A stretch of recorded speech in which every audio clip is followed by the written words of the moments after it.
Okay, so the question we are looking at today is how did England become the greatest empire in human history? This is about the 19th century when the British Empire is at its peak. As you can see, it really controls most of the world. So the question then is, how did this happen? Why is it that England was able to surpass Spain, France, Germany, the Holy Roman Empire, Russia, to become the dominant hegemon in the world? So my argument to you today is it has to do with the fact that throughout its history, England was forced to innovate in a more rigorous and relentless way than other nations. And a lot has to do with its geography, okay? So as you can see from its geography, Great Britain, this is Ireland, this is England, Wales, Scotland, it is an extremely mountainous region. And they have a lot of rivers, but there are no major rivers, which meant that for most of its history, Britain never had a major population center that could grow and grow until it overwhelmed the entire geographic area. This meant that for most of its history, Britain was engaged in a process, what we call open competitive cooperation. Not only that, but because this area is very mountainous, and because these groups, these tribes are divided heavily amongst themselves, throughout most of its history, Britain is actually pretty easy to invade. They have no centralized authority, so it's possible for other groups of people to come and create settlements in Britain, which is what the Vikings did, which is also what the Romans, the Yamnaya. So throughout its history, Britain had underwent a series of creative destruction, where the elites were constantly replaced by new elites. Okay? And because Britain is poor, because there's so much conflict within Britain, eventually the English people were forced to migrate overseas to create new opportunities. And this process of colonial expansion led to the British Empire. Okay? So there's a famous saying that the British Empire was founded by accident. Okay? There was no intention to create this empire, but because of these historical, geographic, demographic forces, Britain became the world's largest empire. Let's very quickly look at Britain's demographic history. So for most of its history, because of its geography, because of the fact that it was poor and divided, the population of Britain stayed very flat, okay, up until the year 1000. What happened in the year 1000? Well, Europe became wealthier and wealthier and engaged in a proto-industrial and agricultural revolution, which caused the demographic to increase.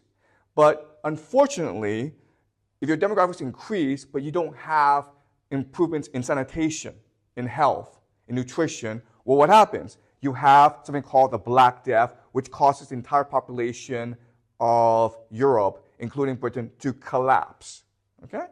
After the Black Death, the Europeans start to engage in the gunpowder revolution. And with that, you have industrialization, urbanization, and that causes the population to increase. But if you see about the middle of the 16th century, 17th century, up until about 1800, the population is flat.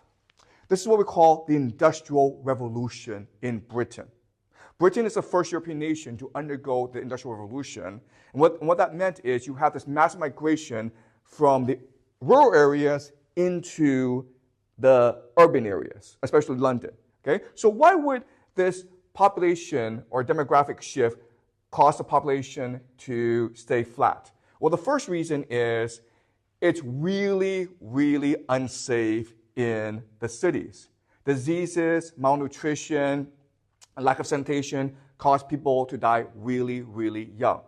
Also during this time, because of the massive inequality in Britain, people are forced to migrate overseas in order to seek better opportunities, mainly America. But they'll also go to Australia and New Zealand. So even though the Dutch were the first to discover and settle Australia and New Zealand, it is really the British who, because of pressure back home, they will settle in Australia and New Zealand. And today, Australia and New Zealand, of course, they have a British culture instead of a Dutch culture, okay?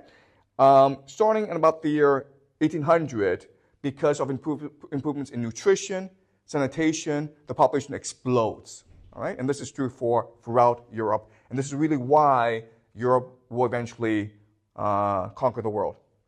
All right, so let's go briefly into the history of the British Isles. So at first, we believe that the British Isles were settled by an agricultural people. Okay? These are the people who built Stonehenge.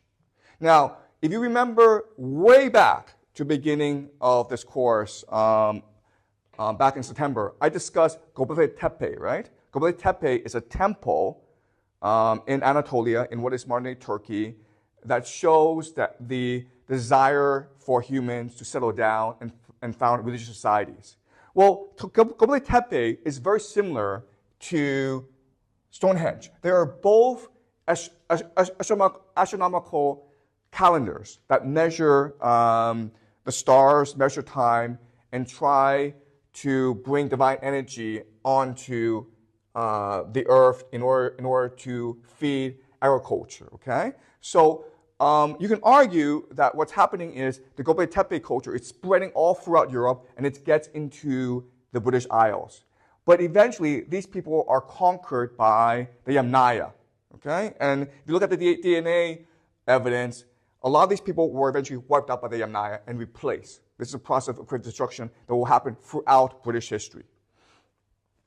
The next major development is the Roman conquest of Britain. When the Romans conquer Britain, they bring Roman technology, which is aqueducts, irrigation, urbanization. They will also bring Roman customs, especially law. Okay, so now you have a legal tradition in Britain that continues on to today. They will found a city called Londinium, which is now modern-day London, off the river Thames. Okay, and this city will eventually become the largest city in Europe. After the Romans will come a new group of people who are Germanic, okay? So these are people who used to live in Denmark and northern Germany. And because of population pressure, they are forced to migrate overseas. And they settle in Britain. There are 3 different tribes of people that settle in Britain. They are the Angles, the Saxons, and the Jutes. And together we will collectively call them the Anglo-Saxons. And at this point in history, this culture, this language, it's no different from that of Germany, okay? So if you were to go to this place in about the year 800, they're speaking the same language, which is West Germanic, and today we call it Old English. Again, what's really important to remember is it's fairly easy to settle down in Britain because there's no centralized authority. So after the Anglo-Saxons comes the Vikings from Denmark.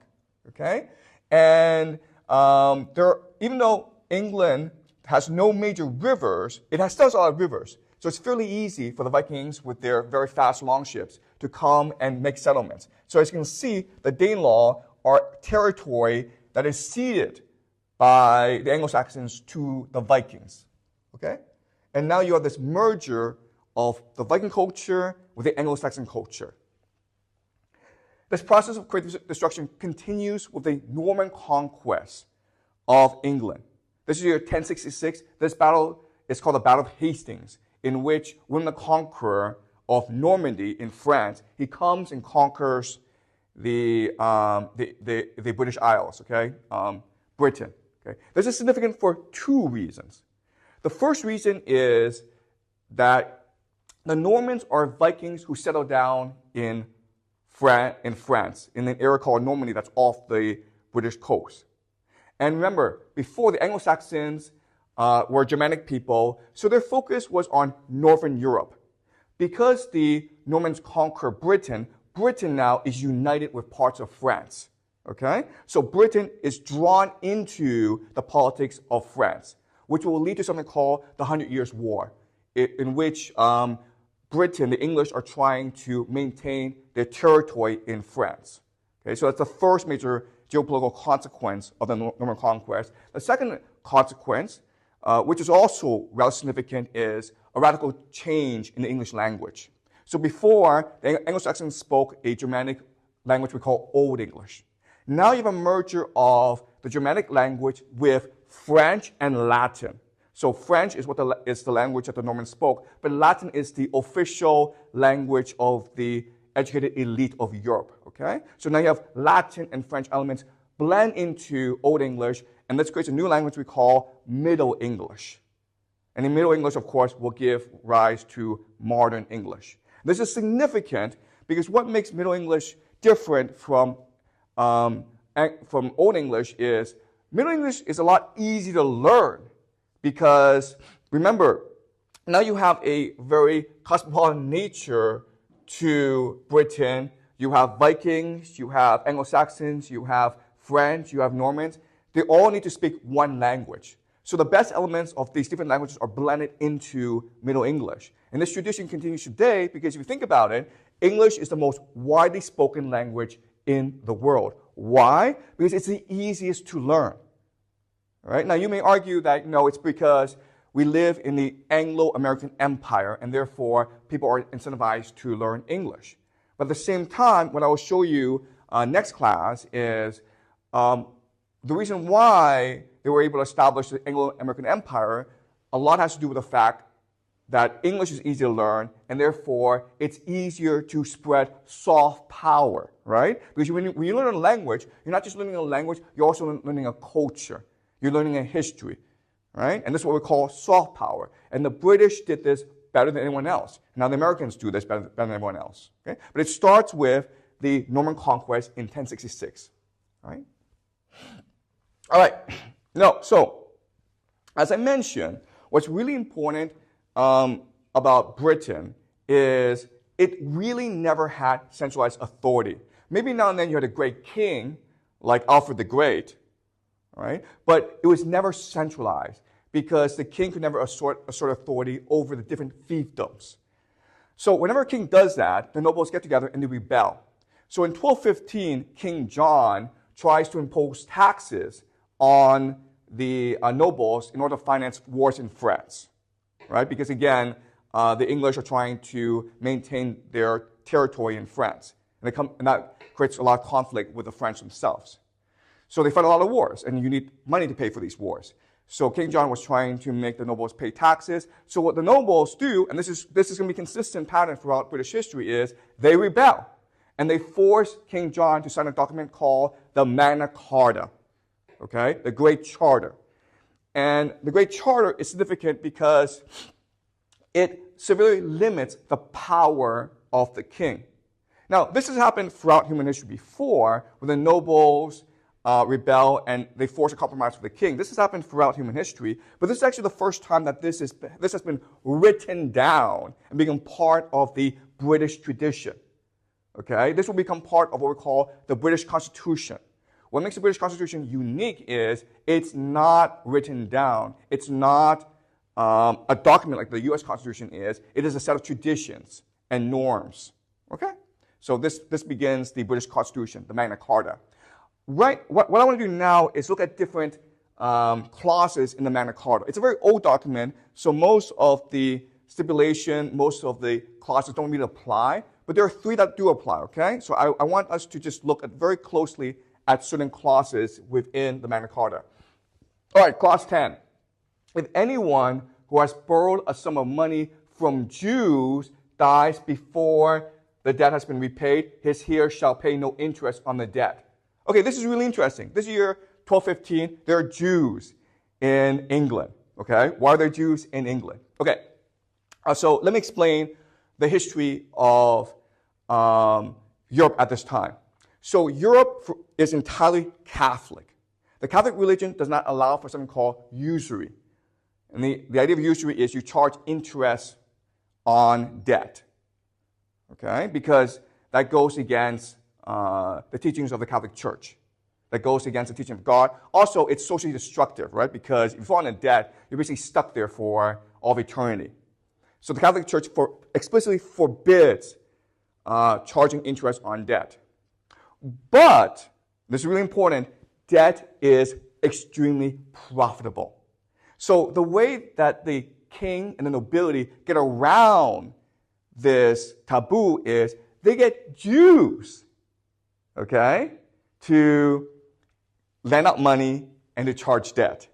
And then the king gets part of that, right? Also, because Jews are heavily disliked anyway because they engage in money lending and usury, the king also gets them to go collect taxes, right? So the Jews throughout European history have been the scapegoats for the elite. They're the ones who charge usury. They're the ones who collect taxes. They're also the ones who will engage in businesses for the nobles, okay? So they basically subcontract businesses from the nobles, and they're very good at that, all right? And why do Jews agree to do this? Because the king and nobles provide protection to the Jews.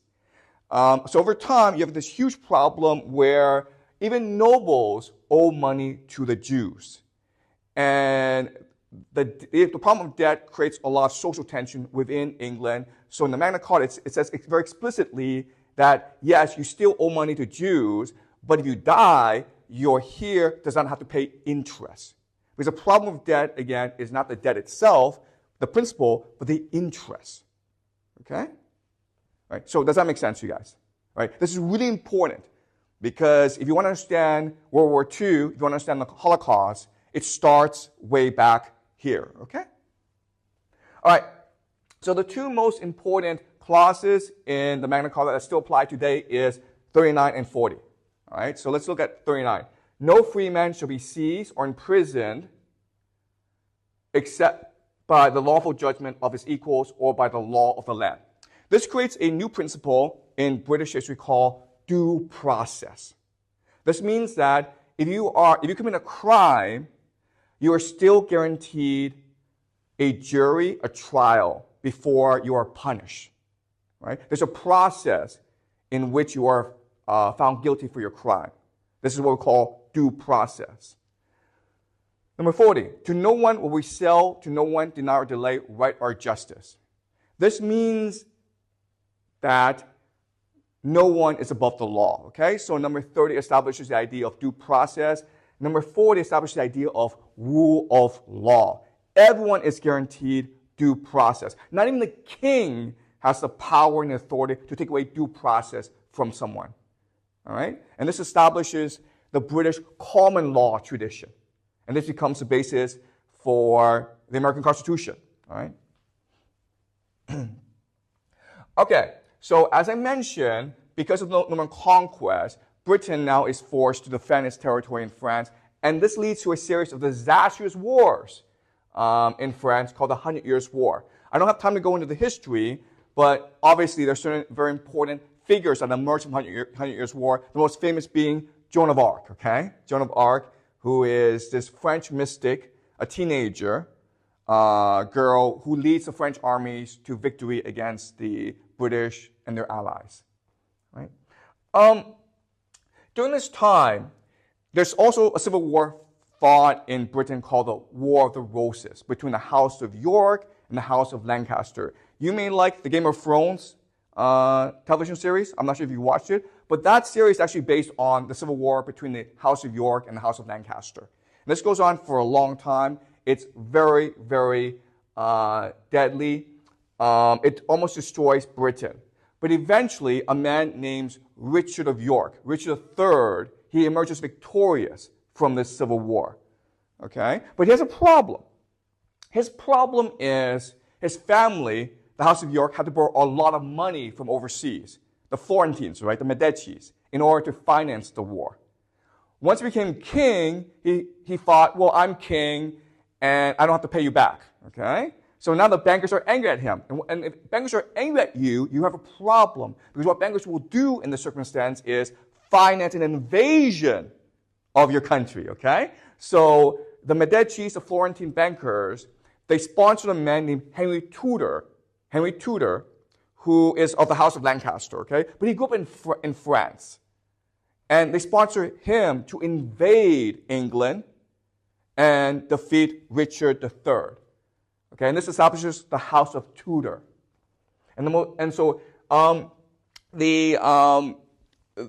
Henry Tudor becomes Henry VII, and his son becomes Henry VIII, who is one of the most famous kings in British history. He's famous because he decides to negate the authority of the Pope. He decides, I'm the king, I don't have to listen to anyone, even the Pope, okay? And this came to pass because Henry VIII was trying to divorce Catherine of Aragon, and the Pope would not agree. So the Henry VIII decides to set up his own church called the Church of England and separate himself from the Vatican. Now, what's really important for us to remember is there's only one difference between the Church of England and the Catholic Church. The Catholic Church swears loyalty to the Pope. The Church of England swears loyalty to the King of England. That's it, guys. There's no other difference. The customs, the doctrine, the rituals are all the same. Okay? There's only one difference. He will have a very famous daughter called Queen Elizabeth. All right? So, because of the Reformation, there's a huge religious civil war going on between the Catholics and the Protestants. Okay? So, Elizabeth, why she is so consequential is she's on the throne for 40 plus years. And what makes her extremely significant is she brings stability to England by sympathizing with the Protestants, but also by working with the Catholics, okay? So even though there are all these Catholic conspiracies against Elizabeth in order to install a Catholic monarch, she's still able to resist these conspiracies, these rebellions, and establish a pretty stable nation. At the same time, during her reign, Shakespeare will write his plays. Next class, we are doing Shakespeare, okay? Because without Shakespeare, there would be no English language. If there's no English language, you can also argue there'd be no British Empire.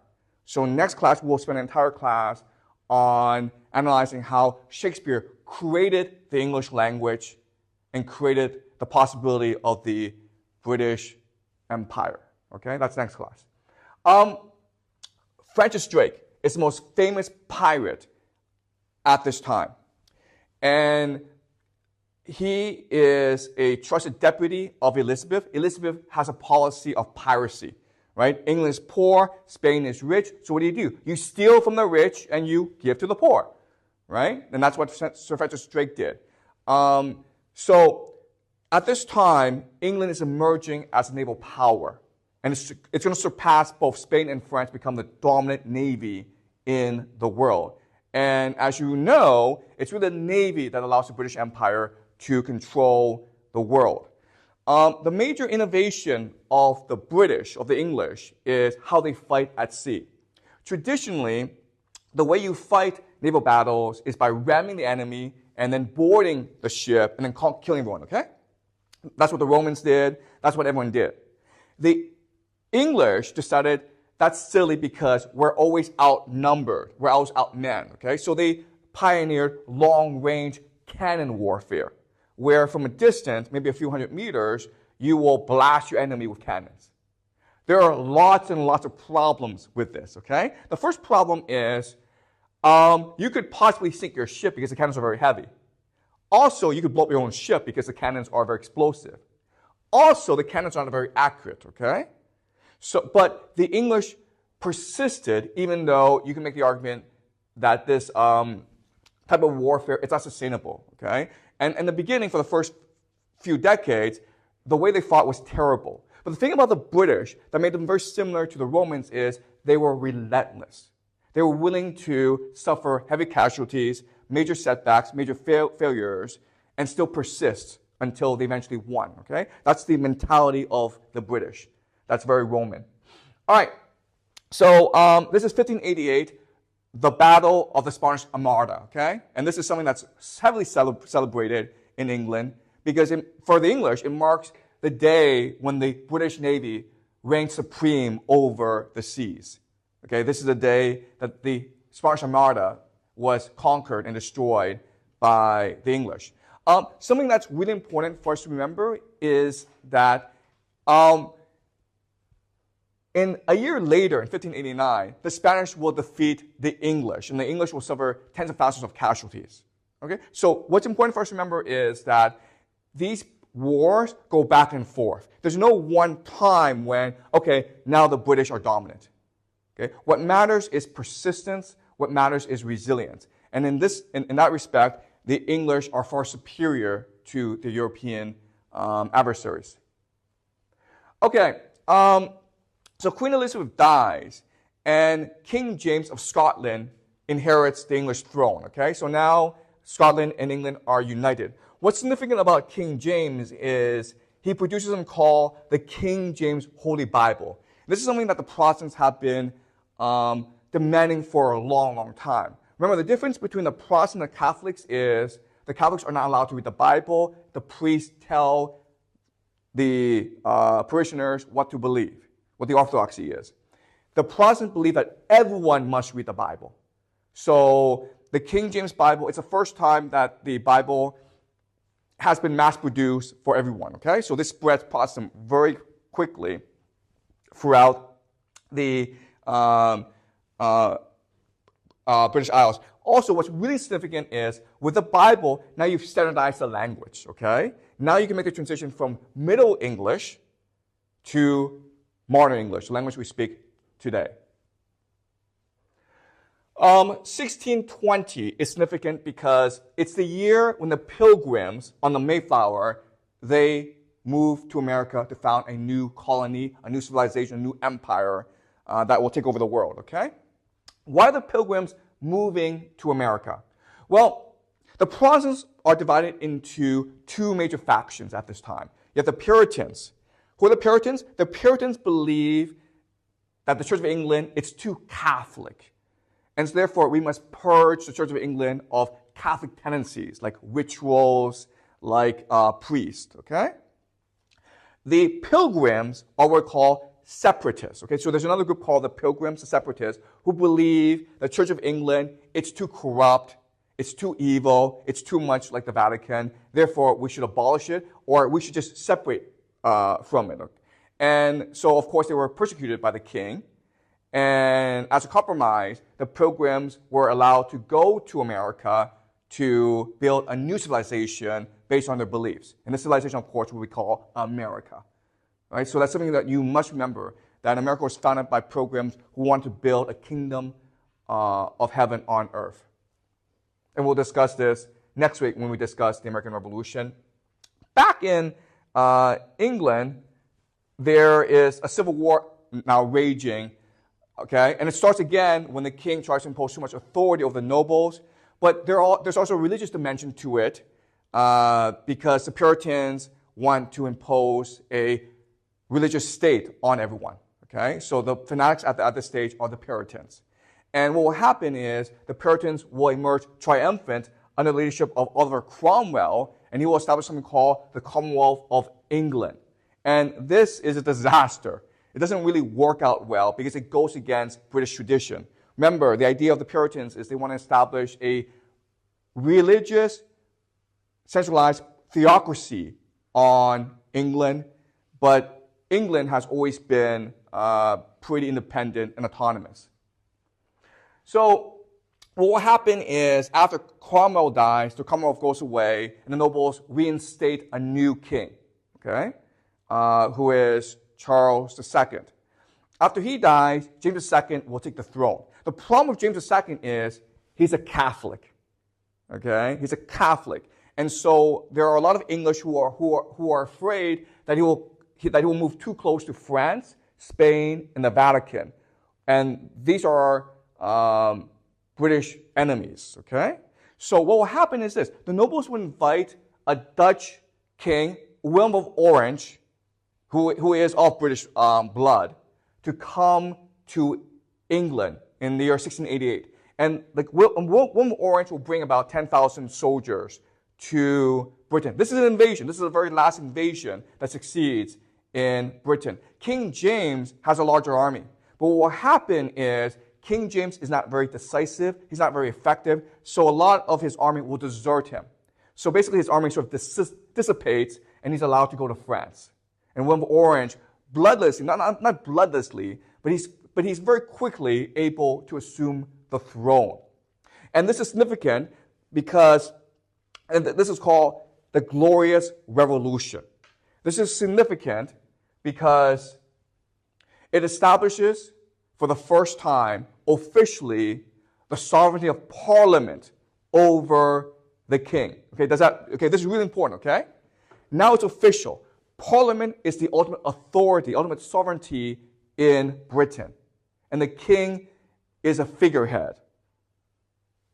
Right? And this is significant because it will now allow Britain to energize the middle class. If you're middle class, you now have an incentive to work hard because now there's patents, there's trademarks, there's incentive for you to get rich. And this will lead to, of course, the Industrial Revolution. All right, so the Glorious Revolution is one of the main contributing factors to the Industrial Revolution in Britain. This is also significant because in 1694, the Bank of England is established. All right? Now, I can't emphasize enough what a huge deal this is. All right? So let me slowly explain why this is a big deal. And I want to make sure you understand because now we go into finance and economics. And I really haven't taught finance and economics before. And I want to make sure that you understand the idea here, okay? So before, if you're a king and you want to fight a war, what you do is you borrow money from the rich. And these are usually cartels. All right, so Charles II borrowed a lot of money to fight wars from the goldsmiths of London, including a group of Jews, okay? And then he refused to pay it back. Now you have a problem because now you have a credit crisis. You have a trust crisis, right? If the king refuses to pay back the rich for their loan, why would the king ever be able to raise funds ever again, okay? So Parliament solves this problem because now if Parliament is the central authority, the central sovereignty in the land, then you are not lending money to the king, you are lending money to the nation, right? If a king dies or a king is deposed, you're screwed. You're not getting your money back. But if you lend money to the nation, the people, through the parliament, then you're always guaranteed to get your money back unless England gets conquered, okay? But we know because of the Navy, England cannot be conquered. And so not only are the rich willing to lend money to the nation now to finance wars, but also foreigners, especially the Dutch, right? Because the Dutch were very wealthy, and they needed a safe place to put their money. So where's the safest place in the world to put your money now? England, right? Because if you are in the Netherlands, you can be conquered by the French or the Germans, which happens a lot. But if your money, if your gold, and this is gold, right, goes to London, no one's going to be able to touch that, okay? So now, the Bank of England allows Britain to borrow money from its people, from foreigners, and from the future by printing money, right? By issuing war bonds. And therefore, Britain has infinite financing. And this is a major reason, this is the main reason why Britain was able to defeat Napoleon, right? It took 7 wars, 7 coalitions to defeat Napoleon. Each of these coalitions was financed by Britain, okay? And once Napoleon was defeated, Britain became the hegemon of the world. It became the British Empire. No one could now challenge the might of Britain. Okay, so do you understand the impact of central banking? Okay? Central banking allows you to mortgage your nation's future in the pursuit of total war. It allows you to weaponize the trust and confidence of your people. Okay? Does that make sense? But there's a problem, okay? This is really important. There's a problem with this innovation. The problem is this. Once you commit to a war, once you raise debt and commit to a war, you're forced to fight the war until the very bitter end, right? Because if you lose the war, your nation goes bankrupt. Does that make sense, guys? Okay? That's why Britain refused to ever compromise with Napoleon. Right? Napoleon said to Britain, hey guys, I control all of Europe. Let's talk peace. Let's just trade peacefully. And Britain says, no, we can't do that because we lent a lot of money to the Austrians, the Prussians, and the Germans, and the Russians in order to defeat you. If we sign a deal of peace, all this money is now gone, and we, the Bank of England, we, the British nation, is completely wiped out. We are completely wiped out. Okay, do you understand? This is really important for the future history of Europe. If Britain fights a war, it does so through financing. It does so through debt. But because it does so through debt, it has to fight the war until it wins. It can never, ever compromise. It can never, ever surrender. All right? And this is important because this explains what happened in World War I, World War II, and this also explains, and I'll discuss this towards the end of the semester, it also explains American foreign policy. Okay? Okay, was that clear to you guys?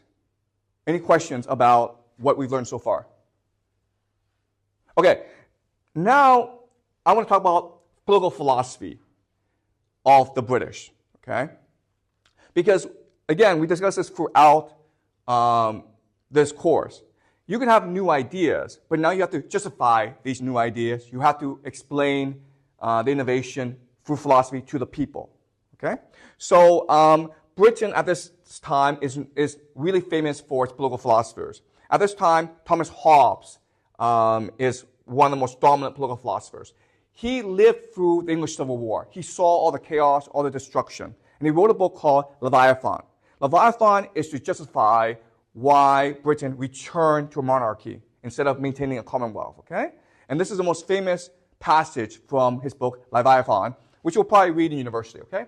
There is no place for industry because the fruit thereof is uncertain, and consequently, no culture of the earth, no navigation nor use of commodities that may be imported by sea, no commodious building, no arts, no letters, no society, and which is worst of all, continual fear and danger of violent death. The life of man, solitary, poor, nasty, brutish, and short. Okay? So, he's trying to explain why there's government. And so he gives the idea like we were born in a state of nature. And we're free to do whatever we want. We can kill, we can love, we can steal, we can do whatever we want. So why would we give up this freedom in order to enter a state of nature? So in order to have government? And the answer is because state of nature sucks, okay? Because you can be killed, because things will be stolen from you, because there'll be no innovation. So no matter how bad government is, it's absolutely necessary, okay? Now, this is John Locke, okay? And John Locke is writing during the time of the Glorious Revolution. He is a supporter of Parliament. He's a supporter of the Glorious Revolution, okay? And he writes something called, so 1688 is the Glorious Revolution. In 1689, he will publish the Second Treatise on Government. And this is his most famous work. Okay? Again, when you go to university, you will have to study the Second Treatise. But in it, he basically explains that, okay, Hobbes is right. We are born in a state of nature, and we do need government. But let's remember this. When we're born in a state of nature, we are born with certain inalienable rights. And these three rights are the right to life, liberty, and the pursuit of property. Now, the proper function of government is to maintain our rights.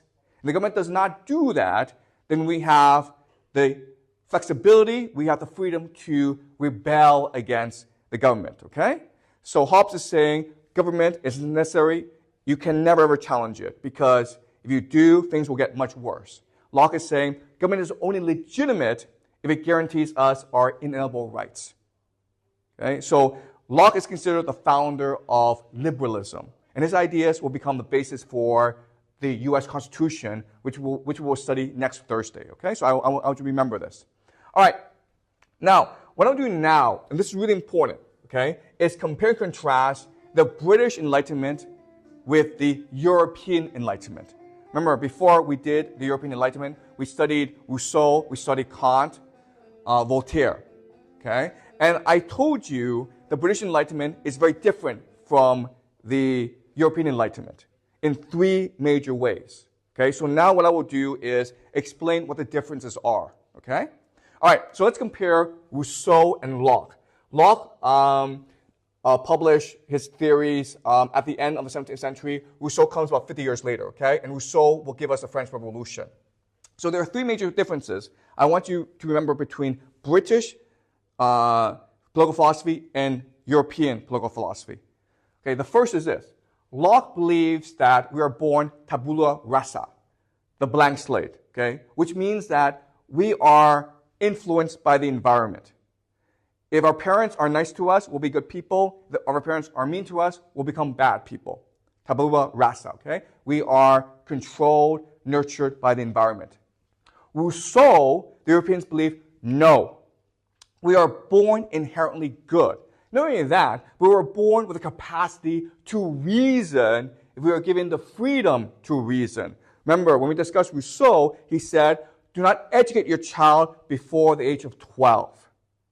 Because if you do, you'll just screw up the child, okay? And the idea is there's a natural capacity in us that will grow over time that allows us to reason naturally. So Rousseau believed this, but also Kant believed this as well. Okay, so that's a huge difference, right? Second major difference is this.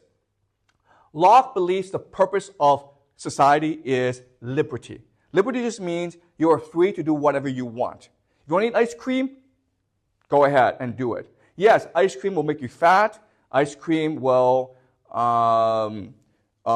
maybe increase your cholesterol. But you should have the freedom, the liberty to make that choice, okay? That's the purpose of society, to give you the liberty to make bad choices. For Rousseau, the purpose of society is reason. Society, if it's good, should enable you to reason properly. Okay? So the Europeans believe that society should be much more interventionist. It should help you become more reasonable. Because reason is what allows for freedom. Okay? Right. And the last major difference, and this is key, okay, guys? I need you guys to remember these three differences. The last major difference is this. How do you base laws? On what basis do you have laws, okay? And so for Locke, the answer is very simple. Tradition, guys. It's just what we've been doing all this time, right? British common law. If the Romans did it, and we're still doing it, it's probably for a reason. It's probably because it works. Okay? But for Rousseau and the Europeans, it's general will. Remember, okay, so just remind you, general will is what is in the best interest of people. Okay, this is really important. It's not what people want. It's not what the majority says. It's what is in the best interest of people. So Rousseau talks about this a lot where, okay, if you let people vote, there's a danger that they'll be influenced by a minority who manipulates them, okay? The idea of the general will is, think about this using your reason. Think about what is in the best interest of everyone. All right, so if everyone's like, I want free ice cream, okay? This entire school says, I want free ice cream, then we should give you free ice cream according to Locke, right? But according to Rousseau, no, we cannot give you ice cream because if you just sit down independently and think about what is in your best interest, you would know that ice cream is bad for you. Therefore, we should not give you ice cream, okay? The general will is what is in the best interest of everyone involved. Not necessarily what you vote for, not necessarily what you believe, but what is in your best interest, okay? If you have reason, if you have the capacity to reason. All right? Now, let's just summarize what the difference is. The Europeans always asking what is good, what is right. The British, and then later on the Americans, only ask what works, okay? What works? What is the least worst world we can live in, okay? So the British are practical. You can also say the British are utilitarian, where the Europeans are romantic and they are idealistic. All right? Also, and this is really important because Rousseau's line of thinking will give us the philosophies of communism and Nazism. Okay? Does that make sense? And, of course, Locke's ideas will give us the U.S. Constitution. Okay? So this is part of the Anglo-American political tradition. This will now become the European tradition, which will give us Marxism and communism. All right, let's continue. So one of the most important political philosophers in Britain is Jeremy Bentham.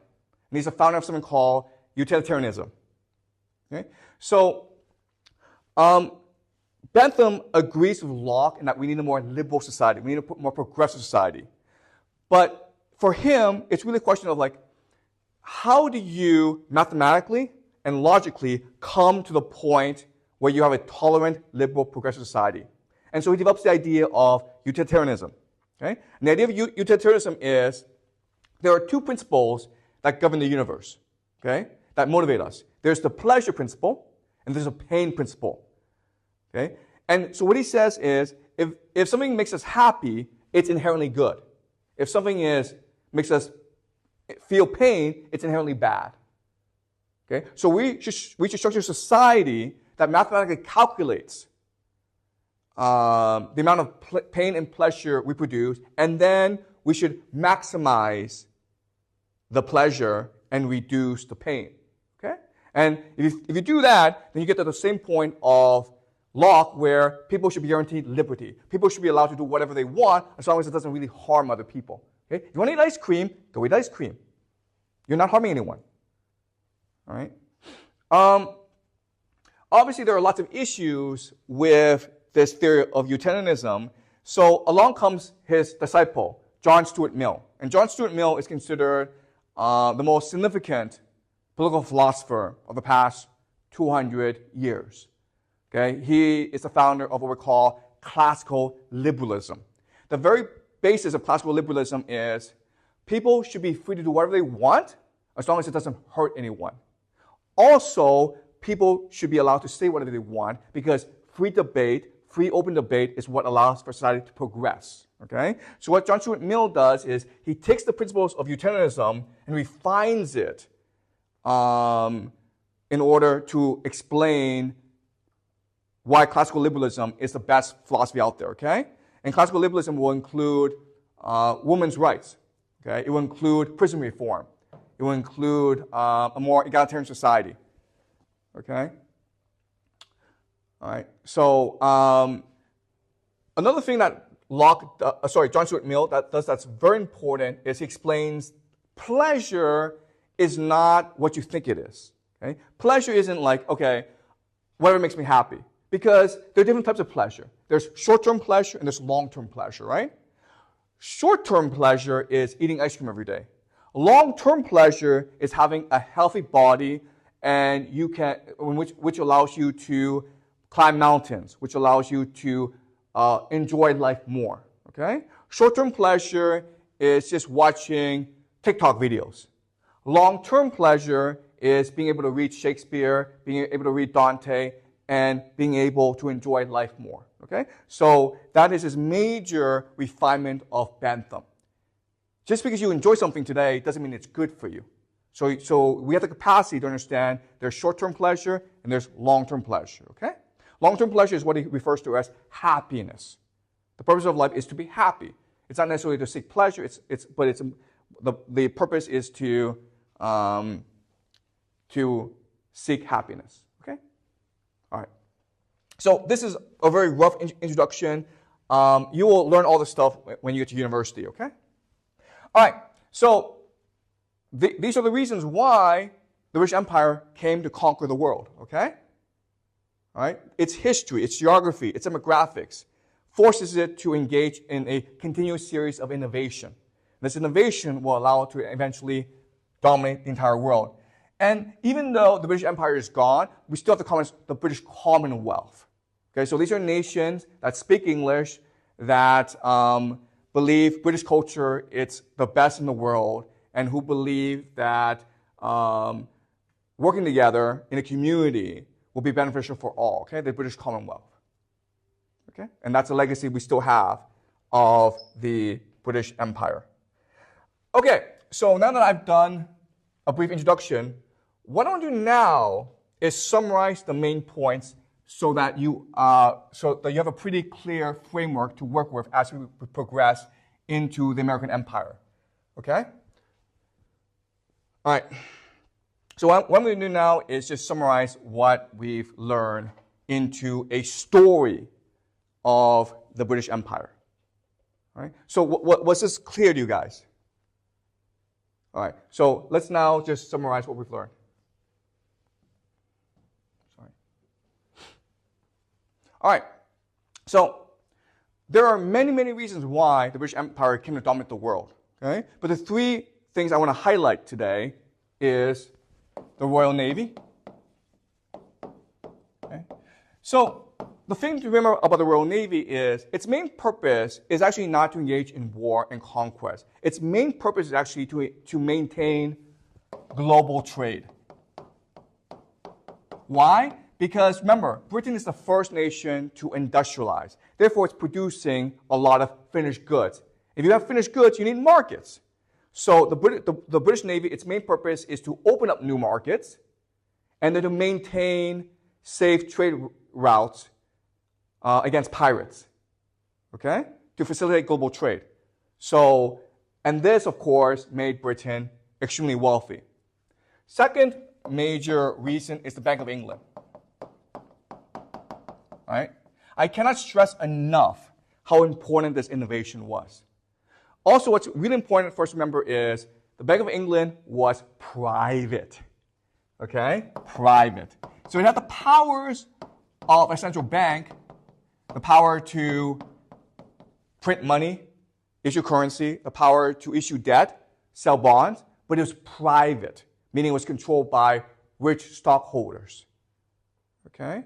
And the reason why they did this is it was just the easiest way in order to raise money quickly. Okay? If that makes sense, right? Because if you're a public person, you may not want to give your money to the government. But if you're a rich person, where are you going to put your money? You're going to put your money into a central bank that's supported by the government, okay? All right. And the third major reason is English. All right. So the development of English, which is, again, the world's easiest language to learn. So most languages, in order to speak it well, you actually have to grow up in a place, right? So if you want to speak Chinese very well, then the best solution is to be born in China. But English is different. English is, you can learn at any age and still have a pretty good command of the language. Okay? That's a huge innovation in human history. All right, so now let's try to figure out why was England able to achieve these three major innovations, okay?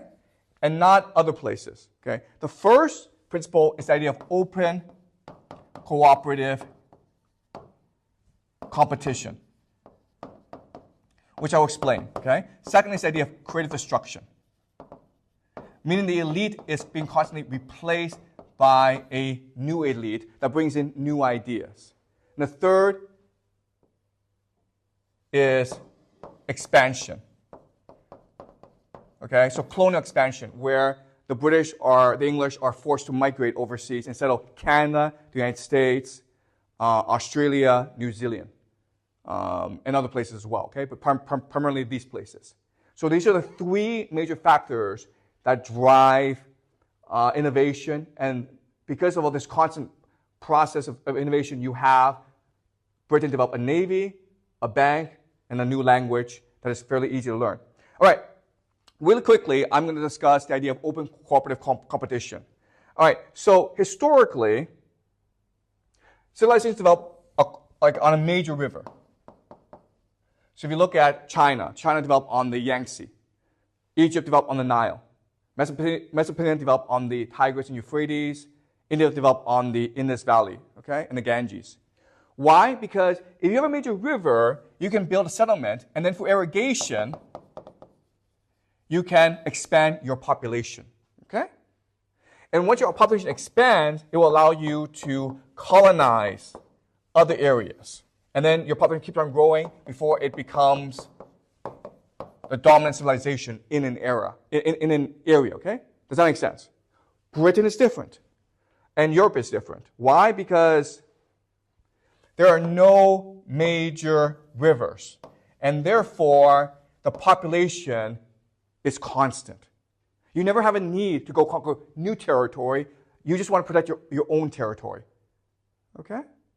But because the population is so diffuse and limited, it allows for foreign conquest. Okay? Which allows for great destruction. And that's the main factor driving innovation in Britain. Right? So that's the history of the British Empire. Any questions? Anything you guys are not clear about?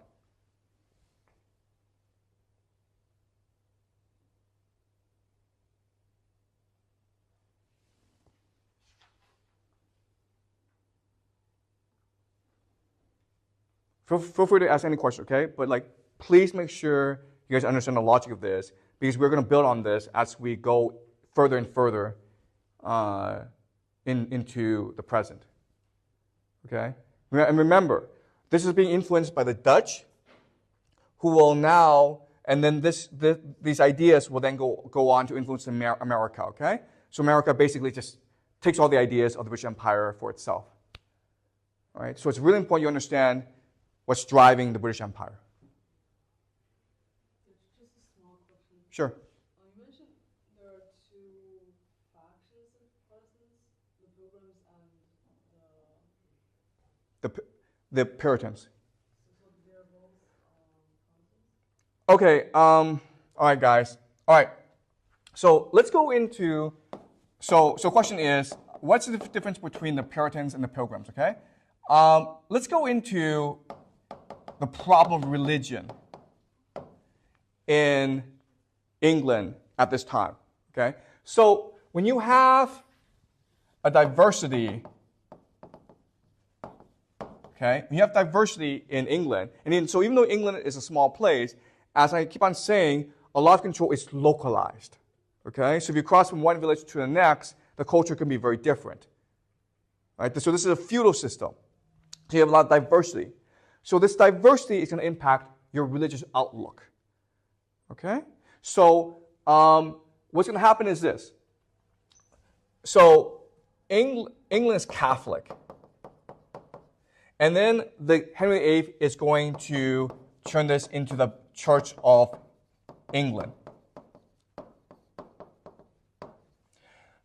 But then what's going to happen is you will have new ideas, basically Calvinism, come in from Europe. Okay? Why is Calvinism important? It's because England is the first to industrialize. It's the first to have a middle class. It's the first to have merchants.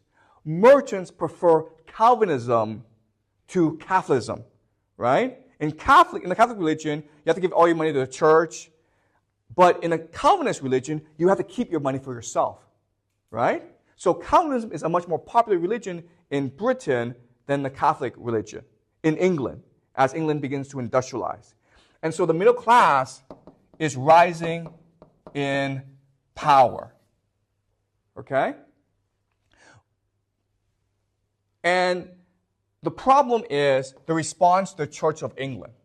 Okay? The Church of England, it's not Catholic, but it's using a lot of Catholic principles. And the Calvinists, the thing about the Calvinists is they're fanatics, okay? They believe everyone should be a Calvinist, everyone should believe in hard work, everyone should be like us. Okay? And the Pope is evil. So the Calvinists are not very tolerant. So there are two major responses to the Church of England, okay? There's the idea of reform,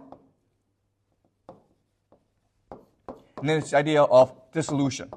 All right? So the idea of reform is, look, the Church of England, it's fine, but there's certain things within the Church of England which is too much like the Catholic Church. So if we get rid of these things, we'll be good, okay? So, but within the Reform movement, you have different factions as well, okay? So there's some who want to replace the governance structure of the Church of England, because the Church of England is controlled by the king. And they believe, no, we should all be obedient to God, not the king. So they want to destroy the hierarchy, the governance. There are some who want everyone to read the Bible. There are some who want to change the nature of the priesthood. Okay, so there are different theories of change. Okay, and these group of people we call the Puritans. Okay, the Puritans. But then you have a minority who are extremely violent and fanatical, and they believe, no, let's just get rid of the Church of England, period, because there should be no earthly authority before God. Okay, and these people we call separatists.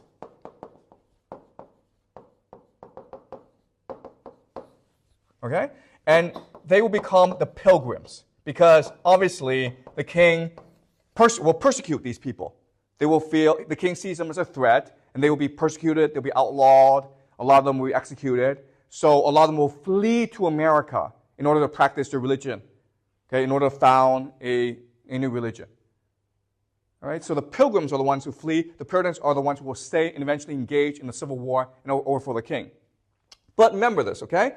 While this is happening, and this is really important, there's also a counter-reaction. Okay, so there are these Catholics who want to return England into the Catholic fold, and so Scotland is very Catholic. Okay, you also have other people called the Armenians who want to maintain the Church of England as it is. Okay, so you have all these massive factions emerging, and they're all in conflict over religion. And religion is a proxy for economic class as well. Okay, so it's obviously the middle class who support reform. And there are a lot of nobles who support the Catholic religion, and the king is primarily a sympathizer of the Catholic religion. All right, so during the Glorious Revolution, they will make a stipulation that no king can ever be a Catholic. Okay? And that's a way to limit the power of the king. Because if you're a Catholic king, you can draw on the French, the Vatican, the Spanish as allies in your suppression of the nobles and of the middle class of parliament. Okay? So there's a fear that the king will ally with the Catholic in order to destroy the authority of parliament. And so after the Glorious Revolution, a major reform is the king cannot be Catholic. And in fact, if you're the heir to the throne, but if the parliament suspects you have Catholic sympathies, they will replace you with someone else. Parliament has that power. And they did that actually during its history. Okay? So there's a deep fear of the Catholic religion among the English people. Okay? But as you can see, this is a very complicated process that will take about 200 years to fully play out. Okay? Does that make sense? What's really important for us to remember is this conflict is through the pilgrims, is now migrating to America. And these people will make America into the most religious, fanatical, intolerant place on earth in certain places in America. Okay? And it's a tradition that still continues today. There are certain parts of America that are extremely tolerant, like New York City and Los Angeles. But hey, go to, Alabama, Mississippi, Arkansas. They're not very tolerant people, okay? And you can make the argument that they are the most fanatical people in the whole world, much more so than the Jews, much more so than the Muslims. Okay? So, does that answer your question? Great. Any more questions?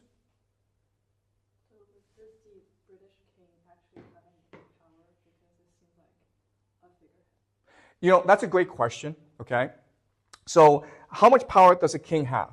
Okay, so the thing about the British is because it's a system based on tradition, there's a lot of flexibility built into the system. So depending on the personality of the king can have a lot of power, okay? So, for example, Henry VIII was a very powerful king, and considered one of the most powerful kings in the world. Why? First of all, because he was a huge guy. He was extremely charismatic. He was a huge guy that was very good at winning friends with the nobles, okay? So he was very good at building alliances. Also, he was in power for a long, long time, over 50 years. Okay, so he was able to slowly insert his proteges, his minions, into positions of authority. Okay, and also he was also very popular because he took England away from the Catholic Church. Okay, so the power of the king, it's not written down. It has to do, and a lot of his power has to do with his personality, his longevity, his alliances, his charisma. Okay, so there are a lot of different factors in place. And that's why the British think their constitution, it's the most perfect in the world. Because it's not written down, so they're not actually constrained by words. But there's traditions that allow the constitution to be living, okay, to be flexible, and to be pertinent to the present. Okay? And so the English are extremely proud of their constitution. Does that make sense? Okay? If America learned this set of mindset from British, why they're doing better in the modern society? Okay, so that's a great question. So if these pilgrims went over to America, how was America able to become this multicultural empire, right? Because that goes against a lot of puritanical teachings. And the answer, which we'll discuss next week, is America is a coalition of conflicts, okay? It is a melting pot of differences. Okay, so what I will teach you next Thursday when we do the American Revolution is there are two dominant strands in the founding of America. There's the Pilgrim strand, which is puritanical, which is like, let's create a theocracy. But there's also a Enlightenment strand, where they believe that they're founding a new empire based on reason. And so the religion we use for them is deism, okay? These are deists. And most of the founding fathers, Thomas Jefferson, Alexander Hamilton, George Washington, were deists. They wanted to found a tolerant, multicultural empire. Okay? So these are two dominant strands in America. And quite honestly, what's really important is, if you want to understand what's happening in America today, Donald Trump, right? You need to understand that it's these two strands that have always been present in America that are now coming into conflict with each other. Okay? Because you have on the left these multiculturalists, like Barack Obama, who believe that America is great because America welcomes immigrants. And then you have people like J.D. Vance, and there are lots of others as well, who on the conservative side, who say, no, America is great because we are Christian. Okay? Because we have this tradition of Christianity. That's what makes us great. And right now we're losing our Christianity due to multiculturalism, and therefore we must close our borders. Therefore, we must reassert the Christian faith in our nation. Okay? So we will discuss this next Thursday when we do America. But this will, but as this course progresses, I will show you how complicated America is, and show you that because of this conflict, America is probably headed towards a civil war. Okay? If that makes sense to you. All right. Great. Any more questions, guys? Okay. So next class, we will do William Shakespeare. And then after William Shakespeare, we'll do the American Revolution. Okay? Okay. Good morning. So this class, we're focusing on William Shakespeare. But before I do that, I want to give you an overview of how we will end the course. To end the course, we will focus on the four great modern civilizations that have fought for global dominance these past 20 years. These four great civilizations are the Russians, the Germans, the British, and the Americans. Now, what's interesting about all four civilizations is that they all claim to be the ultimate Christian civilizations that are heirs to Rome. But because of the differences in their geography and their culture, they have different interpretations of Christianity and Romanness. Okay? So let's compare and contrast these four great civilizations. The Russians, as you know, Russia is the largest landmass in the world. It is huge.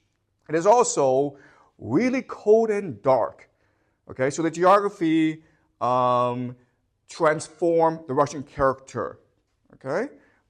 Germany, in contrast, it is within Europe, and it does not have the natural boundaries that the other nations have.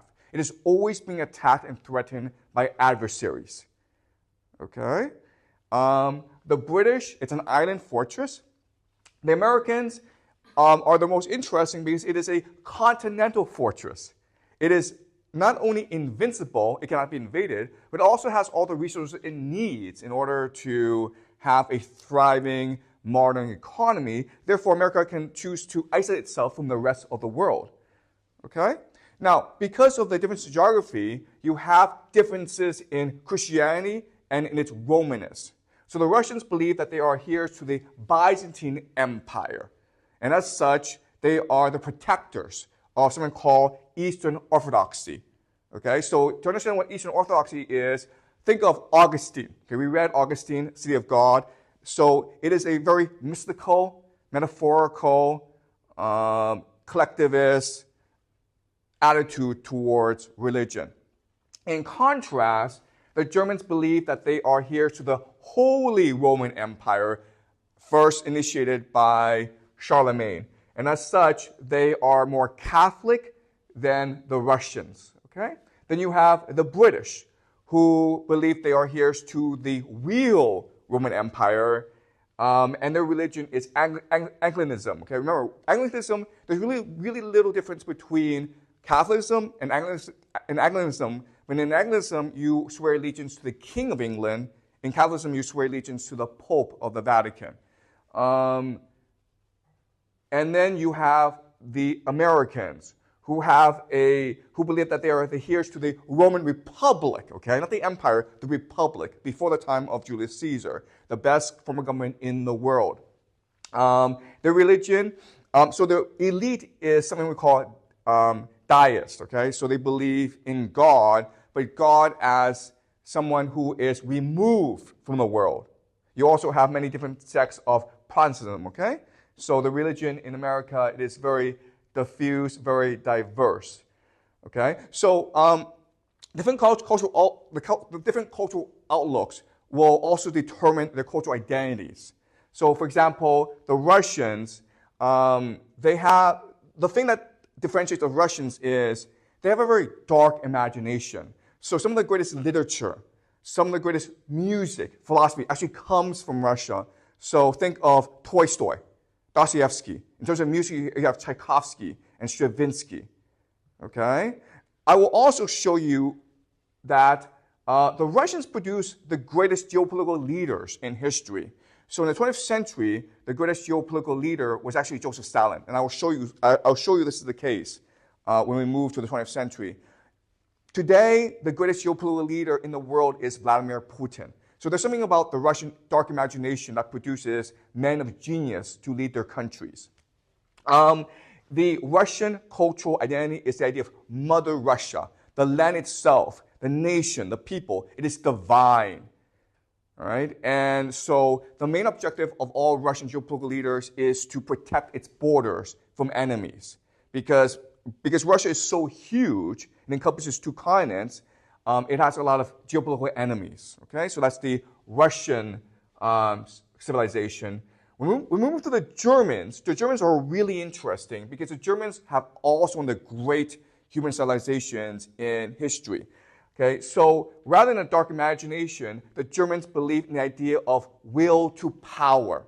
We will discuss this when we discuss German philosophy, especially Nietzsche. Okay, but the idea is this, that we have the capacity to impose our will on reality.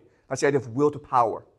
We are not subject to culture. We're not subject to reality. There are great men among us who can impose their will on all of us. Okay, and that's why you have Hitler and the Nazis. Okay, what the Germans believe in is the idea of Lebensraum. Okay, Lebensraum. I know this is a hard word. It's a German word, but it's actually a pretty easy concept. The concept is called living space. So throughout its history, the German people have always been invaded, attacked by its adversaries. So to protect itself, it needs living space. It needs to move out and colonize its surrounding territories, Poland, Russia, Austria, and make it more German so that the German nation can thrive. Okay? Very simple concept. Okay? But this is the concept that drives the German military strategy in World War I and World War II. Okay? Lebensraum. You have the British, and the British, as we discussed last class, they are very practical people. Their philosophy is imperialism and utilitarianism. Okay? It's not a question of what is right or what is ideal. It's a question of what works now. Okay? The British are extremely practical. The British Empire is based on the concept of white man's burden, meaning that the British culture is inherently superior to all other cultures. And as such, the British have a responsibility to go out and civilize and educate and enlighten all others. Okay? So this is the philosophy that drives the British Empire. The Americans are interesting because they are a new civilization, and they try to base their culture on the ideas of the Enlightenment. Okay? So Rousseau, Kant, especially John Locke. Their driving ideology is the idea of manifest destiny. So the idea of manifest destiny is that it is the obvious will of God for America to control the entire Western Hemisphere. That's why Trump today is saying, we should take over Canada, we should take over Greenland, because that's always been part of the American understanding of the world. It is God's will that America will eventually control all the entire Western Hemisphere. Canada will eventually come into America as well, and eventually America will drive out all European powers, including Denmark and Britain, from the Western Hemisphere. Okay? So next class we will discuss America in greater detail. Today we will focus on the British Empire, which is founded by William Shakespeare. Okay? So we will discuss William Shakespeare today.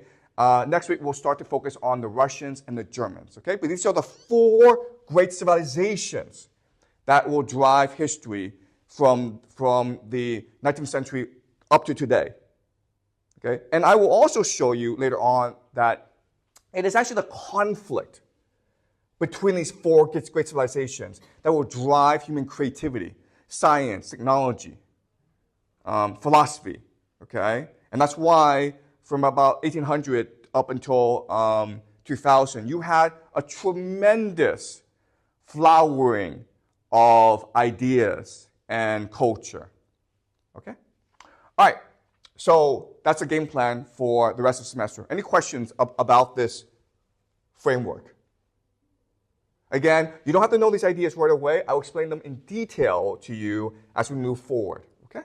But understand the overall framework is there are four different civilizations that will drive human modernity, and they are in conflict with each other. And it's because of this conflict that drives human innovation. All right? Okay, let's move on. So the question we're looking at today is, how did Shakespeare transform English into the language of empire? So for the longest time, English is what they spoke on the British Isles, okay? Not even the British Isles, primarily in England.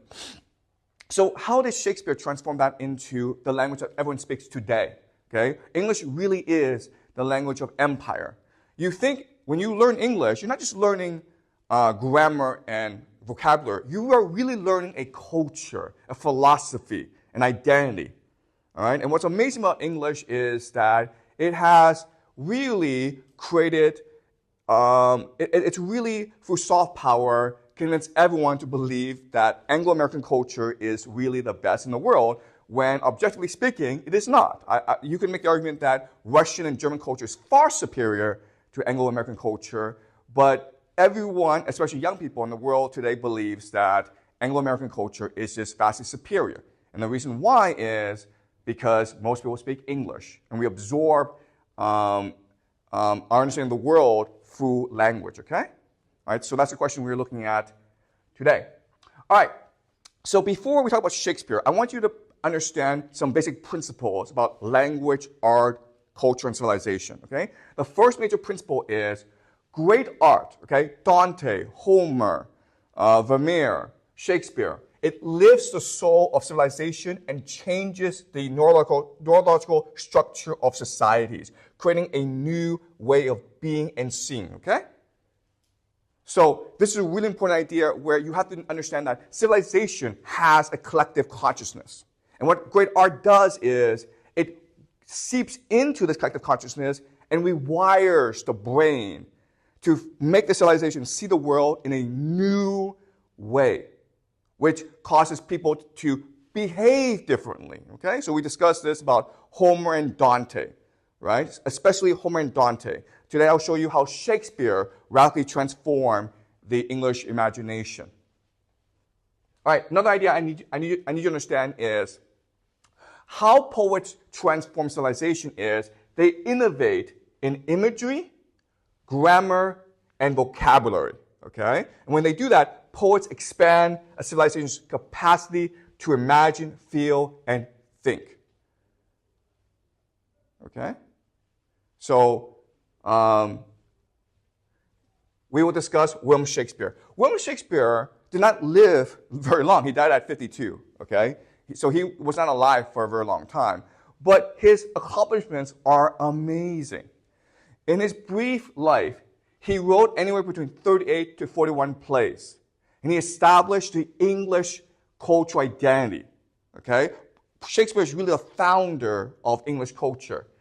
And he established the English historical memory, okay? And he did this by writing a lot of plays, right? So tragedies, histories, comedies. You've read some of them in school, right? So his accomplishments are tremendous. The reason why we don't know how many plays he actually wrote, okay, is he never published in his lifetime. All his plays were published after his death by his friends who are working with his notes as well as recollections from actors who participated in Shakespeare's plays. That's why, so we don't have actually anything written specifically by Shakespeare, okay? So keep that in mind. In his plays, he used anywhere between 20,000 to 30,000 different words. So his range of vocabulary was just vast. What's really unique about Shakespeare is he introduced anywhere between 1,700 to 3,500 new uses of words, what we call a diction, okay? I'll show you what diction is later on. To put this in context, between the years 1500 and 1650, around 10,000 new words are being introduced into England because of revolutions in agriculture, in trade, in communication, in technology. Okay, so at this point in history, England is going out into the world, and it's transforming its society, and therefore it needs to bring in new words. What Shakespeare does that's really important is he transforms the British imagination in order to better absorb these new ideas. And he does so through new uses of words, what we call diction, okay? So this makes sense, guys, okay? So let's examine how he does this. Let me give you an example. Let's look at the word dagger, okay? Dagger means just a short sword, okay? And it's a very common English word. But what Shakespeare does is he uses it in a really imaginative, metaphorical way that forces you to reimagine the world around you, okay? So let's look at some examples. And these are my examples, by the way. They're not Shakespeare's examples, all right? We will look at Shakespeare examples later on. All right, so the first example is, he has a dagger, fat and short. Okay, this is interesting because when we see a dagger, we think of something that is thin, right? And this is saying this is fat, all right? So this forces you to think about what dagger is as a metaphor. And this makes your mind think, oh, he has a dagger, fat and short. So is it possible that on the surface he looks fat and short, but actually as a person he is lean and mean. He's very, very clever. He pretends he's stupid, but he has very precise cleverness, okay? All right? So that's what Shakespeare does. He takes a traditional metaphor and he radically reverses or inverts it to force you to reimagine things in a new way. All right? That's the first example. Second example is, I daggered him with questions. Now, the word daggered actually exists in the English language, but it means you carry a dagger with you, okay? So if I say, I am daggered, it means there's a bag in my pocket. And that's a traditional use of dagger. But there's no reason why you can't do what Shakespeare does and says, I dagger him with questions, which means like I stab him with questions. All right? I'm threatening him with questions. I ask a lot of questions. And this is very visual. It's very imaginative, okay? Now, the third example is his voice is daggerly. Daggerly as a word does not exist. But because you know what the word dagger means, you can imagine what daggerly could mean, right? A voice that is like mine, very high, high, high. Okay? And which you feel is jabbing at you.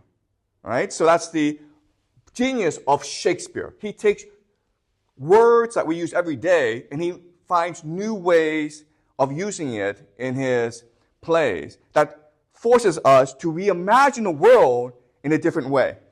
All right? That's the power of Shakespeare. Now, what this is saying is this. What Shakespeare understands is that language can be a portal into the neurological framework of our minds, right? So you might have studied some neuroscience or psychology. You know, like our brain, it's structured by these things called synapses, okay? These pathways in our brain. And what Shakespeare understands is that by manipulating language in a new way, you can also perform a sort of surgery on these synapses. All right? All right. So, Shakespeare as music. The thing to remember about Shakespeare is his plays were meant to be performed as musicals, okay? Today in school, we have you read Shakespeare, but remember, during the time of Shakespeare, no one read him. You experienced Shakespeare by going to his plays, and his plays were musicals. When people spoke Shakespeare, it was as though they were singing. And also, there were lots of like dance routines within the plays as well. Remember, these are people who are extremely ordinary, okay? Who are going to Shakespeare as a form of mass entertainment. It's almost like the equivalent of like going to movies today. And the way that Shakespeare creates music in his plays is through a device called iambic pentameter. Okay, iambic pentameter, you know, right? It's iambus is just the arrangement of syllables where you have one that is deep and then another that's high. So deep, high, deep, high, deep, high, deep, high, deep, high. When you have 10 syllables, it's called pentameter. Okay? So an example, of course, is to be or not to be.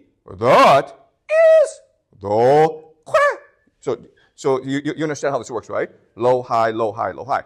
And Shakespeare does that throughout his plays. And that's why it comes across as musical. But if it's musical, then it's easy to remember because it becomes like a song, right? It's really easy for us to remember songs. So, flat iambic pentameter, Shakespeare's plays are memorable, beautiful, and resonant, meaning they touch our souls. And again, these are ordinary people. So through iambic pentameter, Shakespeare is performing a surgery on the imagination of civilization. All right. So having said that, let's go into some brief history about Shakespeare. During the time of Shakespeare, theater is extremely popular around the country. And theater is primarily the means of mass entertainment, but it's also the means of mass education. If you want to know about history, if you want to know about culture, you go to the theater. Now, the problem with this is that during the time of Shakespeare, around the 16th century, as we discussed last class, there's a major conflict going on between the Protestant religion and the Catholic religion. And so the Queen Elizabeth, is concerned about theater as a means of creating dissent in society. So what they do is they force all the theater productions to be placed in a suburb of London. Okay, and that's where Shakespeare is going to work. By doing that, Shakespeare is being introduced to all the major theater of that time. Okay, so Shakespeare never actually wrote anything that is unique. Okay, so Hamlet, Julius Caesar, Othello, King Lear, these are all plays that are part of the British theatrical imagination. But what he does that's different is he reimagines the characters and introduces new diction into the plays to make it beautiful. Right? So this is the Globe, which is where Shakespeare performed much of his productions. Right? The Globe Theater. The thing also remember about this time is theater is low class. All right? So in this district, this theater district, there are lots of brothels. People go to theater and they get drunk, okay? They're drinking, they're spitting, they're eating stuff. They're also participating in something called, in a gambling activity called bear baiting, okay? Bear baiting is really strange, but the idea is you take a bear, you chain him up, you blind him, okay? And then you have dogs attack him, and then you bet who wins, the bear or the dogs.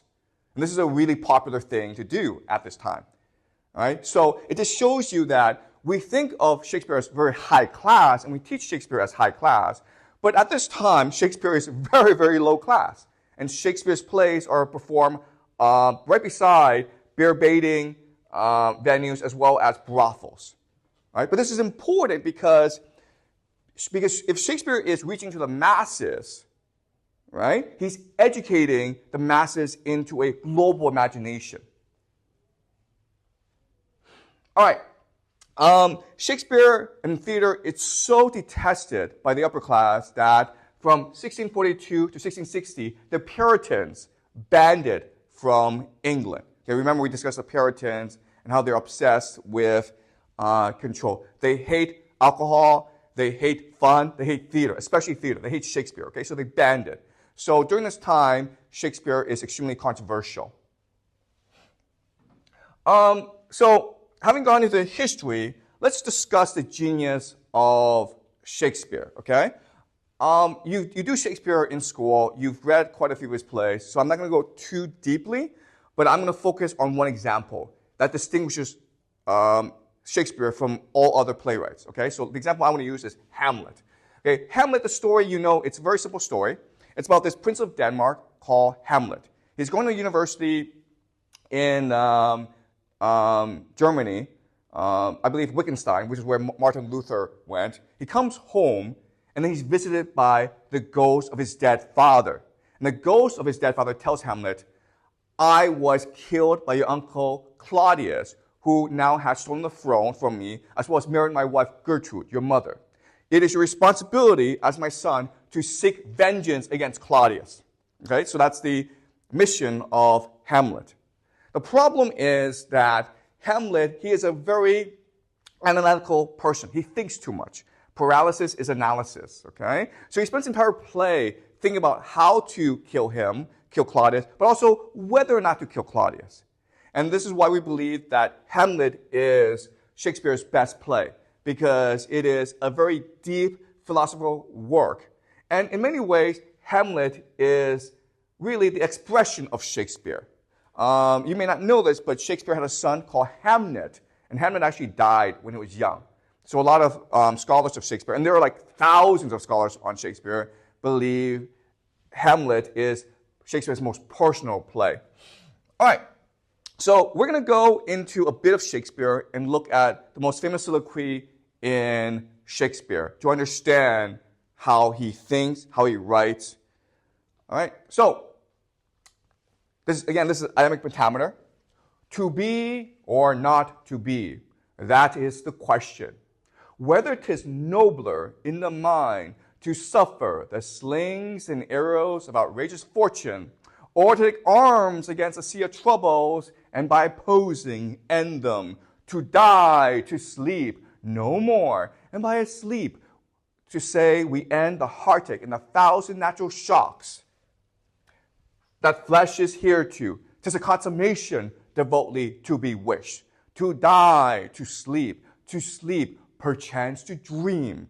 Aye, there's the rub. For in that sleep of death, what dreams may come, when we have shuffled off this mortal coil, must give us pause. There's respect that makes calamity of so long life.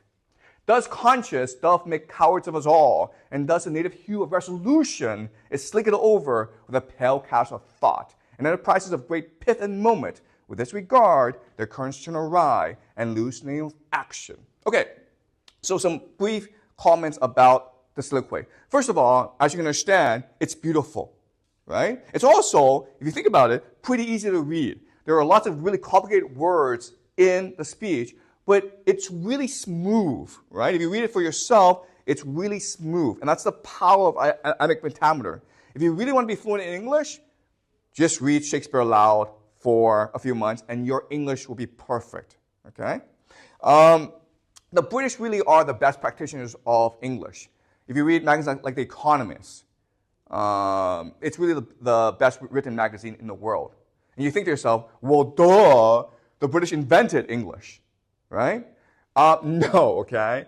Just because you invent something doesn't mean you're good at it. So the Chinese invented gunpowder, compass, printing, paper, didn't really get us anywhere, okay? The fact of the matter is that in England, you're expected to read and know Shakespeare. Right? So it's Shakespeare that allows the British to have amazing English. All right, so this is very complicated, but it's actually not that deep, okay? It's not like Dante. Dante is very, very deep, but Shakespeare is actually not that deep. All right, so let's look at what it actually means with these words, okay? To be or not to be, that is the question. Against the misfortune in our lives, is it more brave and good to bear it or to step against it? I no longer want to bear this pain. Let me sleep. I no longer want to feel my heartache and my body become weak and injured. That is my wish. I want to sleep and to dream. But that is a danger, isn't it? When we are dead, we cannot control what we dream. And that is what frightens me. And that's why I continue to bear the more misfortunes around me. It is my own mind that has made me a coward, and why each time when I become determined, my resolve breaks apart and I cannot act. Okay? That's what he's saying. That's like literally what he's saying. No difference. But of course, when you do this, when you simplify Shakespeare, you lose the beauty and richness of Shakespeare. All right? So now the question then is, why is Shakespeare so complicated? What's he trying to do with his language? Okay? So the first thing that he's trying to do is he's trying to use language as a mechanism to convey different realities, different meanings. Okay? So within Shakespeare, with each of his plays, there are many different layers of meaning that can be true at the same time. All right? So let me show you an example of this. Let's look at the first possible interpretation of to be or not to be. Okay? You can say it means to die or to live. I cannot decide. I do not know if it's more brave to live a painful life or to run away from it and escape into death.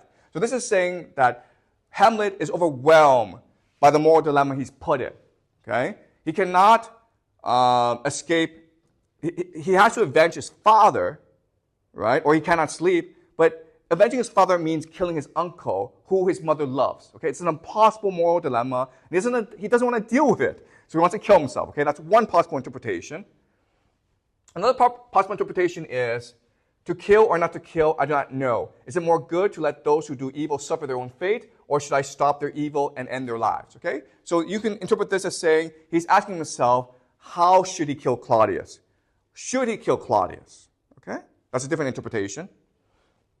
Yet another interpretation is, should I follow my fate, or should I defy it? Is it more brave and good to do as I am told, or to fight against my fate, and in so doing, perhaps die? Okay? So this is a much more deeper and richer meaning where he's talking about fate and life in general.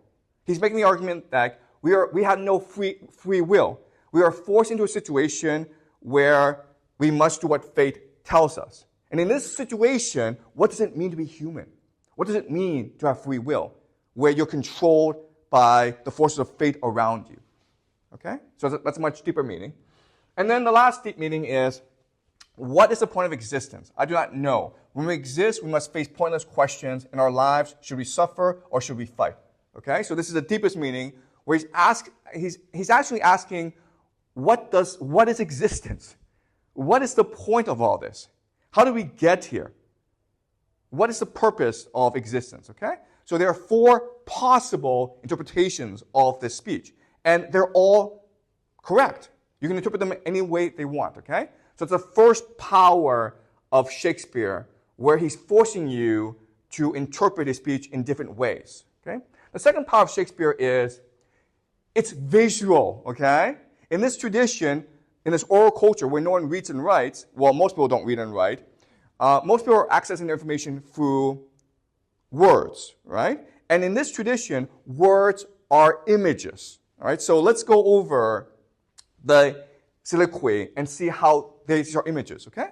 So when Hamlet says, suffer the slings and arrows of outrageous fortune, or take arms against a sea of troubles, and by opposing end them, the audience is seeing these pictures. They're seeing a movie in their heads. Okay, that's the attraction of Shakespeare. Okay, do you guys see this? Is it clear to you guys? All right? And because you're seeing pictures, they remember all this. Okay? When you talk to an English person, it's amazing how much Shakespeare that person knows subconsciously. Another image, okay? In that sleep of death, what dreams may come, we have shuffled off this mortal coil, must give us pause. All right? So this is an image of a person who's dead, so his soul goes up to heaven. But what's in heaven? What's in that sleep of death? No one knows. Okay? Another image. The native hue of resolution is slickered over with a pale cast of thought. Okay? So this is a complicated sentence, but it's really about how something that is clear to us, once we think about it, becomes very dark and unclear. All right? So that's the power of Shakespeare. It's a visual language. All right, another example. In the price of great pivot moment, their currents turn awry and loosen of action. Right? So imagine a ship. It's going in a direction. You're set on that path. But the moment you think about it, the moment you think deeply about what you're doing, the ship collapses. You don't know where you're going anymore. Right? So is that clear to you guys? All right. So another example of the power of Shakespeare is Julius Caesar. I'm not sure if you read Julius Caesar in school, but Julius Caesar, the plot is very simple. Julius Caesar, he has defeated all his enemies in the Roman Civil War, and his friends, Brutus, Cassius, they're worried that he'll become a dictator. They're worried that he'll become king, so they plot to kill him.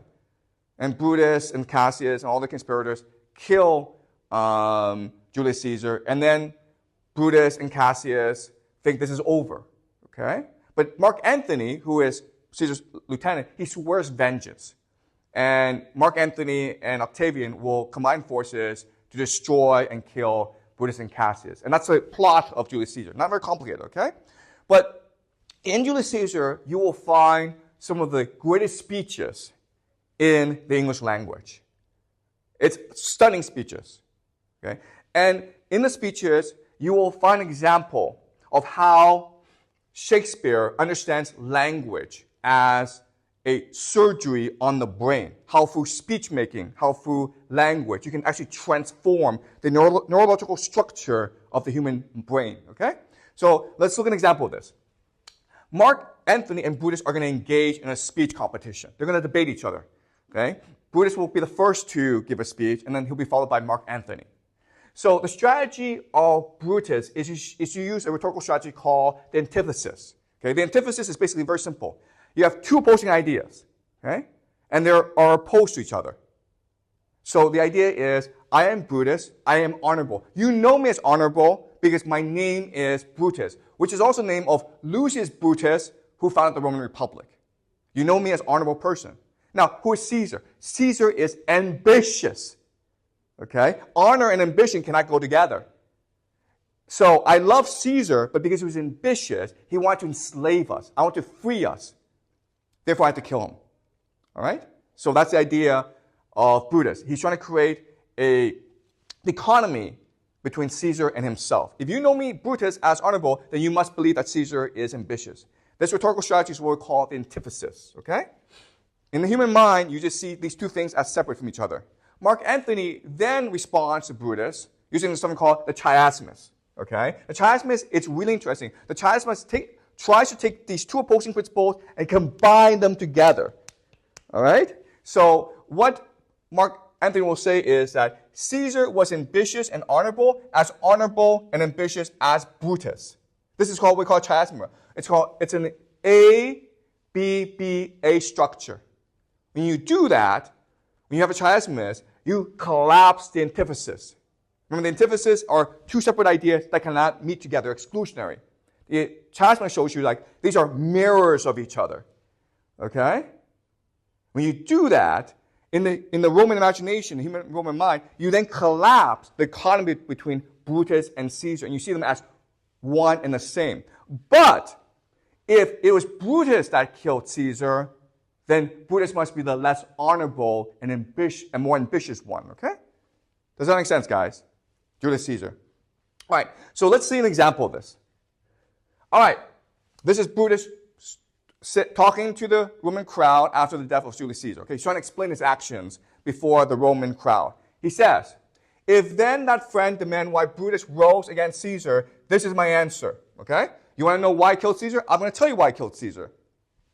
Not that I love Caesar less, but I love Rome more.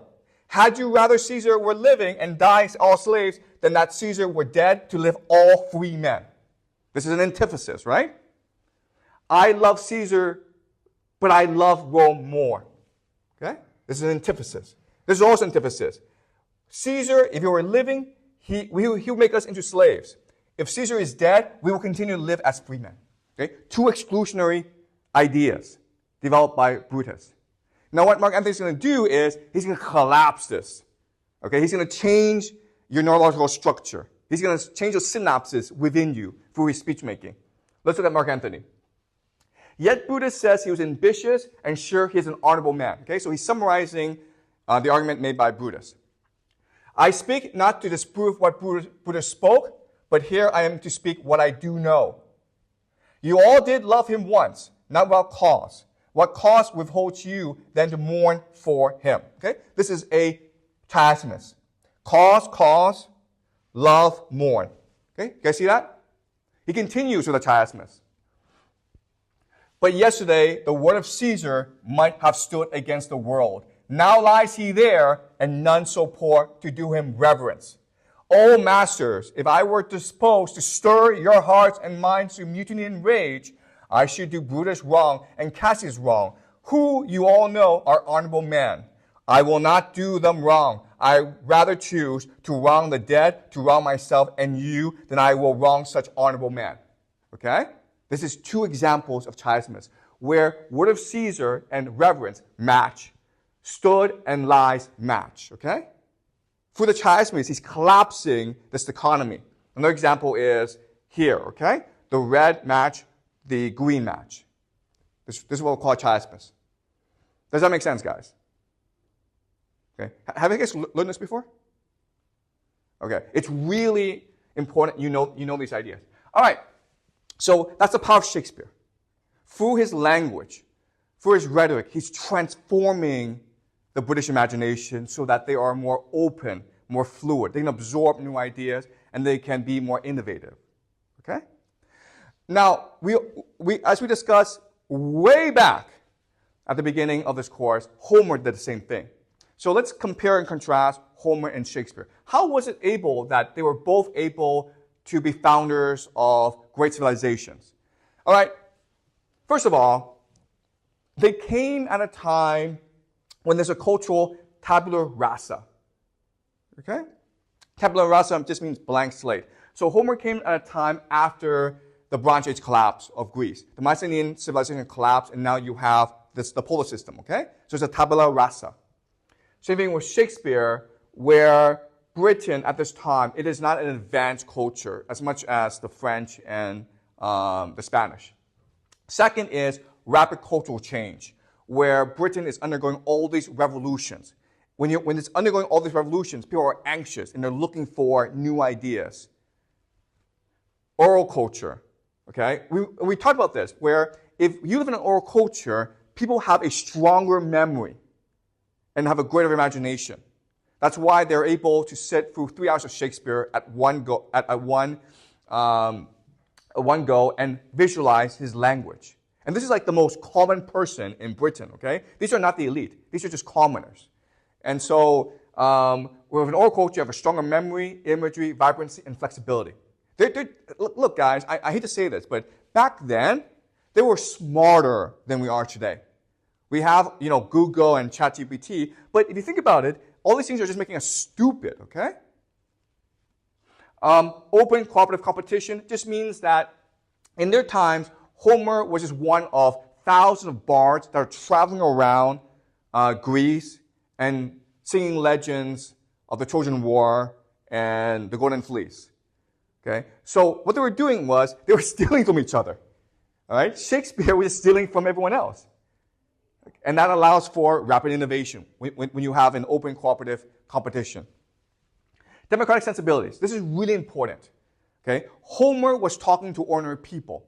Shakespeare was talking to ordinary people. The problem with today's culture is there's a lot of market differentiation, where if you feel that you are high class, you're a university professor, you don't want to talk to common people, you want to talk to other university professors. And that leads to stagnation and segmentation, okay? Free market, really important idea where, how do you know if you're good or not, okay? Well, in a university, you know if you're good or not if a professor tells you you're good or not. But how do you know the professor knows what he's talking about? The free market provides an objective feedback loop which forces you to constantly innovate and improve, right? How do you know you're good? Because people come and listen to you. They pay attention to your place. They want to pay for your place. All right? And it turned out that because of the free market and open cooperative competition, Shakespeare proved to be the best. Okay? And the last idea is poet as prophet. Okay? This is a really important idea where, okay, yes, Shakespeare became very wealthy because of the plays he was producing. He came from a very common background. He was not very wealthy. He didn't even go to university.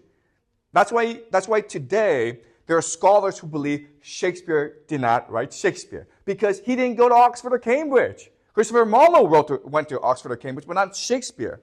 Okay, so you have a lot of scholars who actually believe, because he was not well educated, he could not have written the plays he wrote. But what drove Shakespeare and what drove Homer is the idea that you have a divine mission to spread the truth. Okay? So Shakespeare and Homer, they were rich, they were popular, they were famous, but they were not driven by money. They were driven by a divine messianic mission to transform the world. Okay? Does that make sense, guys? This is really important to understand. Great artists are driven by a messianic mission to change the world for the better. They're not driven by money or power or fame. All right.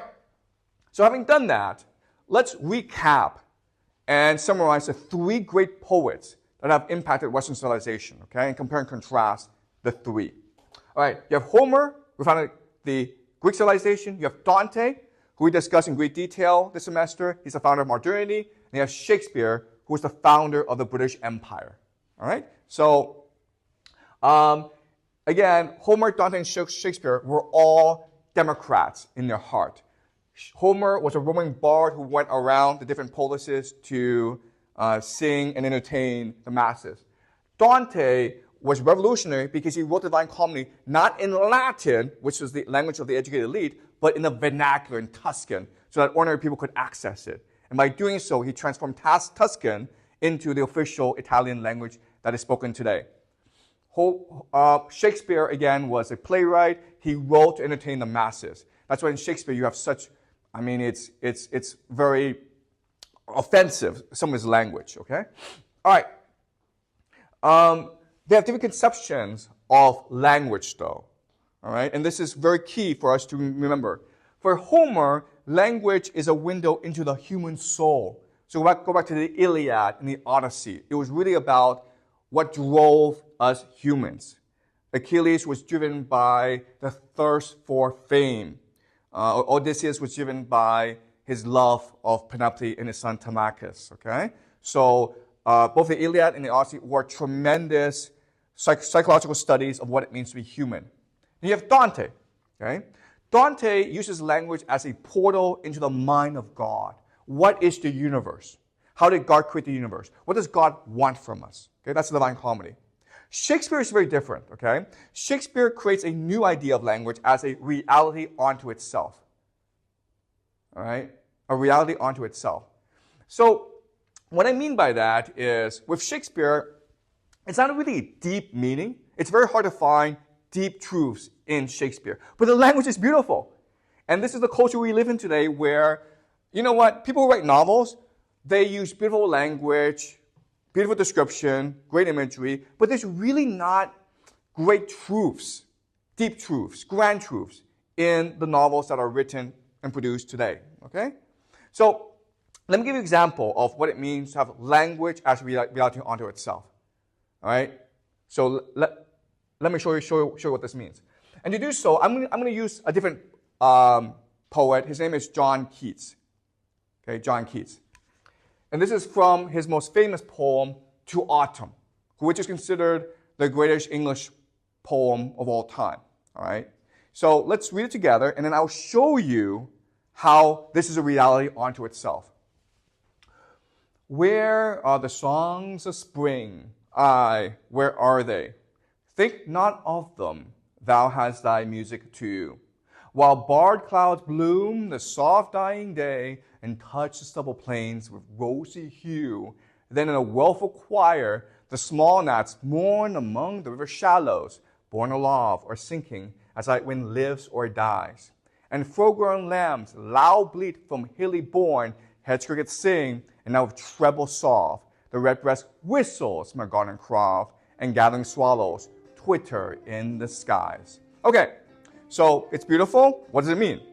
All right, I'm going to show you what it means. Okay, this is language as reality unto itself. It is language visualizing a new world. All right, so you see how the words match, right? While barred clouds bloom the soft dying day and touch the stubble plains with rosy hue. It's a painting, guys. All right? This one sentence, it's a painting of a new world that you can see in your heart.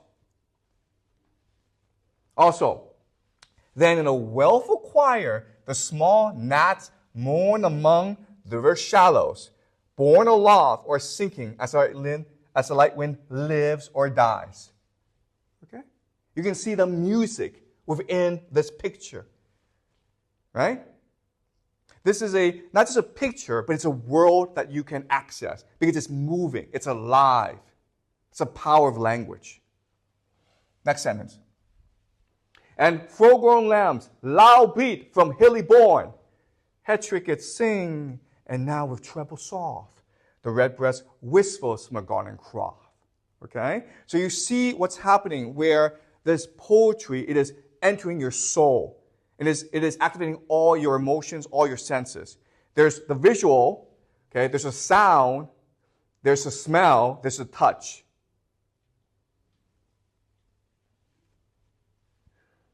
And gathering swallows twitter in the sky. Okay?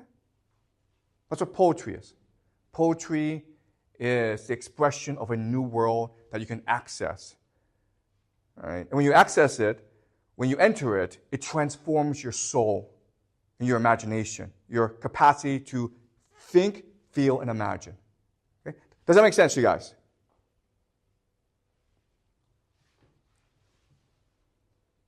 All right. All right. So let's summarize what we learned, okay? Shakespeare turns English into the world's linguistic internet, a platform in which all cultures, ideas, and worldviews can meet and crossbreed. Okay? So Shakespeare is transforming English into this extremely flexible, beautiful, memorable language, which allows everyone to learn English well. If you want to learn English well, just read Shakespeare. Okay? That's all you have to do. And then you can master English. So it's a linguistic internet. For the first time, all cultures are able to meet together within the English language and communicate with each other. Okay? There's a problem with this. The problem is this.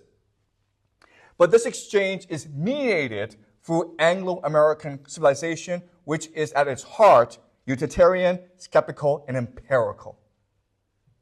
All right? So when you embrace English, when you experience English, you're also experiencing British culture, history, and philosophy, okay? And as we discussed, the three main philosophies of British culture are utilitarian, skeptical, and empirical.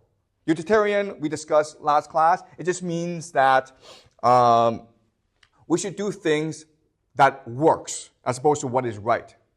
Skeptical is to be skeptical of our capacity to reason and to think. If you think you know something, you probably don't know it, okay? And then empirical just means the only thing you know is things you experience, all right? So, in other words, Anglo-American culture, even though it dominates the world, it's pretty lackluster. It's very narrow-minded. It's very practical. It's pretty mediocre. Okay? And if you want to know what I mean by that, think to yourself, what was the last great American novel you read? I mean, there are lots of great Russian, German novels, right? So Russians, you have Anna Karenina, War and Peace, Crime and Punishment. The Germans have great philosophy, Kant, Nietzsche, Hegel. We'll go into that later on, okay? But I struggle to think about what great art the Americans have produced, even though they are the most wealthy, most powerful country that has ever existed in human history. Okay? And I mean, Shakespeare is great. I mean, like I love Shakespeare. King Lear is one of the greatest plays ever written. But Shakespeare compared with Dante, I mean, I don't know, okay? Dante is like, you are in the mind of God. You can feel this is divine, okay? But with Shakespeare, you're like, this is beautiful, but is it a pretty nothingness? Okay? That's a question I have. And again, to be fair, it's been a long time since I actually read Shakespeare. I've read most of his plays, but it's been a long time since I've read Shakespeare. So what I want to do later on, maybe a few years from now, is actually teach Shakespeare and see if I'm wrong, okay? But right now, I have to say, Shakespeare is not as impressive as Homer and Dante. Right? I think Homer and Dante are the two greatest poets who ever lived. All right, so let me give you an example of what I mean by how British culture is kind of narrow-minded. All right, so this is considered the greatest epic in the English tradition called Paradise Lost by John Milton.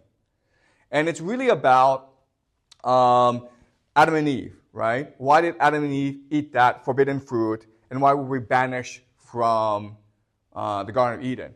And look, it's 12 books, which is a model of the great epics of antiquity, Homer and Virgil. And there are some parts of Paradise Lost which are beautiful, okay? I mean, I love Paradise Lost. I've taught Paradise Lost before. But the reality is this. As an epic, as a grand vision of the world, it doesn't really work. Okay? I mean, like, I don't really think the plot, the vision of Paradise Lost, it is as fully formed and as grand as Homer and as Virgil and as Dante, okay? And so Paradise Lost, you might have a chance to read it in college one day, but it's a very limited and narrow-minded epic. All right, so let's conclude. All right, so we did Britain today, okay? And I hope you understand British culture. It's an island fortress. It sees itself as heir to the Roman Empire. It is an Anglican religion.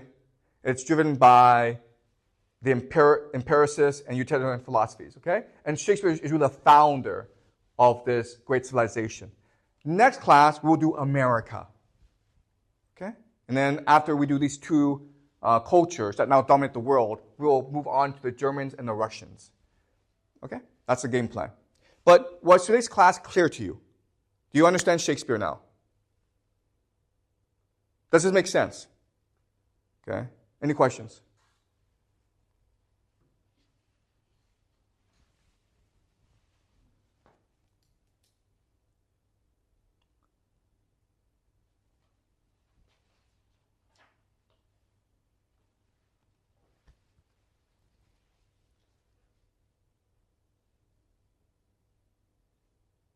Anything you're not clear about? Any questions?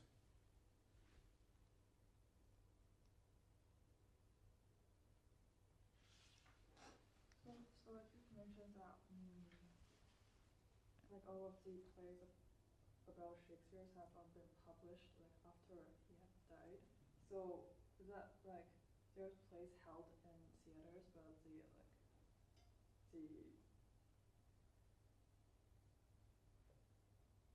the textual version of it haven't been published. Okay, yeah. So the question is, what is so Shakespeare is performed all the time, and you are forced to read Shakespeare in school. So where do we get these plays from? Okay, so let me explain to you what's happening. All right. Okay, so Shakespeare's plays. All right, so when Shakespeare was alive, he didn't really publish his plays. Okay, he didn't publish his plays. And there are many reasons why he didn't publish his plays.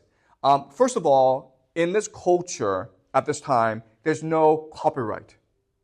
So if you publish your play and someone steals it, too bad. So you're not incentivized to publish your play. Second of all, people don't really read and write, so there's really no market for his plays.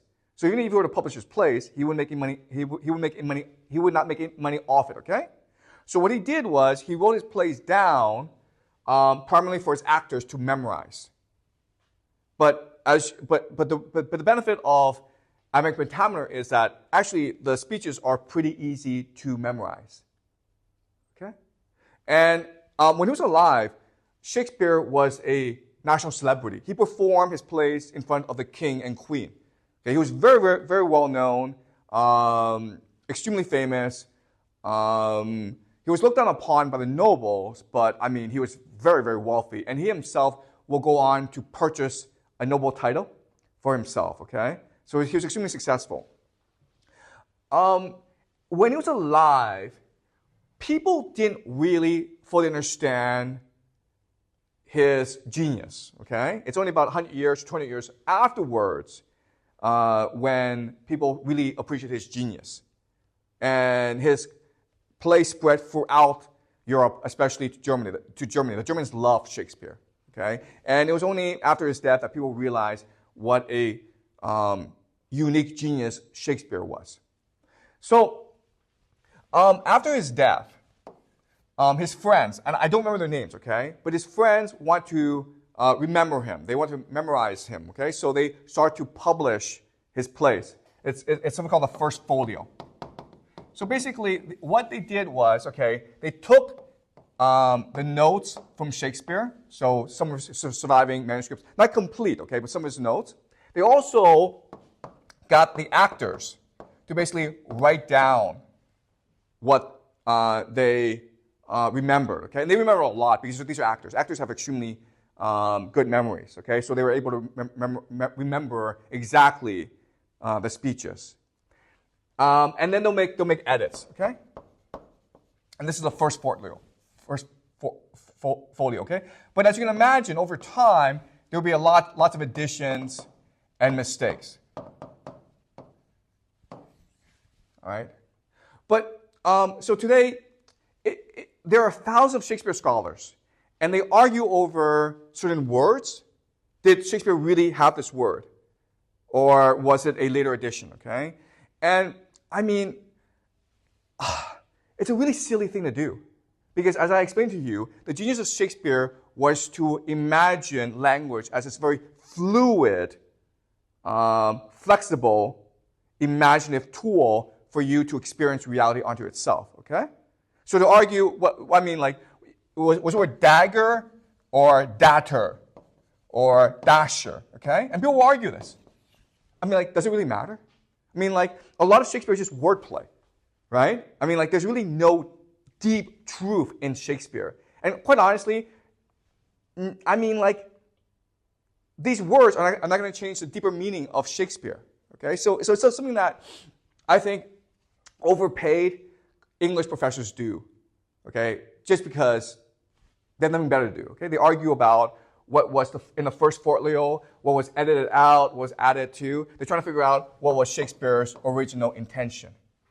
And, I mean, Shakespeare, think of him as a musician, okay? He's trying to sing beauty and truth. But a lot of it is not intentional. A lot of it's not conscious. A lot of it's just being driven by inspiration and intuition and imagination. Okay? right? So when we go back to Hamlet, the soliloquy, if we change a few words, it doesn't really change the meaning of the soliloquy, okay? Right? Okay. Does that make sense, Eva? Okay, great question though, right? Any other questions? So you mentioned like the idea of the white man's burden. Yes. Yeah. So how's that like that kind of mindset that they wish one to be superior to others, kind of embedded in the Shakespeare plays? Yeah. And how do we know that influence? Okay, so it's a great question, okay? White man's burden. Okay, this is a concept that was introduced during the age of imperialism, right? Towards the end of the 19th century by Rudyard Kipling, okay? The white man's burden. We have a responsibility as white people to go and civilize the dark people, okay? In Africa and in China and other places. What's the connection to Shakespeare? Okay, first of all, Shakespeare was not interested in the world, okay? He was very provincial. He was interested in London, and that was about it. I'm not even sure if he traveled, okay? There's a debate whether or not he actually speaks French and Latin. He knows a bit of Latin, but there's a debate whether or not he speaks French, okay? So Shakespeare was not an imperialist. He was not a globalist. He didn't really care about the world. But within Shakespeare is British culture, okay? He wrote of histories, tragedies, and comedies. There's like 38 to 41 plays. And together, they are the encapsulation of British culture, right? So as Britain was going out into the world and conquering people and colonizing nations, they needed to explain why this was happening, okay? Why are you going and killing people for like no particular reason? And this is why Shakespeare is important. Because Shakespeare allows them to say, well, do you have a Shakespeare? Do you have like 38 to 41 plays that are beautifully written? Well, if you don't, then that means you're not civilized. Okay? We have Shakespeare, you don't have Shakespeare, that means we're superior to you. And therefore, we will teach you Shakespeare. We will educate you in Shakespeare. We will civilize you. Okay? So this is not just Shakespeare. There are other individuals as well, okay? But primarily Shakespeare. Shakespeare is really the greatest cultural product of the British, right? So that doesn't make sense, Echo. Okay, so Shakespeare himself was not an imperialist. He didn't really care about that sort of thing, okay? But his legacy will be co-opted by British imperialists in order to justify and explain why they're going out and killing so many people around the world and stealing their resources, right? Okay, but we'll discuss this when we enter the age of imperialism, which is towards the 19th century. And then this will lead us into the Great Wars, World War I and World War II. Okay? All right, any more questions?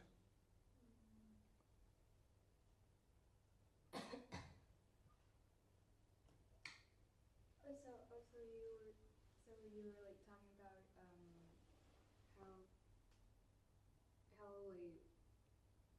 Shakespeare doesn't care about the world, is it that? And about us, I'm saying about like race and which like white people are really trying to take over or something like that. But we're learning in world literature class, we're learning Othello, and it's about some same kind of related to race, like the main characters from Africa, and I was wondering,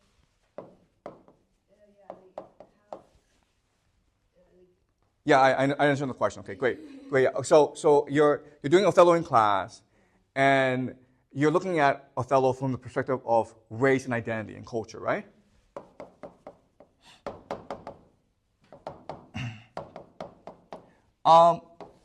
Okay, so let's discuss how Shakespeare wrote his plays. Okay, so he wrote for around 40 plays before he died at 52, okay? Which meant that he was basically producing 1, 2, 3 plays a year. That's a lot, guys. If you read Shakespeare, the themes are extremely diverse, okay? You have Othello, who is a Moor who kills his wife Desdemona, okay?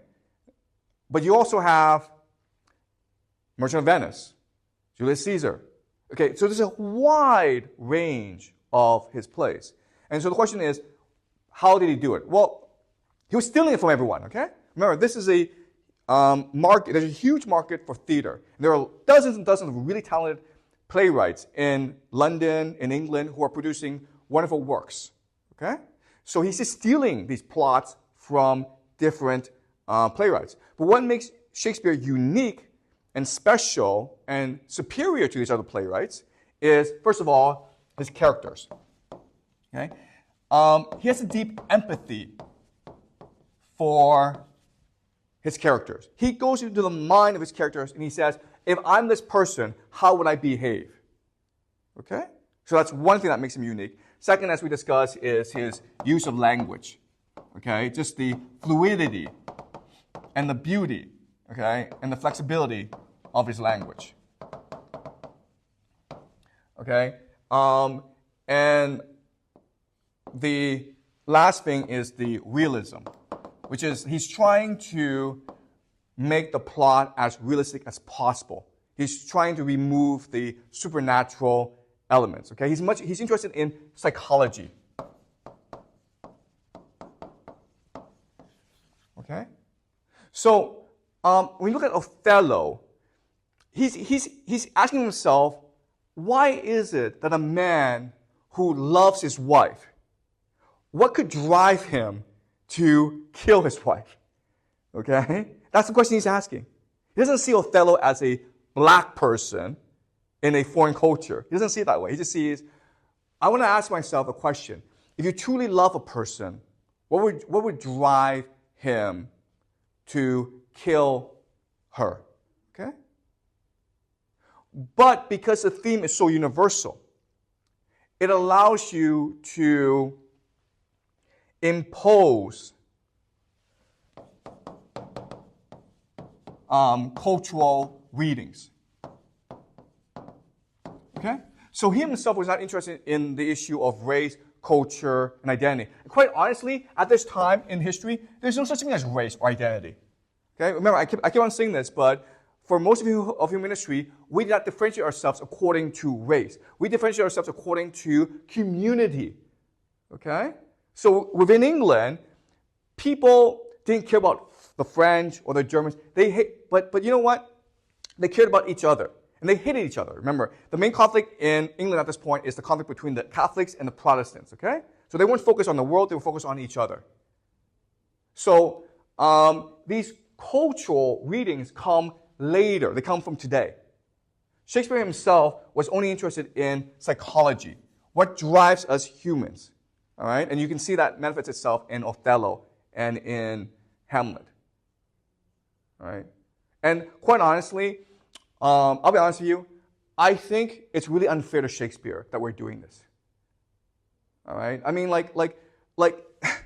isn't it much, it wouldn't be a much more interesting class if we stopped asking ourselves, oh, Othello was a black person, so how black people were persecuted? And ask yourselves, Othello is a man of great achievement. He's a man of great, tremendous pride and honor. But is it possible that in certain circumstances, this can be used against him? And that's the plot of Othello, which makes it a Greek tragedy, right? The Greeks were concerned about hubris, arrogance, fate.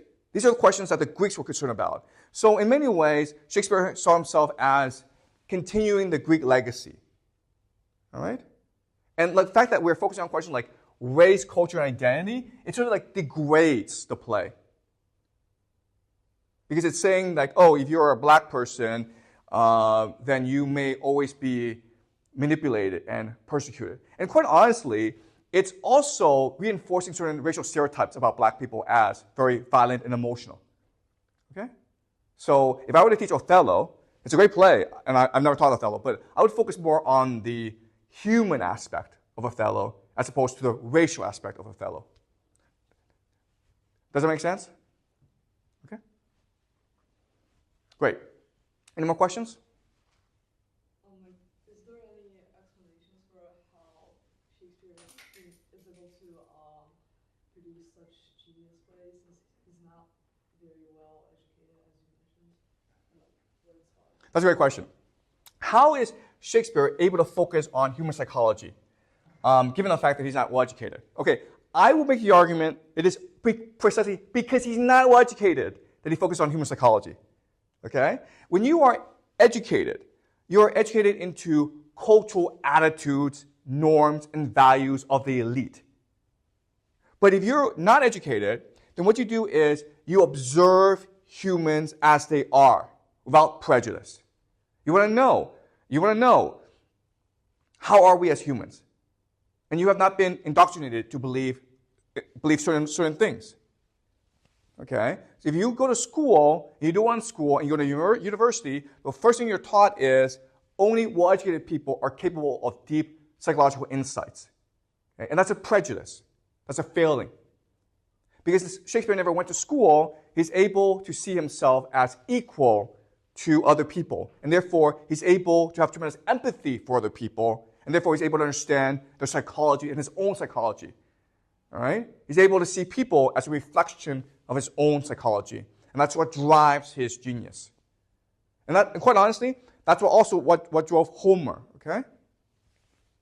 So, I hate to say this, okay, but I did go to Yale University. I studied English literature there, so I spent a year studying Shakespeare. And I was not impressed with the education I got at Yale because, again, the problem with one of these elite universities is you're taught to think in a very rigid way that inhibits your empathy, your curiosity, and your own psychological understanding. Okay? In fact, I'll be honest with you. I watch a lot of YouTube videos and to do research for these talks. I'm always impressed by how these self-taught historians know much more about history than these academics at Yale, Cambridge, Oxford, Harvard. Okay, that's something that I've observed. You're much better off talking to an individual who has a passion for history and who spent his entire life asking himself, what is history? But never really got a formal education, never got a doctorate in history, as opposed to a Harvard PhD in history. Okay, that's a hard lesson I learned in my life. It was very hard for me to accept because I am an elite graduate of elite university. Okay, but what Shakespeare understood intuitively is, no, it's the common people, the ordinary people, that's where the truth lies. Okay? Not in books, but in people. That's what makes Shakespeare so great.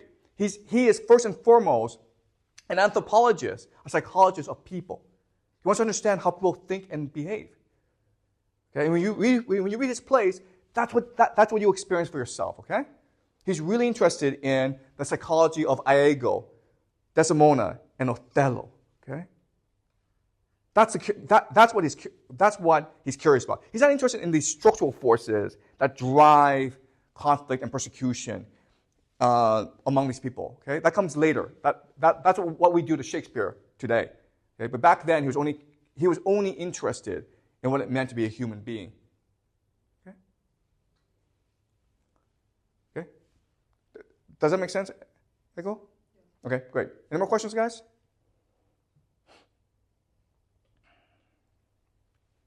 You want to ask more about Othello, I'd be happy to answer. Even though my reading of Othello might be different from what you're being taught in class. I've only read Act 1, so I haven't done much about that yet. Okay. But I was kind of curious how Shakespeare think of these kinds of themes, Othello, because back then in England, I don't really see much literature about race, race topic. Okay, so the question is, how does Shakespeare develop his themes? Okay, so Othello, sorry. So Othello, Hamlet, King Lear, all these plays are well-known stories. Okay, they're extremely well-known stories. But Shakespeare, he is curious about people, all right? Because every day, if you work in a theater, you deal with people all the time, okay? Your customers are people, your actors are people. And what he discovered over time is people are very complicated. People are very emotional. People have their own psychology. There's diversity among people, okay? And so what he does that's really interesting is he takes these legends and he combines them together, okay? He takes these legends and he takes his observations of human individuals and he combines them together to create Shakespeare.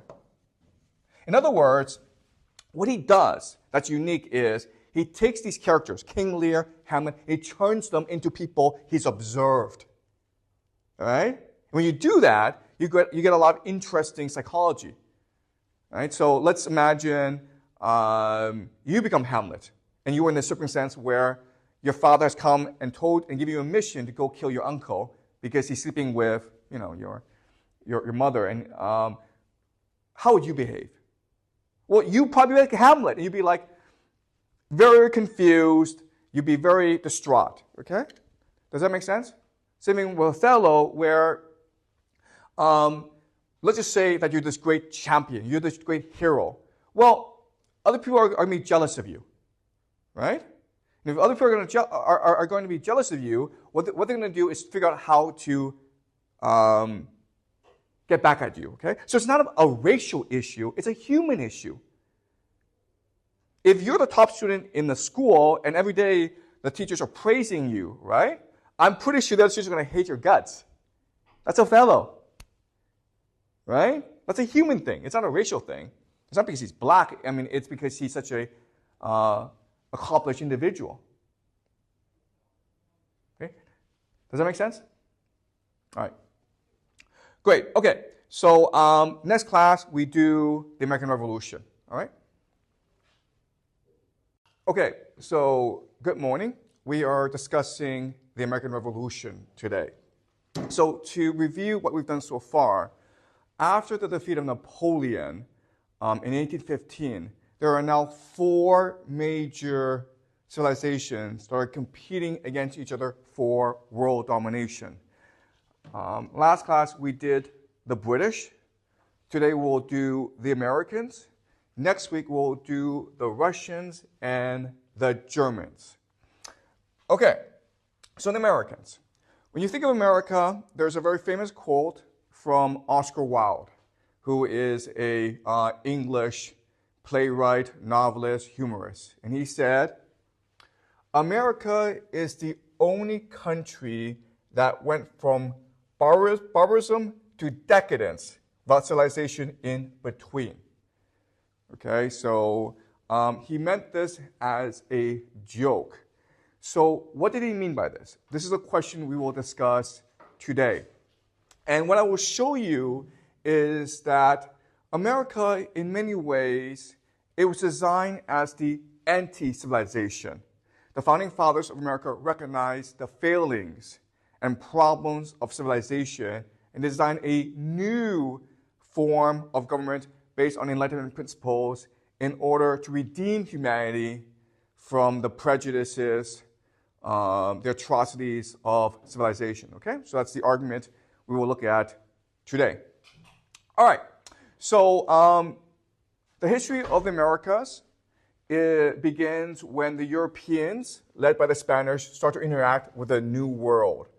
So the Spanish, starting in 1492, they will come and conquer the Aztecs, the Mayans, and the Incas. And they will establish basically plantation economies where the Spanish are extracting resources, primarily gold, silver, from the Americas. They will also establish sugar plantations on the islands of the Caribbean, and they will man it with slaves from Africa as well as other places. And this is extremely profitable for the Spanish. So of course, the English, the French, and the Dutch Republic, they want to get in on the action. Okay, and at first they start to smuggle resources into the New World. and they engage in piracy. In 1588, the English Navy defeats the Spanish Armada. And this opens up the New World now for the Europeans to come and colonize it. Okay? The problem, though, is that the Spanish control the best parts of the New World. And so everyone else is stuck with North America. And in North America, there's quite a few problems. First of all, the weather's very cold. Okay? So it's not hospitable to colonization. Second problem is that you have lots of Native Americans in North America who are extremely violent. They are used to freedom, and they will fight to the death. At this time in history, the tallest, strongest people in the world are actually the Native Americans in North America. Also, you have lots of diseases that are problematic for the Europeans. So the Europeans spent a lot of time, basically decades, in trying to figure out how to best colonize North America.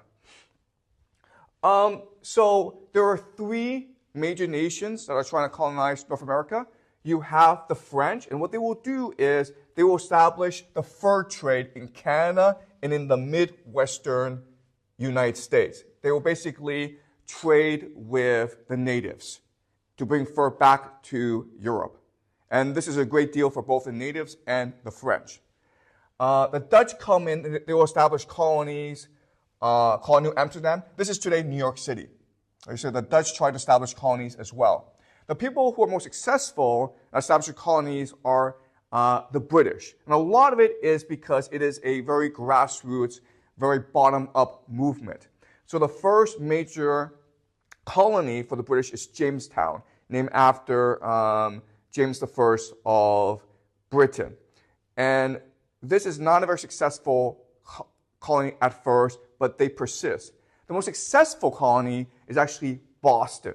What makes Boston unique at this stage in North American history is that it is established by a company, the Massachusetts Bay Company, that has a charter from the English Crown.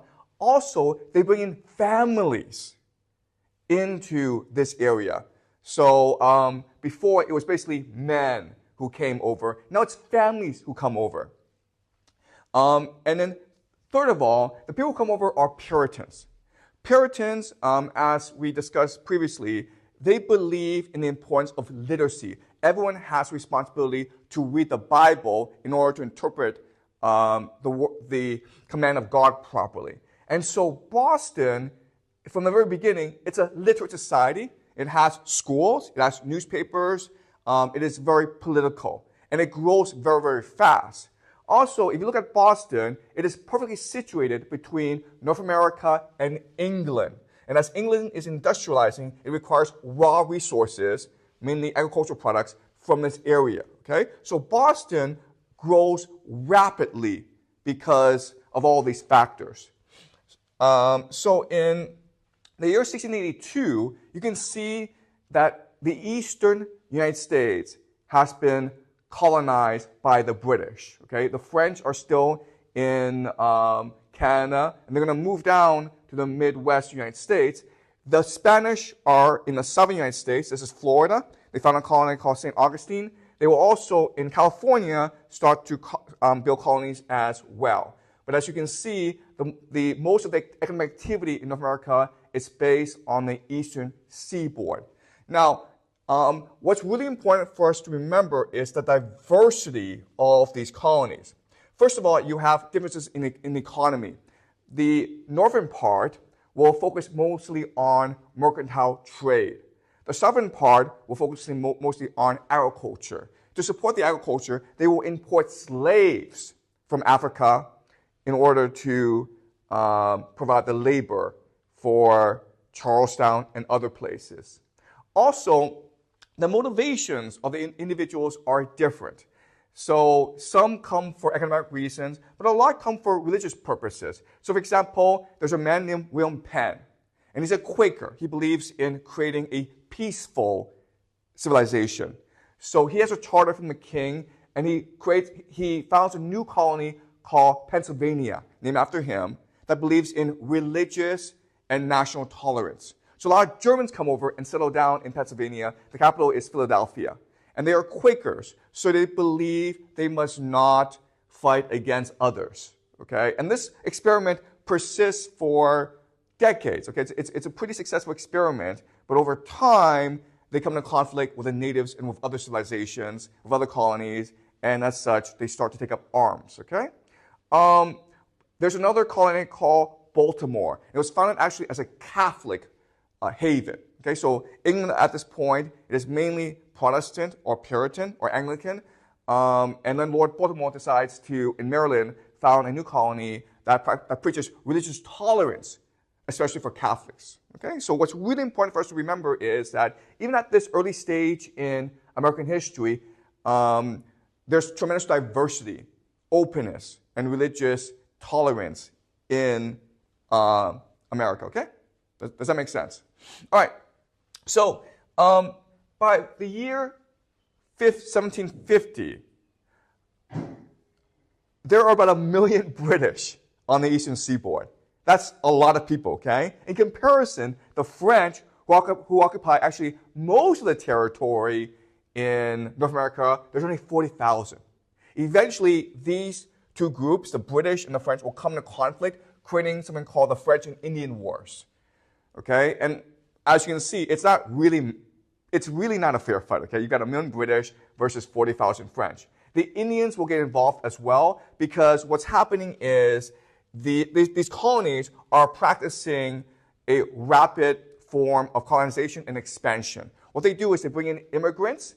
Then as the population explodes, these immigrants will be forced to move out west to settle territory in the western frontier of these colonies. But as you know, these areas are inhabited by Native Americans. And so this brings the Indians into conflict with the British as well. So the resolution to this is that King George III will proclaim that the American colonists are not allowed to move westwards of the Appalachian Mountains. Okay? So he's restricting the growth of the American colonies in order to maintain friendship with the natives. And obviously, the Americans don't like that. So in 1774, there are 3 major issues that bring the American colonists into conflict with the English crown. Okay? The first is, as I just mentioned, the English crown is limiting the expansion of the colonies westwards. And they don't like that. Okay? Second is that it was very expensive for the British to protect the colonies against the French and the Indians.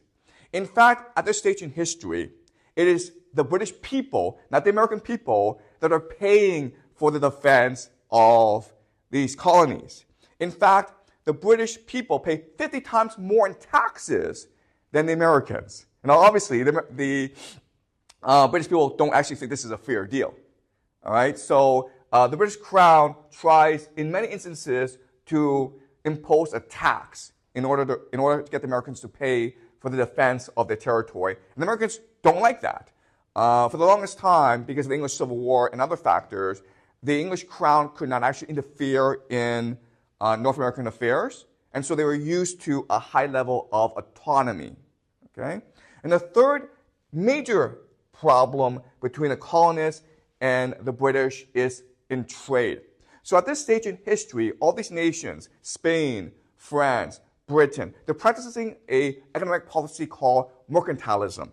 Okay? Mercantilism is the idea that all trade should be directed by the state for the purpose of generating wealth for the state. And so what this means is that there are different trade zones that are established in competition with each other. And so if you are a British subject, you're only allowed to trade with other British lands. Okay? So the Americans can trade with England and with India, but they're not allowed to trade with the French and the Dutch and the Spanish. And the Americans don't really like this either. Okay? So these are the 3 main factors driving division between the American colonists and the British Crown. And this will, of course, culminate in the American Revolution, okay, the War of Independence of 1776. Also, what's really important for us to remember at this time is that per capita, the Americans are far wealthier than the British. Okay? Now, this is strange. And you ask yourself, why is it that even though England is industrializing far more rapidly than the Americans, and there are more British citizens than there are Americans, and also Britain is an empire, whereas America is a colony, how is it that the Americans per capita are able to become wealthier than the British? And the answer has to do with the American work ethic, the American attitude towards life. And this is best expressed by a man named Benjamin Franklin, okay, who is considered one of the founding fathers of America. He had an incredible life. He was born poor, but through hard work, through tenacity, through optimism, he was able to become a merchant, a very wealthy merchant, and an inventor, a philosopher, an ambassador, a politician, okay? So he is basically the role model for Americans. Towards the end of his life, he wrote his autobiography. And so we're going to study his autobiography in order to get insight into the mentality of the average American at this stage in history, okay? Now, Benjamin Franklin, by writing his memoir, he starts a new fad in America that persists to today. It's called the self-improvement or self-help fad. And these are the books that sell the most in America. So you may have heard of How to Win Friends and Influence People by Dale Carnegie. There's also Napoleon Hill, Think and Grow Rich, okay? And these books are just telling you how to, as they say, how to be more successful in life, okay? This is called the self-help movement. And the Americans really pioneered this. Before in history, no one believed that for your hard work, you can actually attain more in life. And in fact, you must go up and obtain more in life, okay? So the Americans really started this self-help fad. All right, so let's read certain passages from the autobiography of Benjamin Franklin to gain insight into the American psychology, okay? From the bosom of poverty and obscurity, so he was born poor and he was born a nobody, in which I drew my first breath and spent my earliest years, I've raised myself to a state of opulence and to some degree of celebrity in the world. This is the American dream. You can be born poor, but through hard work, you can become rich, okay? A constant good fortune has attended me through every period of life to my present advanced age, and my descendants may be desirous of learning what were the means of which I made use, and which, thanks to the assisting hand of Providence, have proved so eminently successful. They may also, should they ever be placed in a similar situation, derive some advantages from my narrative, okay? So not only is he going to tell you how to become rich, but he will teach you how to become rich, okay? So if you just do what he does, you'll become rich as well. So this is the American optimism. This is the American dream. All right. So he continues. He's talking to a friend, and his friend tells him, your writing sucks. And at this time, he should be angry, right? But instead, he recognizes that, look, there's merit in my friend's criticism, so I will improve myself, okay? And the way he improves himself, and he writes it, I won't read it because it's too long, but what he does is this. He takes a magazine, The Spectator, which is very well written, and then he summarizes the main points of the articles that he's read. Then he will take the summary and he will rewrite the article from memory himself. And then he will compare and contrast his work with that of the original work, and then he will make adjustments and refinements to his own writing, okay? Now, if you actually know how to write, and if you actually met good writers, writers don't write like this, okay? This is not how you learn how to read and write. But again, this shows us the optimism of the American character, that through just pure hard work, and tenacity and persistence, you can learn anything, even though historically we all know that writers are people of genius. They're sort of born great writers. Okay? You're not going to learn how to be a man of genius just through pure imitation. Okay? But what he's telling us is that no, through imitation, you can improve yourself. Okay? That's a very American outlook. All right. Now he's going to tell us how he became rich. I began to pay by degrees the debt I had contracted. And in order to ensure my credit and character as a tradesman, I took care not only to be really industrious and frugal, but also to avoid every appearance of the contrary. I was plainly dressed and never seen any place of public amusement. Okay? So he's telling you how he became rich. First of all, he was honest. When he did business, he made sure that he never tricked anyone. Okay? His reputation mattered above all. Also, he dressed in a very simple way. He didn't waste any money. He came across to everyone as someone who was a good Christian, a good Calvinist, someone who enjoyed making money and someone who saved all his money in pursuit of the praise of God. Okay? And this is how you become rich in America. Right? And you can imagine that there is merit to what he says, that if you do work hard, if you are honest, and if you save a lot of money, then it's possible for you to become rich.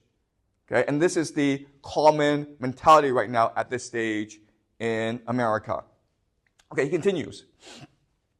I ought to have related that during the autumn of the preceding year, I united the majority of well-informed persons of my acquaintance into a club, which we call by the name of the Junto, and an object of which was to improve our understandings.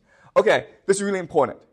What he's telling us is that after he became rich, he met other rich people, and they formed a philosophy club to debate and discuss the political issues of the day.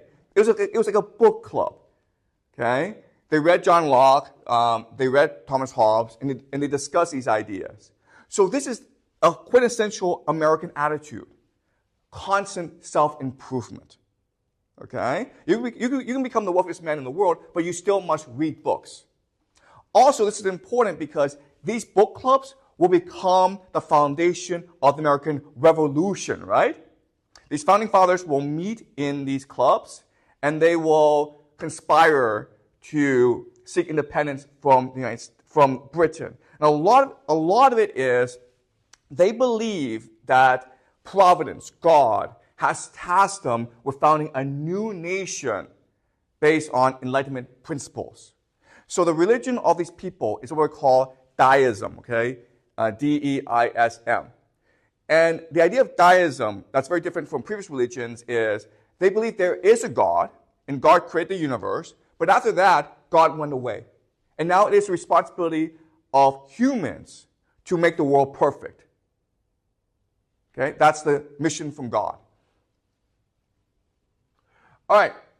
This was the best school for politics and philosophy that then existed in the province. For our questions, which were read once a week previous to the discussion, induced us to peruse attentively such books as were written upon the subjects proposed, that we might be able to speak upon them more permanently. Okay? So they know that Providence has tasked them with creating a great nation called America. And to understand how to do so, they will read all the books of antiquity. They will study Rome. They will study Athens, Sparta, Carthage. They will study the Dutch Republic. They will study the British Constitution. Okay? And by studying these classics, they will come to a consensus on how to build a new society in the image of God. Okay? Does that make sense? Okay? This is the foundation of the American Revolution. All right. So not only did America become very wealthy very fast through the hard work, simplicity, and optimism of the people, but as you can see from this map, they basically spread out really quickly. At this time in history, the Spanish, the British, the French are all in North America. The Russians are here as well, but over time, the Americans will push everyone out, and this is what they call manifest destiny. Okay? All right, so 1776, America declares independence from Britain. And again, this is after years and years of conflict over a myriad of issues. Thomas Jefferson, one of the founding fathers, he writes something called the Declaration of Independence. why is America declaring independence from Britain? And the answer is, we hold these truths to be self-evident, that all men are created equal, that they are endowed by the Creator with certain unalienable rights, that among these are life, liberty, and the pursuit of happiness, that to secure these rights, governments are instituted among men deriving their just powers from the consent of the governed, that whenever any form of government becomes destructive of these ends, it is the right of the people to alter or to abolish it.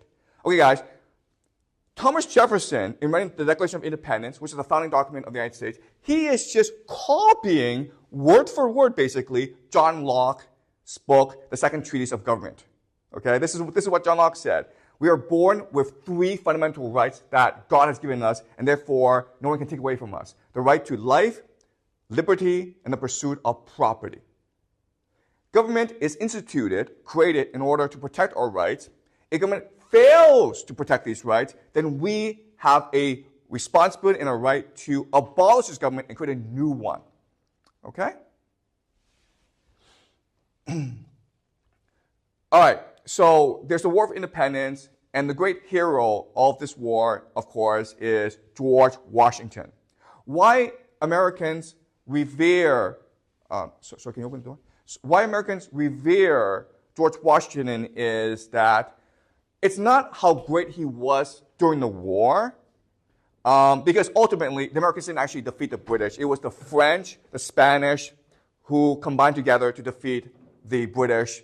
And eventually the British decided that, you know what, the Americans, colonists, they're too problematic. We don't really care, okay? So let's just focus on Europe. So the Americans fought a guerrilla warfare, and they were very brave, but without the French, the Americans could not possibly have defeated the British, okay?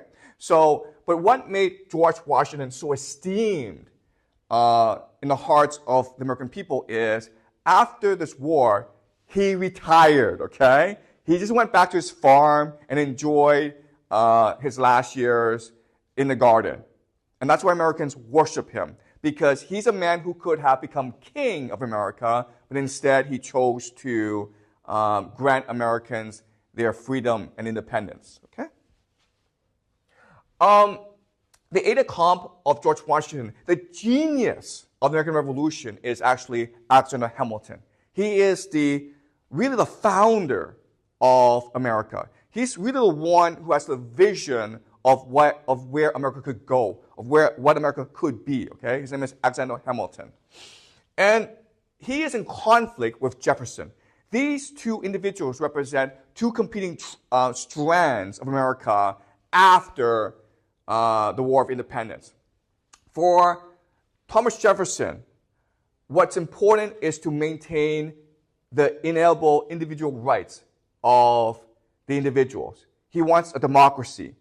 And because most people are farmers at this point, he believes economic policies should be focused on agriculture, okay? So this is a Thomas Jefferson ideals of the American Revolution. Hamilton saw the world differently. He believed in his heart, as did many people at this time, America is destined to be an empire, and therefore it needs a strong central government. And in order to become an empire, it must have industry. Okay? So, some certain points. So, the colonists are fighting the British because the British are trying to tax them, the British are trying to impose an army on them, and because the British are trying to limit their trade. Okay? So, in order to get everyone to fight, they create something called the Articles of Confederation, which limits the power of the government to impose taxes, which limits the ability of the government to raise troops. But this is problematic because you can't actually fight a war like this, okay? So after the British leave America alone, problems start to arise. Basically, the main problem is you have lots and lots of soldiers who used to be farmers. They were promised pay when they joined the militia against the British, but because the government has no money, they had no money, okay? And there are also farmers, and because they had to leave their farms, they fell into debt. And so rich people came and took over their farms. And this led to something called the Shays Rebellion, where farmers are now trying to overthrow the government. And so the solution was to create something called the Constitution, which would grant more power to the central government, especially to collect revenue, to control trade, foreign trade, and to have a army, basically. Okay? So that was the solution that proposed by Hamilton and his friends. Jefferson argued that this would, of course, limit the rights of individuals. So he insisted on adding something called the Bill of Rights to the Constitution. Okay? You may have heard something called the First Amendment, the Second Amendment, the right to speak freely, the right to bear arms. This is from the Bill of Rights. It's actually not in the Constitution. The Constitution is a framework for how to build a strong central government. Okay? Second thing I want you guys to understand is agriculture and industry. It's a different framework. Okay, it's a different economic framework. With agriculture, you need a lot of slave labor because obviously you need people to man the fields and grow the crops. Okay, and that's why if you want to have agriculture, you have to bring actually a lot of slave labor from Africa. But if your focus is in industry, you don't want slave labor. You want free labor. Okay? You want the market to decide who does what job and how much they get paid. This is a much more efficient way to organize your economy if you are industrializing. And the reason why is when you're industrializing, you need specialized labor.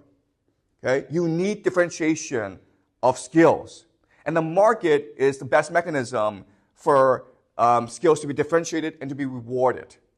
Okay? Also, think about this.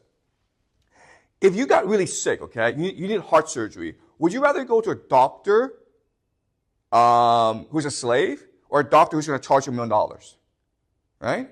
So free labor just allows for more economic activity and therefore more wealth generation in society.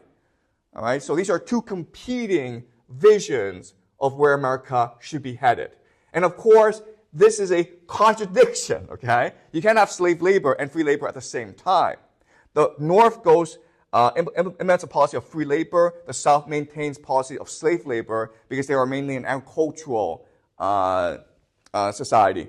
Obviously, Jefferson is from the South. Hamilton is from New York. This conflict will eventually give rise to the American Civil War of 1861. Okay? So this conflict has always been there, but in 1789, when they introduced the Constitution, they choose to ignore this conflict until 1861, when this conflict finally led to violence. Okay? So this is the root of the American Civil War. Does that make sense, guys? All right. Okay. Now let's look at the Constitution.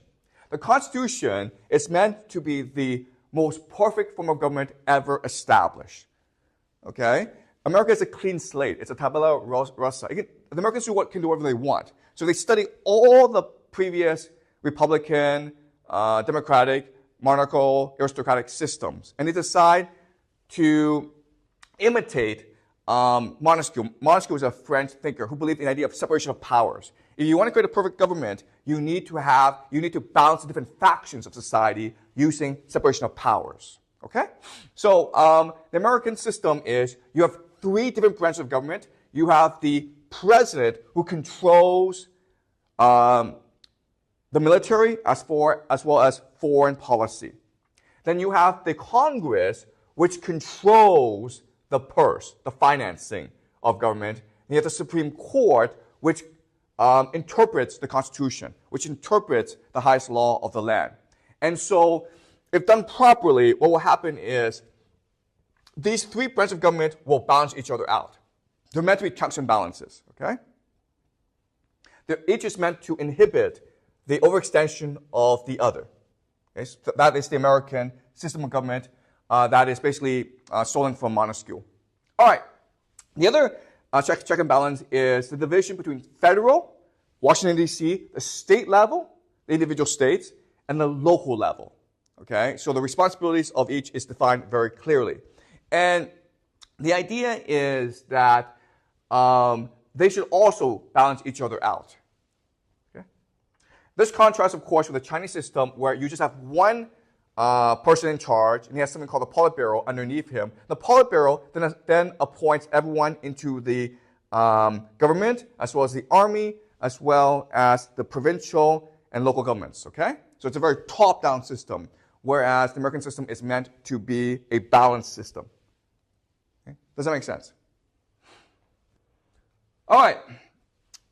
So the problem now is, now that you've decided that you need a constitution, you need a federal government, how do you convince the people to go along with this? Because for the constitution to go in effect, all 13 states have to agree to the constitution by a 2/3 majority. Okay? So to convince people, Alexander Hamilton, James Madison, and John Jay write something called the Federalist Papers. The Federalist Papers are a series of pamphlets, series of newspaper articles that explain why the Constitution is necessary. Okay, so we're going to look at a few passages.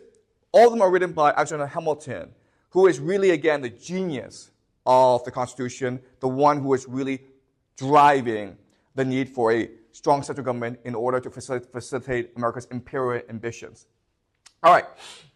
As this government is composed of small republics and enjoys the internal happiness of each, and with respect to its external situation, it is possessed by means of the association of all the advantages of large monarchies.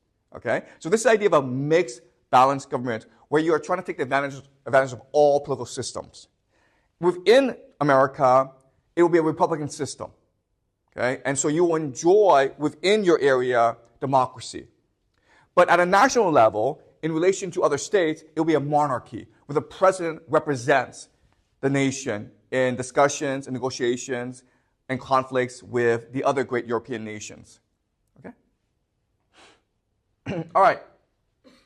Another thing that the Constitution does is, if the president wants to appoint ministers, if the president wants to appoint officials, they have to be vetted and approved by the Senate. Okay, and this is new.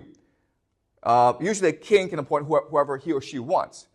But in the Constitution, the Senate must vet everyone. And the idea of this is to create accountability and transparency within government. Okay, so Hamilton explains this. To what purpose then require the cooperation of the Senate?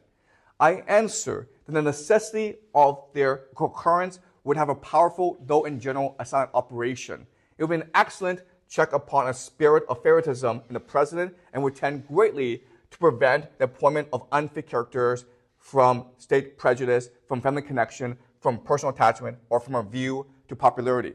Okay, let's just say the president wants to appoint his son to be the Secretary of State. Okay, the son appears before the Senate, and it is like a job interview. And the son is an idiot. He doesn't know anything. Okay, so in this instance, the son has embarrassed the president. And it's this fear of being embarrassed that inhibits the president from abusing his powers. Okay, that's a theory, okay? Does that make sense?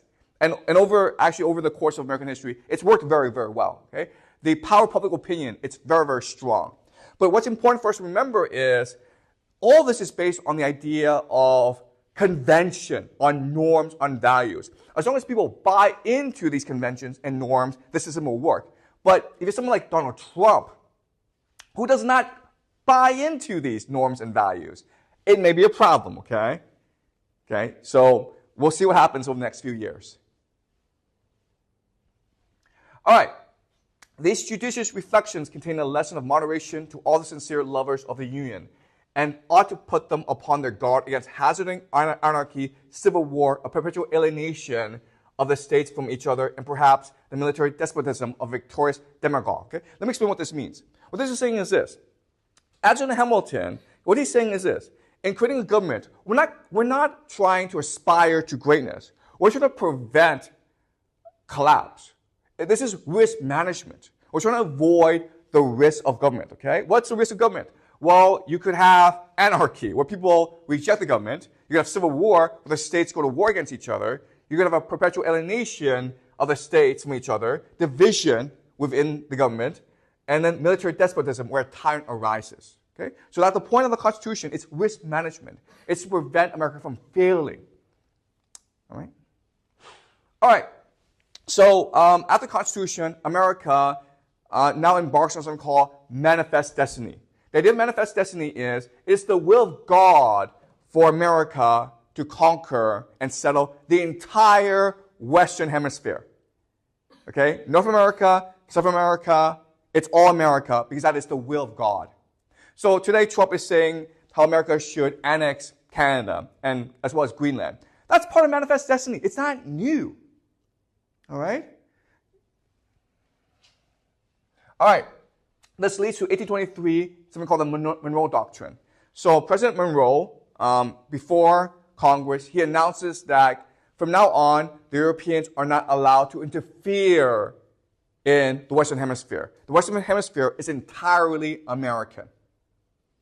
Okay? So he says, Europe are henceforth not to be considered as subjects for future colonization by any European powers. The Western Hemisphere is henceforth not to be considered as subjects for future colonization by any European powers. Hey guys, Russia, France, Germany, Britain, Spain, forget the Western Hemisphere. It's our territory. You come over here and we'll beat the crap out of you, okay? All right. So now America, to achieve its manifest destiny, it needs to expand, okay? And it uses multiple strategies to expand. In 1803, remember, the Midwest of the United States, it's controlled by France. It basically buys all this from Napoleon, okay? So now it's extending outwards over to here. Of course, there are natives in these territories. So what the Americans do, of course, is eradicate the natives. It's a war of genocide. All right.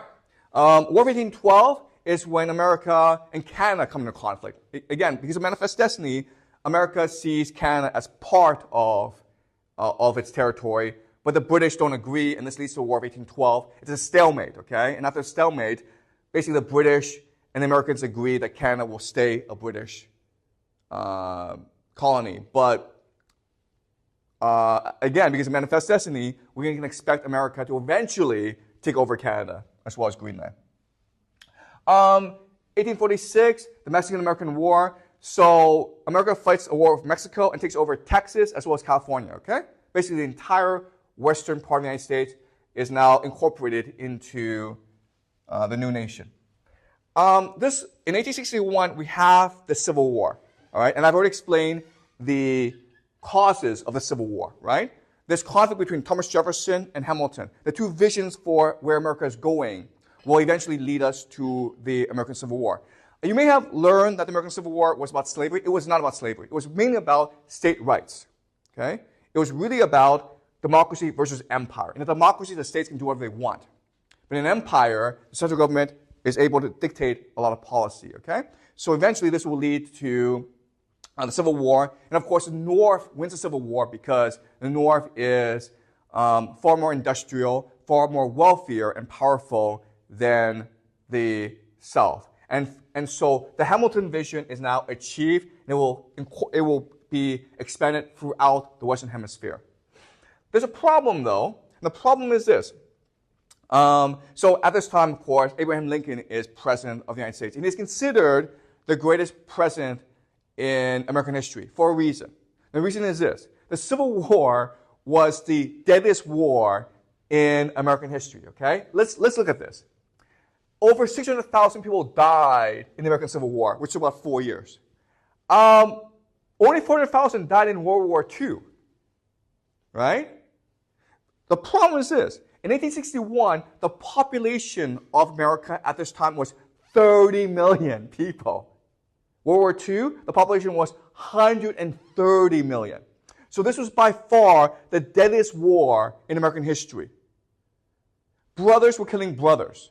It was a tremendous, it was such a bloody conflict. And so after this war was ended, everyone was asking, why did we do this? What's the point of this? And so there was shock, there was anger, there was frustration. So Abraham Lincoln now has to stand up and explain why this happened. Why did this war happen? All right? He needs to form a new vision of America that binds people together, that creates a new union.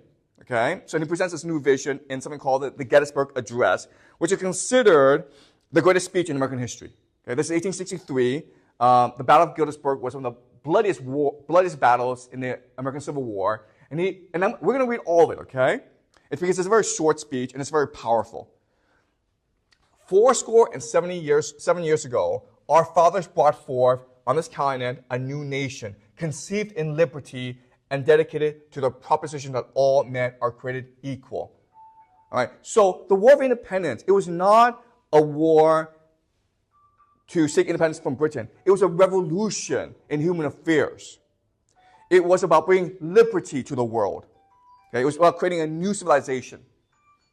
Now we are engaged in a great civil war, testing whether that nation or any nation so conceived and so dedicated can long endure. Okay? So the American Revolution, it is an experiment in the possibilities of human liberation. In the Civil War, it is meant to destroy this experiment. So we must persist in this experiment. We are met on a great battlefield of that war, Gettysburg. We have come to dedicate a portion of that field as a final resting place for those who here gave their lives that the nation might live. It is altogether fitting and proper that we should do this. Okay. But in a larger sense, we cannot dedicate, we cannot consecrate, we cannot hollow this ground. The sacrifice of the men is what has made this land sacred. The sacrifice of these men is what made our nation makes our nation sacred. It's what saves our nation. The brave men, living and dead, who struggled here have consecrated it far above our poor power to add or detract. The world with little note, nor long remember what we say here, but it can never forget what they did here. It is for us the living, rather to be dedicated here to the unfinished work which they who fought here have thus far so nobly advanced. Okay, and this ends it. It is rather for us to be here dedicated to the great task remaining before us, that from these honored dead we take increased devotion to the cause for which they here gave the last full measure of devotion. The men are dead. There's nothing we can do to resurrect them. It is the responsibility of us, the living, to honor the sacrifice and to continue the mission that they died for, which is to spread liberty throughout the world, to bring liberty into human civilization. That we here highly resolve that these dead shall not have died in vain, that this nation under God shall have a new birth of freedom, and that government of the people, by the people, for the people, shall not perish from the earth. Okay? So again, with Hamilton, it's about empire. For Jefferson, it's about democracy. There's a conflict, right? What Lincoln does, which is revolution, is say, no, this is not a conflict because we are an empire of democracy. We are born in liberty, we fight for liberty, and we will spread liberty. All right? So this is a new concept in American history. So now America is not confined to the Western Hemisphere. It has responsibility to honor the dead, honor sacrifice, by creating liberty throughout the world, to create a new chapter in human civilization. Okay? That's the purpose of this speech. To heal America by reminding them of their divine mission to spread democracy and truth throughout the world. All right, so after the Civil War, America is now industrializing rapidly. 1867, it buys Alaska from Russia. 1898, America fights the Spanish, and they take over the Spanish colonies. So now America has become an imperial power. All right, America now controls the Philippines, as well as Cuba. Then, World War I. America goes and defeats Germany. World War II is when America becomes the global hegemon of the world. And then after the Soviet Union fell, we now live in something called the Pax Americana. Okay? America is the greatest power in the world. They have completed Lincoln's vision of becoming an empire of democracy. We now live in the empire of democracy. All right? But now the question then is, what is an empire of democracy? What is that? And so we go back to Oscar Wilde's quote. America is not a civilization. All right? And what does he mean by that? To understand this, we have to read another book called Democracy in America by a Frenchman named Alexis de Tocqueville. This is the most famous book ever written about America. Okay, not by an American, but by a Frenchman who visited America for maybe 8 months. In 1835, he publishes Democracy in America. And he's trying to explain why is it that American democracy works, and why is it destined to eventually conquer the world. All right. Now, there's a lot of debate about this book. Hopefully, you'll be able to read this book in college. It is a fantastic book. It's really one of the best books ever written. And it's 1,000 pages. So it's possible for you to interpret the book in many different ways. But what I want to show you today is Alexis de Tocqueville actually is skeptical about American democracy. He is actually afraid of what the spreading of American liberty will mean for the world. Okay? So the argument I will show you is America is really the first mass democratic middle-class country. Okay? But because of that, the people there are selfish, conformist, and unimaginative. And he fears that as America conquers the world will become atomized, uniform, and mediocre. Atomized just means that we live in our own little bubble. We don't really care about larger issues than ourselves. Uniform means everyone thinks the same way, and mediocre means that, well, no one's striving for greatness anymore. If you think about it, okay, the world we live in today, in the year 2025, this is the world we live in. It's a atomized, uniform, and mediocre world. So how did this happen? How was it possible for the world to become like this? And for you to understand this, it's important to go back to the Dutch Republic. We discussed the Dutch Republic last week and talk about what it means to be middle class.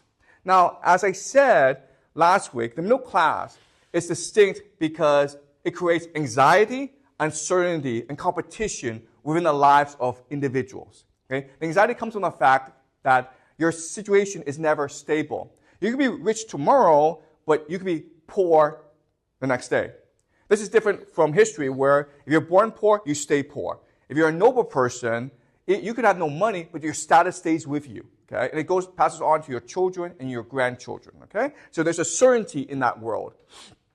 But in this world, if you're middle class, you could be a factory owner, you could be Jack Ma, and then the next day you get unlucky and you lose all your money. Okay? And you're back to being a poor person. This creates anxiety and uncertainty. Also, because status is not given, but it must be earned, there's competition among middle-class members to strive for status, okay? And this creates something we call OCD, obsessive-compulsive disorder, and it leads to an obsessive control of yourself, a focus on cleanliness, and a desire to accumulate and achieve, okay? And if you think about it, we discussed the memoir of Benjamin Franklin, right? Well, why is he focused on such a simple living? Why is he focused on earning so much money? Why does he constantly want to achieve? It's because of the anxiety of being middle class. You're born poor, you earn a lot of money, you become wealthy, but how do you know you won't become poor? How do you know your children won't become poor? The only way to resolve this anxiety is by constantly accumulating more and more. Okay? All right. So let's look at Democracy in America. Okay, let's look at certain passages let's look at certain passages from Democracy in America to understand the thinking of de Tocqueville. All right. Such a democratic society would be less brilliant than the aristocracy, but also less plagued by misery. Pleasures would be less extreme, prosperity more general, knowledge would be less exalted, but ignorance more rare. Feelings would be less passionate and habits milder. There would be more vices and fewer crimes. Okay, this is actually a hard passage to understand. So what he's saying is this. In aristocratic societies, in most societies, there's a huge gap between the rich and the poor, okay? And there's a huge gap between the great and the mediocre. What democratic societies do is they take this system and they turn it into this system, okay? So the middle class, they're not that great, but they're not that poor either, okay? They're not as talented, but they're not as mediocre, okay? So you've taken this system, right? And you turn it into this system. And that's a theory of democracy. And in theory, this sounds better, okay? If you're just born randomly into a democratic society, you're much more likely to live a happy life than if you were born into an aristocratic society. Okay, so that's a theory. But de Tocqueville spent a lot of time looking at America, and he decided that's not what happened. Okay, it's not that you went from this to this. It's like you went from this to like this. Okay. All right. So he explains. But what have we done? In rejecting the social state of our ancestors and casting aside their institutions, ideas, and mores, what have we put in their place? So what he's saying is the American Revolution was about destroying tradition, about destroying civilization, but they failed to build new traditions and new civilization. The prestige of royal power has evaporated, but the majesty of the law has failed to take its place. Okay, this is key. Before, we worshiped a man, a king. And the king made us obedient to his law. We got rid of the king, and we said, well, let's keep the law. The problem is this. The problem is people respect and revere those who are superior to them. They do not respect and revere ideas and things and laws. Does that make sense? Okay? So in theory, America is a rule of law nation, but people don't really understand these laws, and people don't revere these laws as much as they would a superior man. It strikes me that we have destroyed those individuals who once had the wherewithal to battle tyranny on their own. So in a aristocratic system, what will happen is you have these great individuals like Robespierre emerge to challenge the system.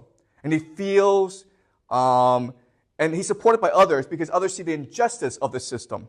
But in democracy, what happens is great individuals are oppressed by the conformity, the tyranny of the majority. Okay, does that make sense? Right? If everyone's happy, then you say, but if you come out and you say, listen, this system is wrong, people will shut you down. Right?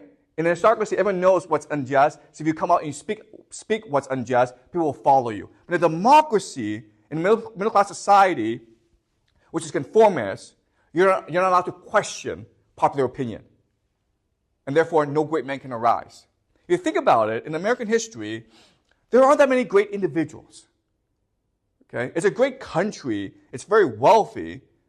But think about how many great individuals who have arisen. And what's also unique about America is the people they worship are not generals, not leaders, but business people. Henry Ford, Elon Musk, Thomas Edison, right? These are all business people. That's who they worship. The poor man, for the most part, clings to his forebears' prejudices without their faith and to their ignorance without their virtues. Okay, so the Catholic Church was problematic. Medieval Europe was problematic. But at least people knew how to live a good life. Now, if you're a poor person, you're completely lost in the system. Okay, you're expected to have your own virtues. You're expected to discover your own purpose in life. But if you don't, then you're alienated. Okay? And this creates a huge problem that we'll discuss later on. All right, he continues. I see men who, in the name of progress, seek to reduce men to material being. This is the ultimate problem in America. Before, in civilization, you were asked to die for your nation.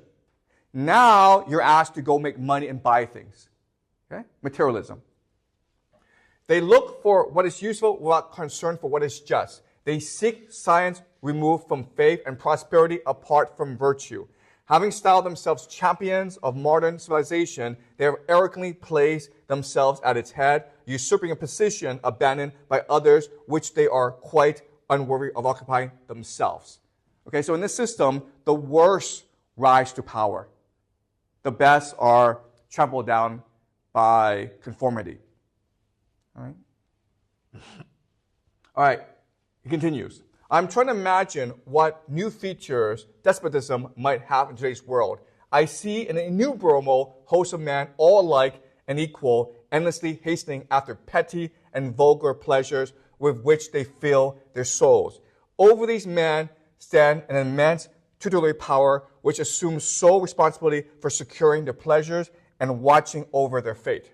Think about the society that we live in today, the entire world. Before, we were asked to sacrifice ourselves for civilization.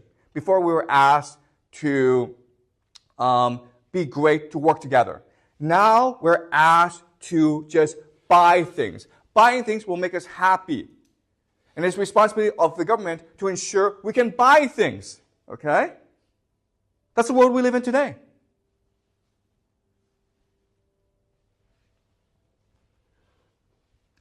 It's impossible to believe that a liberal, energetic, and wise government can ever emerge from the bowels of a nation of servants. If you're a consumer, if all you're concerned is buying things, you are just a slave. The possibility of a constitution being republican in its head and ultra-monarchical in all of its other parts has always struck me as an ethereal monster. Okay? We think we live in a democracy. We think the government listens to us, but it's really the imperial bureaucracy that's in charge. And that's a monster. The vice of those who govern and the imbecility of the governed would quickly bring about its ruin, and the people, tired of their representatives and of themselves, would either create free institutions or soon return to prostrating themselves at the feet of a single master. Okay, so this is a prophecy. The prophecy is this. America, the way it is structured, the way it is conceived, is not sustainable in the long term. Either it will break apart in a civil war, or a tyrant will emerge. It will become a monarchy. Okay, that is de Tocqueville's dark prophecy for America. Okay, so America is, again, in competition with these other civilizations. All right, so what I will do now is just summarize what we've learned to give you a broad framework for understanding the nature of American society, okay? Sorry. All right. So I apologize. I know that today was very fast, but let me just summarize what we've learned, and you have a much clearer idea of the ideas today. All right. So before the focus on civilization, what is civilization? It is a history, culture, values. Okay? And before, everyone understood the purpose of your life was to maintain, protect, and defend your civilization. Okay? But there's certain problems with civilization that emerges over time. The first, of course, is the idea of prejudice. You just believe that your civilization is superior to that of other civilizations. Okay? Everyone believes this. My civilization is better, and my civilization is superior to yours. So this is prejudice. It leads to war, violence. It leads to lack of innovation, openness, right? It's a stubbornness, inflexibility. It also limits immigration.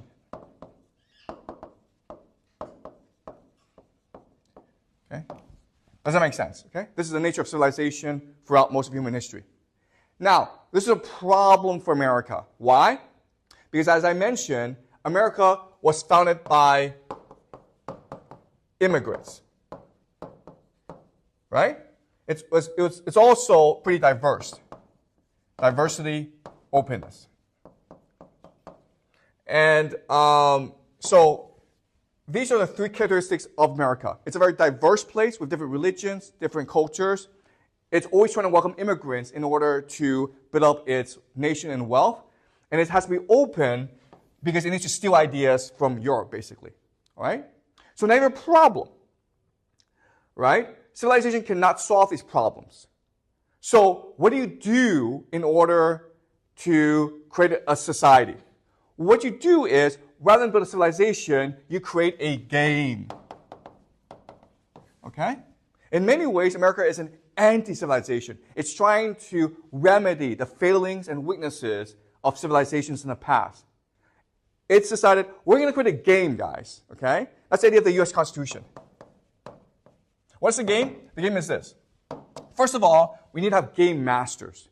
Game masters is the government. But the problem is, for the game to work, it has to be fair. It has to be clean. Okay? It has to be winnable for people. Does that make sense? You only play games if you think the game is fair and it's winnable and it's rewarding, right? It's transparent. Therefore, our government must be fair, transparent, and democratic to get as many people to play this game as possible. All right? Once the government is in place, now what we do is we create the rules for the game that are fair, just, and which is winnable, okay? So the purpose of this game is to make as much money as possible, okay? Material acquisition. If you win this money, it's yours, okay? Private property. By law, whatever you earn, whatever you have earned, is yours forever. It's yours, but it's also your children's, okay? You understand? This is a game that America has constructed. If you think about it, this is great because now you can bring in as many immigrants as you want. Because all they do is play this game. Everyone wants to play this game. It allows you to be open because it allows for rapid innovation within your society. Okay? And it allows for diversity as well because everyone's striving to make as much money as possible. Okay? So that's what America is. America sees itself as a new civilization, but it's really an anti-civilization because it's really a game. And over time, what will happen is, because America is becoming more and more wealthy, it will be able to conquer the world and establish the game throughout the world. In China today, we are playing this game, right? What do we believe? We believe that we come to school because we need to get an education, go to America, get a degree, so that we can become rich. When we become rich, we can buy things, right? We're playing this game. We've all been brainwashed to play this game. Okay? The problem with this game is, eventually, the few will win everything. Does that make sense? You have massive inequality in the world. And when this happens, people are like, this game sucks. What do we do now? And then people will be like, you know what? I miss civilization. I miss when it was clear what my identity was, when it was clear what I had to do in life, when I was asked to make sacrifices for the greater good. I miss that. I'm nostalgic for that, okay? And of course, this is what gives us MAGA. All right? Ultimately, MAGA is about trying to restore the idea of civilization in America. Make America great again. Make America into a white, Christian, democratic nation again. Let us restore the vision of Thomas Jefferson. All right? Okay, that's it. So this is just an introduction to America. We'll continue this topic as we move further and further along the course. Okay? So next week, we will do the German and Russian civilizations. And what you will see is that in many ways, these civilizations are far superior to the Anglo-American empire. All right? So, any questions?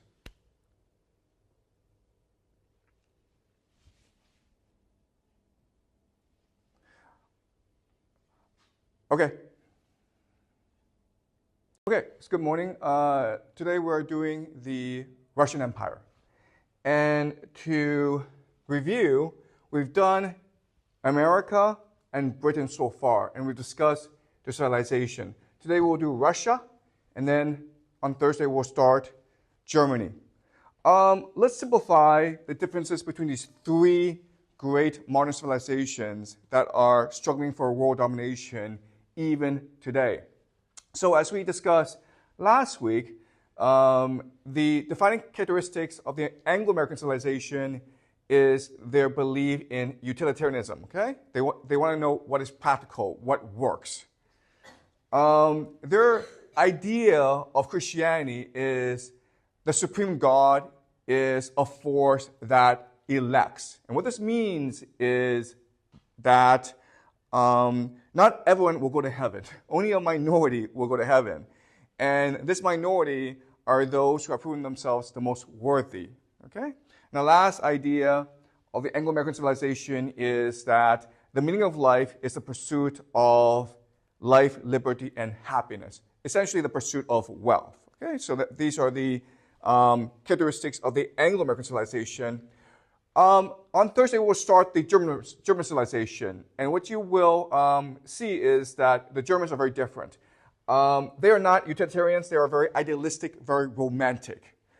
For them, God is a force that demands you to be your very best. Okay? Not a few people, but everyone. And the Germans believe in the unity of will. Okay? Everyone has to work together and promote German civilization. Today we do the Russians. Okay? And the Russians are a very different civilization. First of all, they're much more fatalistic than the Germans and the Americans. They don't believe that you have control over your life. They believe that you can only accept what is given to you and make the most out of it. For them, God is a force that redeems and saves all. God is merciful. God is forgiving. Okay? This is a very different conception from both the German and the Anglo-American conception. Now, the last concept that we will look at today is, for them, the essence of life is to understand the mystery, miracle, and authority of the human heart. Okay? So whereas the Americans and British place their emphasis on science, on mastering the world, the material world, and whereas the Germans are extremely idealistic, they want an understanding of existence, the Russians are focused very much on the human heart. Okay? For the Russians, the greatest mystery, the most knowledge is within the human heart. And this is what we will focus on today. Okay, so the leading question for today's class, the question that I'm sure you're all interested in is, why did Putin invade Ukraine? What is driving the Russian invasion of Ukraine? And there are lots of easy explanations. What I will show you today is the answer is actually extremely complicated. What Putin himself has said in multiple interviews is there are historical, sociological, philosophical issues at work here. And Westerners don't really understand what he's saying, okay? So what I'm going to do today is I'm going to explain to you what he really means. Okay, so if you look at the year 1300, you could not expect Moscow to eventually become a Russian empire. At this point in history, the Mongols have controlled most of the world. And Moscow, along with other areas in the empire, there are vassal states. Okay? They pay taxes, they pay tribute, they provide troops to the Mongol Empire. But it's the Mongol Empire that is the great power at this stage. But if you look at history, okay, you'll see a very similar pattern where it's not really the greatest power that will eventually overwhelm everyone. It's always the marginal power, okay? So going back to and reviewing what we've learned so far, remember when we discussed the Aztecs were very much a poor, isolated, backward people, but eventually, through innovation, through tenacity, through resilience, they will come to conquer most of Central America. Same thing with the Qing dynasty in China, right? At this stage in history, maybe 300, 400 BCE, you would not expect the Qing Empire, the Qing dynasty, to overwhelm all of China and become China's first great national empire. Maybe the Chu, maybe the Wei, Qi, they're all stronger at this point in history. But it's the marginal power that seems weak at first that will overwhelm. Same thing with Macedon, okay? At this point in history, in the year 400, 300 BCE, it's Athens, Sparta, Thebes that are the powers, but eventually Macedon will not only overwhelm the Greek Peninsula, but they will go over to Persia and conquer the Persian Empire as well. Same thing with Rome. Rome, at this point in history, maybe 500 BCE, it is the weakest of all these Italian states. The Etruscans are the main power, and they are the poorest, the weakest, the smallest of all these great tribes. But eventually, over the next centuries, they will conquer everyone. Same thing with the Franks. After the Roman Empire, the Franks will slowly expand from Central Europe and overwhelm most of Europe to create the Holy Roman Empire. Okay, and the same thing with the Prussians. Next class, we'll discuss the Prussian Empire, which becomes modern-day Germany. They start off as this landlocked, isolated central area within Europe, but eventually they will spread out to conquer all of Germany. Okay, so the lessons we can learn from these case studies is there are three forces that drive these marginalized powers to become the great power of the day, okay? So for Moscow, it's a constant process of creative destruction. First of all, open cooperative competition. So they're always surrounded by these adversaries, and because they don't really lack, and because they don't have natural defenses, they don't have mountains, rivers, it forces them to be tough and unified in order to defeat their enemies. And it's toughness and unity that will allow Moscow to emerge as a great power in Central Asia. Advantage by disadvantages, okay? You're better off being weak because if you're weak, it forces you to be innovative and open, okay? So they say necessity is the mother of invention. The last factor is vassalage, okay? So the idea that historical humiliation and subjection force reflection and resilience. Because Moscow, for the longest time, was subjected to vassals by the Mongols, it forced them to be humble. And humility allows you to reflect deeply on your own weaknesses, to be honest with yourself, and eventually triumph over all your adversaries, okay? So these are the three factors that will drive the massive expansion of Moscow, okay? Moscow starts off as this very small principality within the Mongol Empire, and then it will eventually become the successor to the Mongol Empire. All right, so let's look at the origins of Russia. So the history is, we have to go back to the Viking Age, right? This is about the year 900, 1000, right? So the Vikings are in Sweden and Denmark and Norway. And because it's so poor and because it's becoming overly populated, they will start to expand over to England, to Greenland, to other areas. And then, sorry, can you open the door? And then they will also move east, okay? Why are they moving east? Because all the great wealth of the age is located in the Byzantine Empire, in Egypt, and as well as the Abbasid Empire in Iraq and Persia, okay? So they're here to establish trading posts. And when they establish trading posts, what will happen is that, first of all, they will intermarry with the local Slavic population as well as the steppes people, okay? They will also build an alliance with the Byzantine Empire and become basically vassals to the Byzantines, all right? What will happen is, over time, their trading posts will become cities, and they will expand outwards. So the tradition, the custom at this stage in history is, if you're a noble, you must go and conquer new lands. When you conquer new lands, you can enslave the people to work for you, okay? This is a very feudal system, okay? So this forces a process of constant expansion. If they don't expand, they only fight amongst themselves. So the Kievan Rus expands very quickly throughout this area. Eventually, they'll all be conquered by the Mongols. And when the Mongols leave, it leaves a vacuum of great powers, okay? So the great power of this age is the Grand Duchy of Lithuania, okay? Novgorod is also a great power. Moscow is the weakest, but again, as I said, over time, because it is weak, it's forced to be united, it's forced to be resilient, it's forced to be innovative, and over time, what it will do is it will overwhelm Novgorod and become the Russian Empire, okay? And as you can see, what will happen is the Russian Empire will expand really quickly until it absorbs the entire Mongol Empire, as well as unify all of northern Asia, okay? It is now the largest landmass in the world. Okay,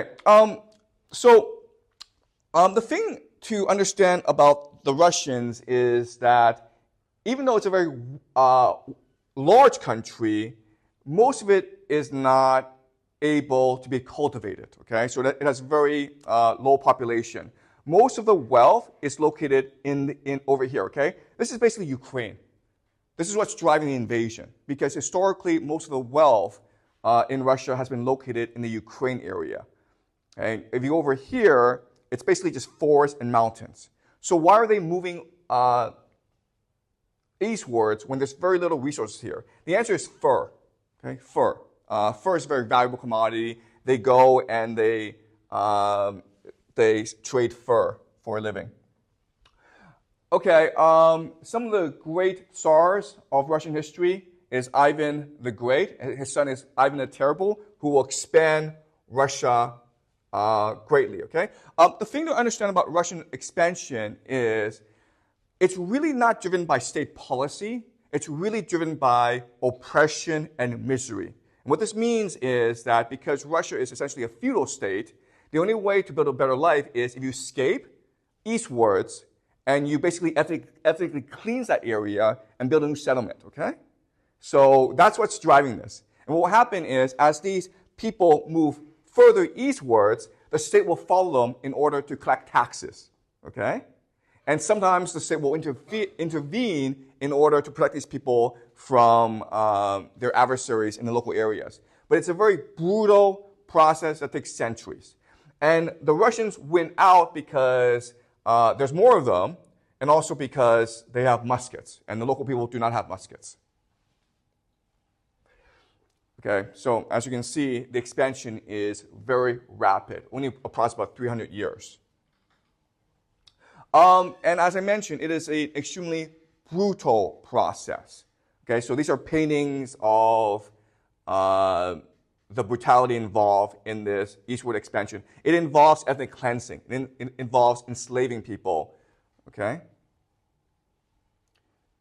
Yeah, it's a brutal process. And these paintings are meant to capture the brutality of the process. And you can see the misery involved. Okay, so these people who are being conquered, they're either being ethnically cleansed, or they're being forced to immigrate, or they're being enslaved. It's a very similar process with the Americans. And these will eventually become the two great empires of the 20th century, as well as really the 21st century. Okay, so the Americans have the same situation where they're expanding westwards, and the Russians are expanding eastwards. The difference is this: the Americans are expanding westwards for better opportunities. Okay, to get wealthy, to build a better life. The Russians are expanding eastwards because they are trying to escape misery and oppression and slavery. Okay, that's the difference. And because of this difference, even though there are many similarities, the fundamental belief systems of these two nations are very different. Americans are fundamentally optimistic. Russians are fundamentally fatalistic, pessimistic, okay? All right, so let's summarize the differences between the Slavic East, the Russian East, and the Germanic West, okay? Slavic gives us the word slave. Why? Because for the longest time, the Slavs in Europe, in Eastern Europe, they were pagans. They weren't Muslims. They weren't Christians. And the custom at that time is you can only enslave people who are not of your religious belief, okay? So the pagans were the most valuable people because they can be enslaved by everyone. So the Vikings came, the Muslims came, the Christians came to enslave the Slavic people and sell them off to the Byzantines, the Abbasids, and that's why we get the word slave, okay? So let's look at the three major differences between Russia and Germany.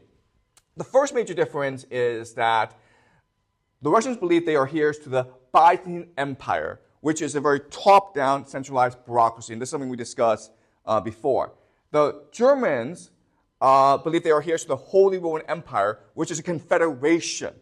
Okay? As we discussed, when we discussed the Holy Roman Empire, it was impossible for anyone to conquer all of Europe, and so the Holy Roman Empire was based on consensus. It was based on diplomacy. Okay, it was based on intermarriage. So this is a much more democratic, much more independent system than the Byzantines. Second major difference is the Germans have the Catholic Church. The Russians have something called the Eastern Orthodox Church. This sounds similar, but what I will show you as we move on is it's actually night and day. Okay, these two belief systems are extremely different. Third major difference is Germanic West, the Germans, they are culturally coherent. They speak the same language. They believe that they come from the same culture, whereas the Russian Empire, it is culturally incoherent. Okay, it encompasses a vast array of different cultures, languages, and belief systems. All right. Okay, so the Russian Empire starts with Peter the Great. And what Peter the Great does is he modernizes Russia and forces a decisive war with Sweden, which is at Europe right now the great military power.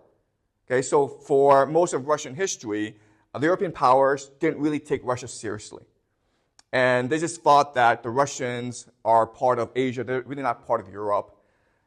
And it was Peter the Great who was determined to Russianize, Europeanize Russia, and prove Russia a European power. Okay? And he does that for three reasons. All right? For many reasons, okay? He does it because Russia right now is an empire. And as an empire, you need a unifying ideology, a philosophy. And for the Russians, for the longest time, even Putin shares this philosophy is they believe they are trying to restore the Byzantine Empire and be the third Rome and save civilization. Okay, so what do I mean by this? All right, so the first Rome, of course, was Rome. Second Rome was Constantinople. The third Rome now is Moscow.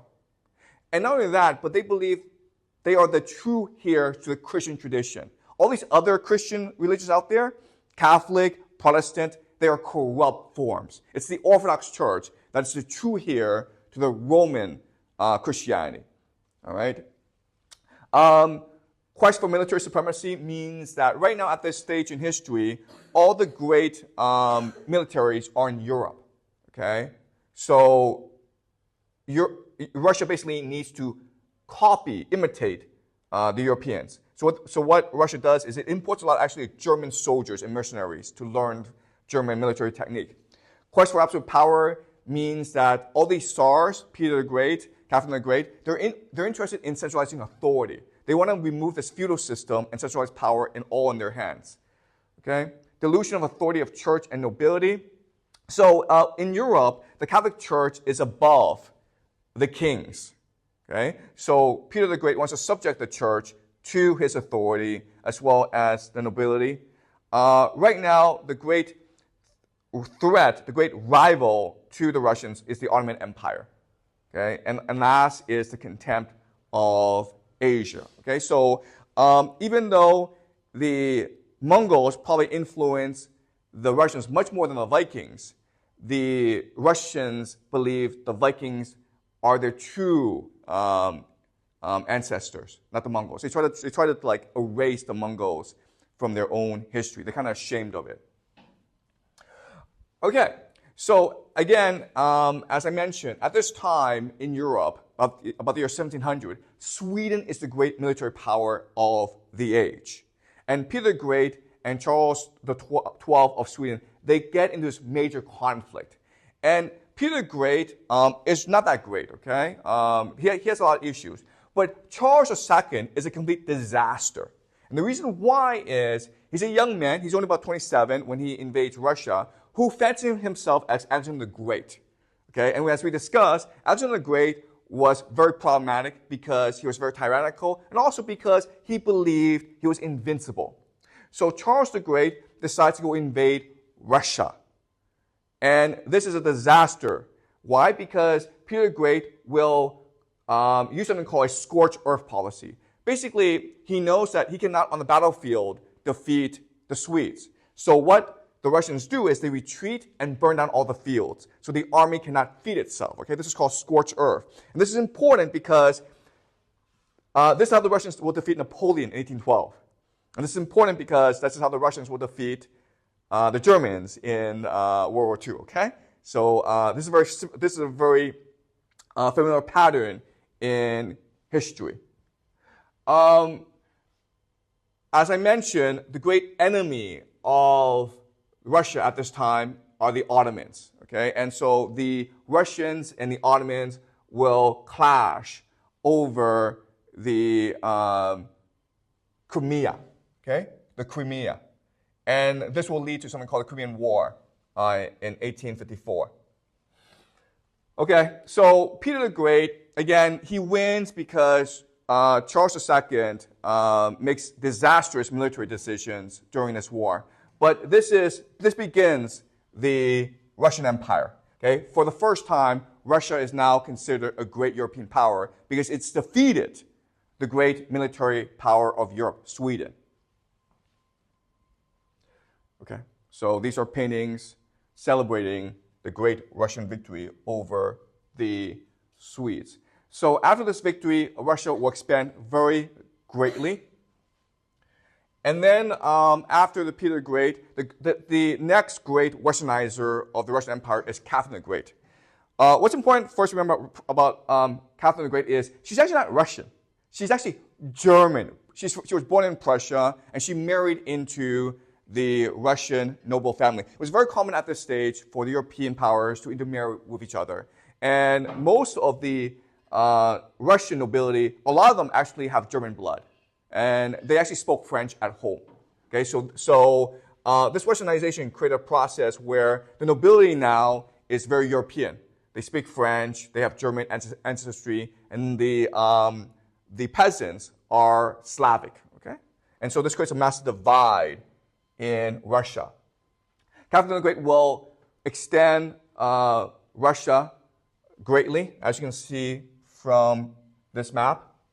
The great event that basically thrusts Russia as a great power is the defeat of Napoleon in 1812. Napoleon, as we know, the great conqueror, he invades Russia in 1812, and he defeats the Russian army, but what the Russians do that no one can possibly imagine they would do is they burn down the capital, Moscow.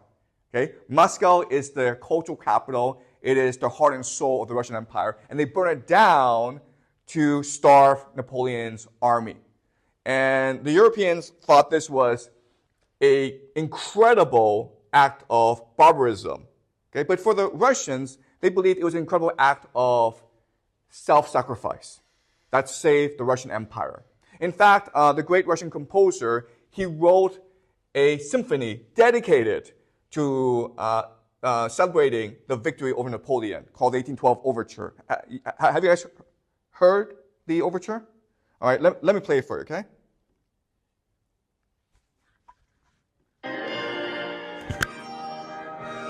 I'm pretty sure you've heard of this, right?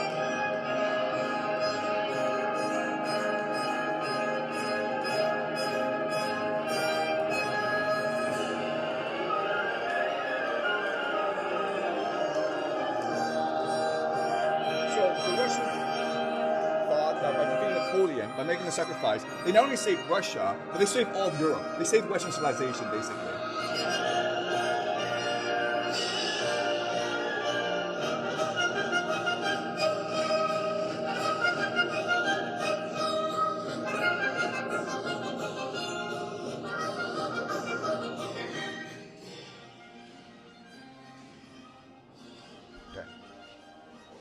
Okay, so I'm sure you guys have heard of it, right?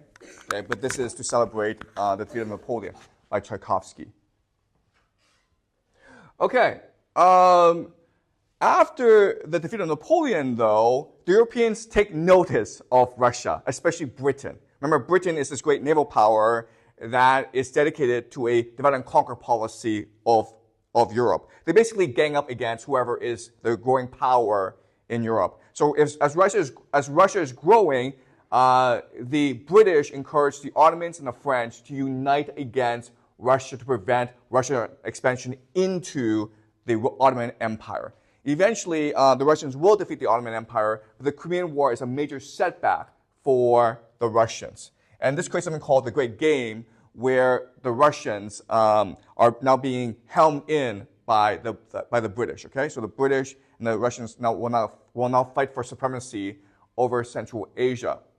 The next disaster for the Russians is the Russo-Japanese War, where Russia gets handily defeated by the Japanese, and this sort of instigates revolutionary sentiment and fever in Russia. And of course, what follows next is the great disaster, the First War, where the Russians are defeated mightily by the Germans, and this creates something called the 1917 Bolshevik Revolution, which destroys the Russian Empire and creates the Soviet Empire. Okay? So this is just a brief history. We'll go into the revolution at a future date. Okay? It's a very important event, and I want to dedicate a whole class to it. But that's a brief background of the Russian Empire. Okay, so now let's talk about the civilization. And as I discussed, Westernization has been a major trend in Europe. But because of Westernization, there are three major contradictions that are created within the Russian Empire. Okay, and these three contradictions will go on to create Russian civilization. Okay, these contradictions are: it's both European and Central Asian. Okay, it's both Viking and Mongol. It's both Slavic as well as Tatar. Okay, so there's a lot of ethnicities, a lot of cultures within Russia, and there's a contradiction. Second great contradiction is it fancies itself as a Christian Orthodox nation. In fact, the true Christian nation, but it's also very pagan.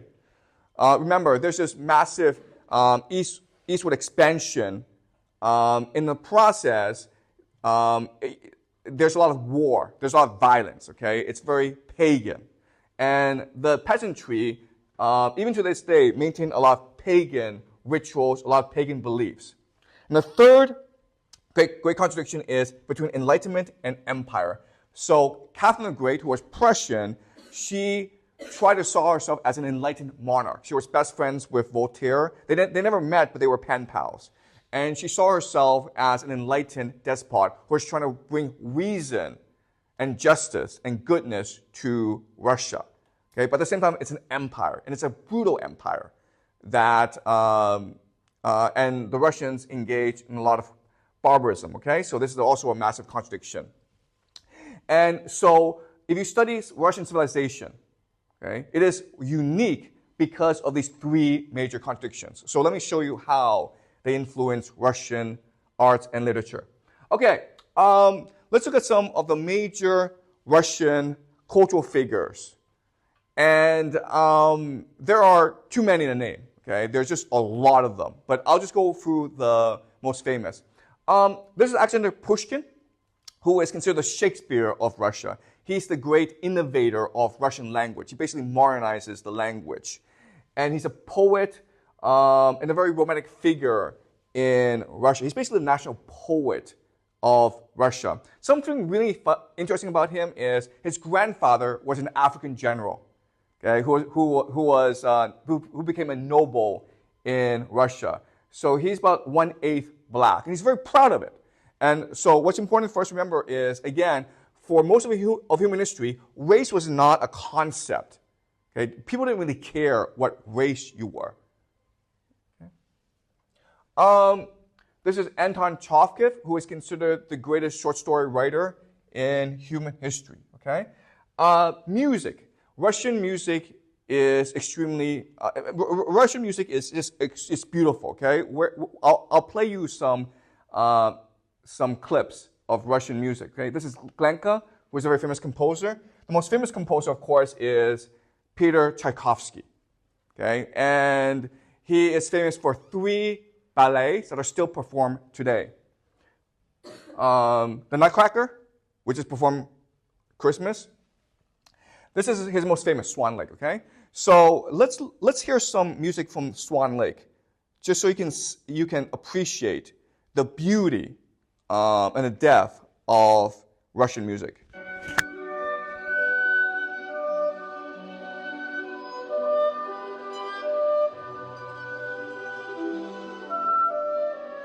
What's astonishing about this music is that this music can flow into your essence, your soul. Okay, this music comes from the soul.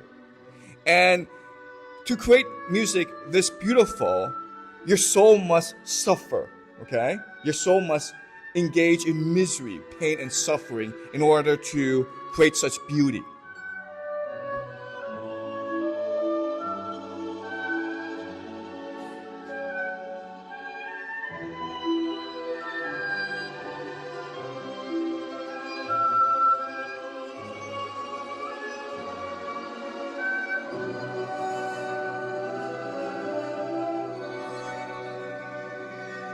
Okay, so this is just haunting, beautiful music that Tchaikovsky created.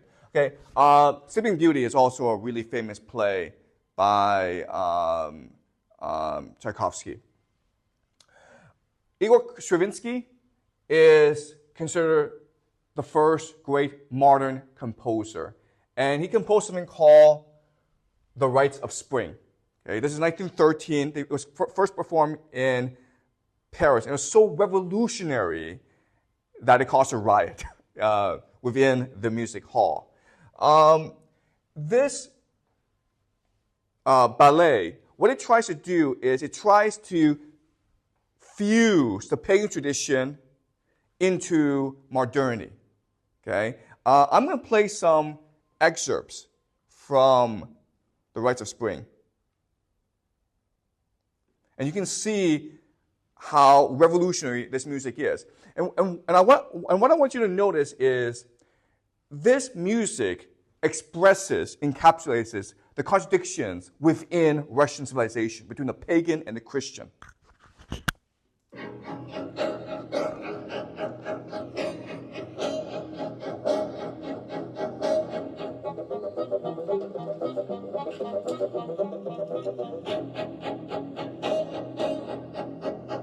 You can feel the rawness, the energy, the violence, the aggression, the sensuality.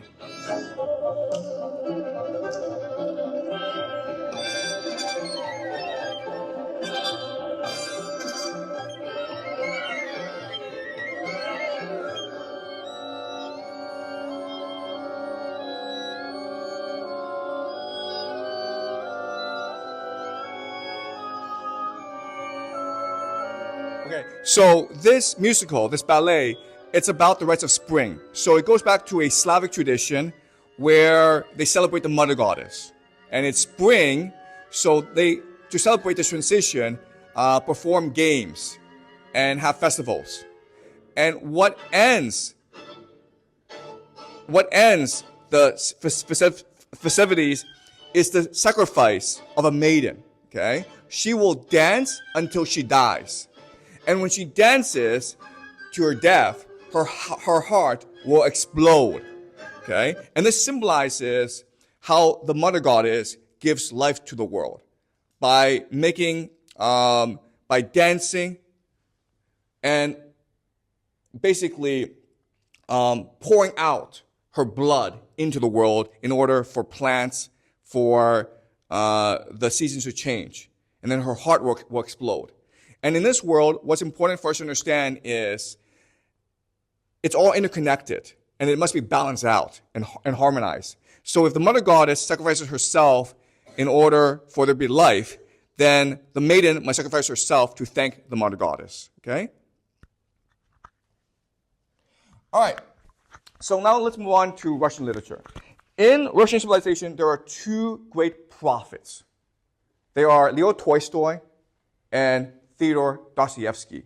Together, they will create modern Russian civilization. The sensibilities, the beliefs, the philosophies of modern Russian civilization. And what they're trying to do is they're trying to reconcile the contradictions within Russia through their novels. Okay, these are the great novelists in the human tradition.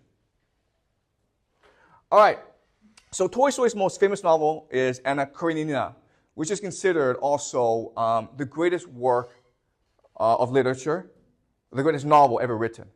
Okay, and I want to first read some passages from Anna Karenina. This is the beginning. Okay, this is one of the most famous beginnings in world literature.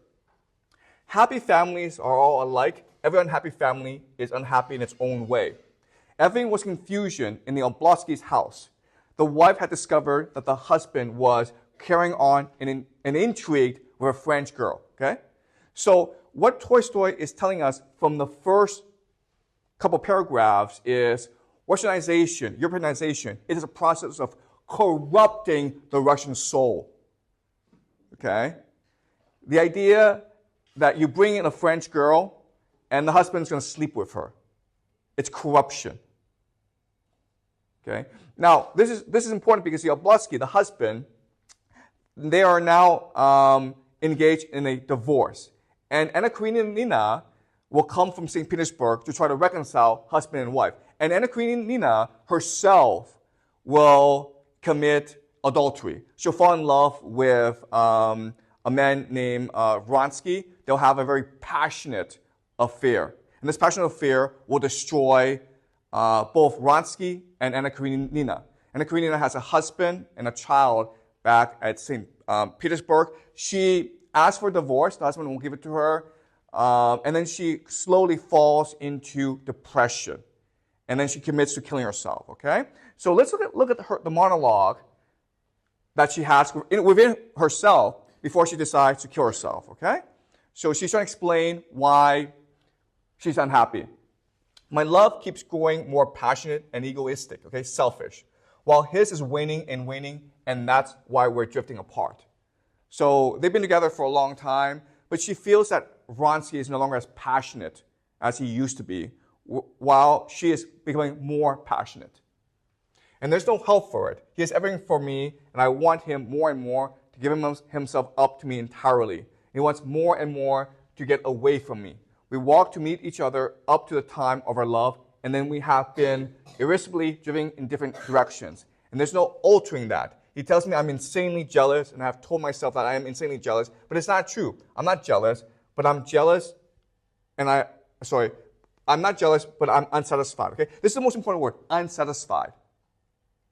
Okay? It tells us that she's a very selfish person who's using love as a way to fill the void in her heart. She feels that this relationship, this adultery, will give her meaning in her life. And what she doesn't understand is, when that happens, when you try to possess someone, you can't love that person because love is really about giving yourself all to another person, okay? So think about Dante. Dante never got anything from Beatrice, but he loved her regardless. Okay, so this is where Anna Karenina fails. She doesn't really understand what love is, and she's very selfish. Also, a huge problem for Anna Karenina is because she betrayed her husband, she now fears that that Vronsky will now betray her. Okay, so do you see the psychology here? And that's why she can't love, because she broke the fundamental condition for love, which is trust. Okay? So this is telling us that the heart is a mystery. It's something that you cannot reason out. It's something that you can never fully understand. Okay? In theory, if you find someone more attractive, if you think you're better off with him, then you should go be with him, okay? That's Western civilization, basically. Pursue your own happiness. But what Tolstoy is telling us is the heart is something you cannot master, okay? Maybe your mind you can master, the reason, the logic you can master, but the human heart works by its own set of logic. And you must respect the human heart. If you want to love, then you must give and not receive. If you want to love, base your love on trust. Do not betray yourself. Do not betray others. Okay? Does that make sense? All right. So now let's move on to really the man who is at the heart and center of Russian civilization. His name is Fyodor Dostoevsky. Okay? So let me give you some background about Fyodor Dostoevsky. Both Tolstoy and Dostoevsky were extremely passionate Christians. They really believed in the Christianity, and they had deep empathy for the people around them. Tolstoy was born very wealthy. He was of the nobility, and he inherited a lot of money. But because he was so distraught by the suffering around him, because his wealth was basically based on the oppression of the peasantry, right? He actually wanted to give up all his money. He wanted to throw it all away and become a beggar. He wanted to become poor. And it was only at the insistence of his family that prevented him from doing what he felt his heart demanded of him. Fyodor Dostoevsky comes from the lower nobility. His father was a doctor. And as a young man, he was a revolutionary. And he participated in these literary revolutionary circles. He wasn't violent, but he had these subversive ideas. So he was arrested, and he was condemned to death. He was put in front of a firing squad, along with others who were part of the subversion. And at the last minute, his sentence was commuted. He was spared by the Tsar. And he was sent to hard labor in Siberia for a number of years. And this was a very traumatic, but it was also an extremely enlightening experience for Dostoevsky.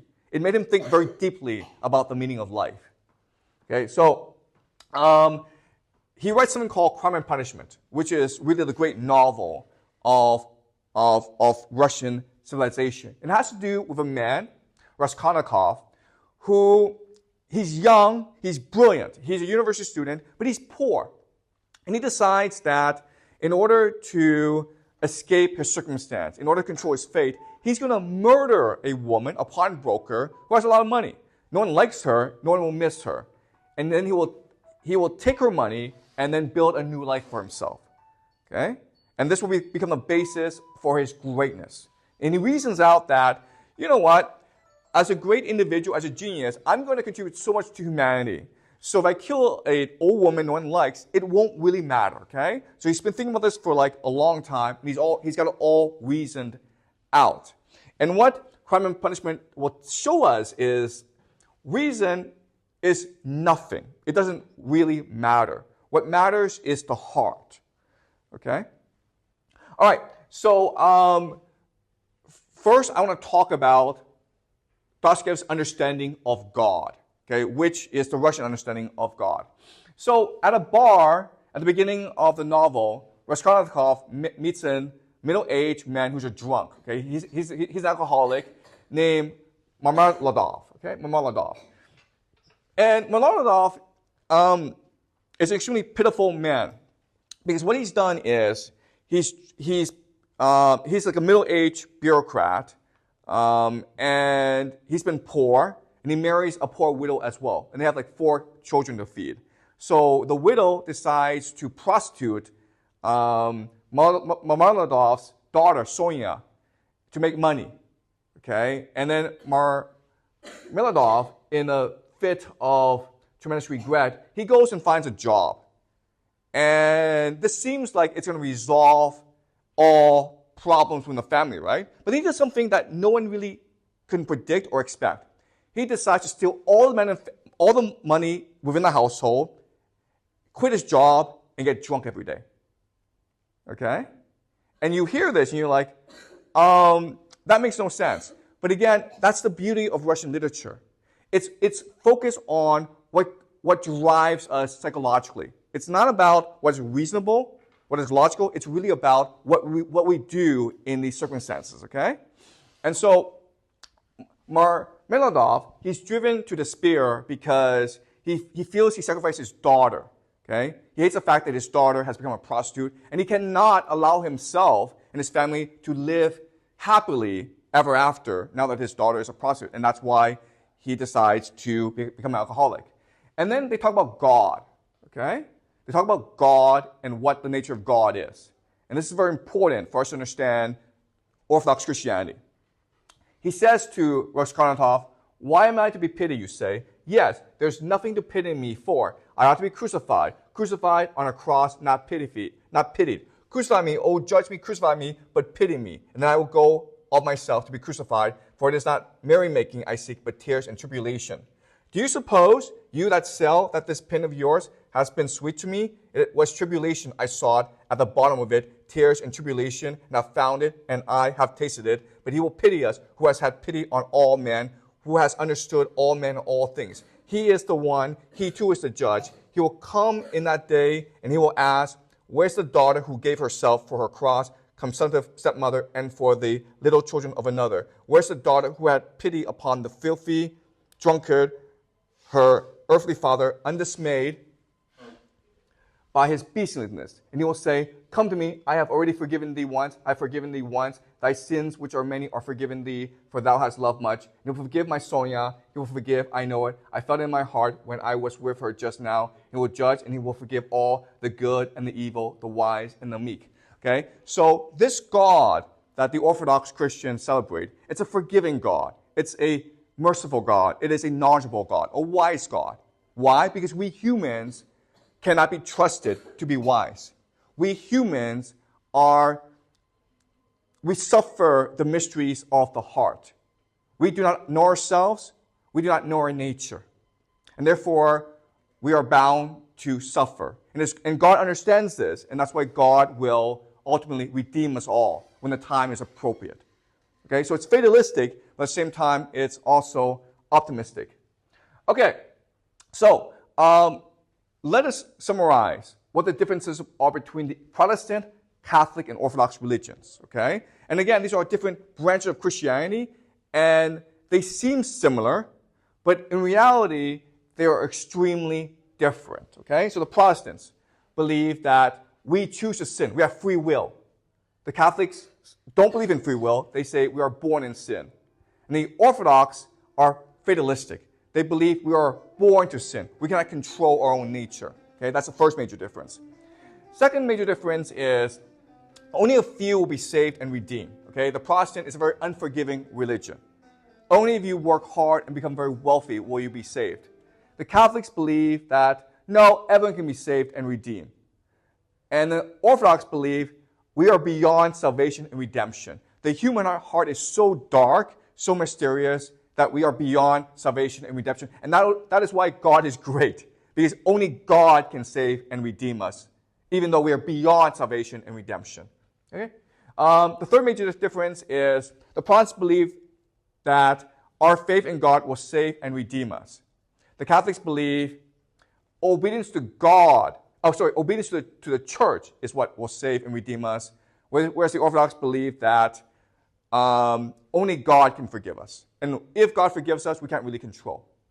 All right? So these are the three major differences. And this is important because the Orthodox religion is at the heart and center of Russian civilization. Okay, so let's see how this influences crime and punishment.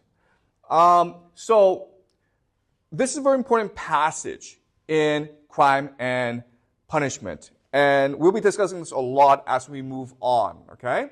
So here, Raskolnikov, he's killed the old lady, he's stolen her money, but now he feels tremendous regret. And he doesn't know why. He can't sleep, he falls into sickness. He doesn't know why this is happening because he's already reasoned it out, right? And then he meets Sonia, who again is Marmeladov's daughter, and he confesses to her what he's done. And not only that, but he tries to explain why he's done this, okay? This is a very important passage in Western civilization.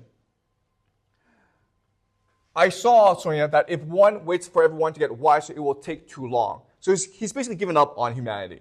Afterwards, I understood that would never come to pass, that man won't change and that nobody can alter it and that it's not worth wasting effort over it. Yes, that's so. That's the law of their nature, Sonia. That's so. And I know now, Sonia, that whoever is strong in mind and spirit will have power over them. And one who is greatly daring is right in their eyes. He who despises most things will be a lawgiver among them, and he who dares most of all will be most in the right. So it has been till now, and so it will always be. A man must be blind not to see it. Okay, so let's go back to the French Revolution.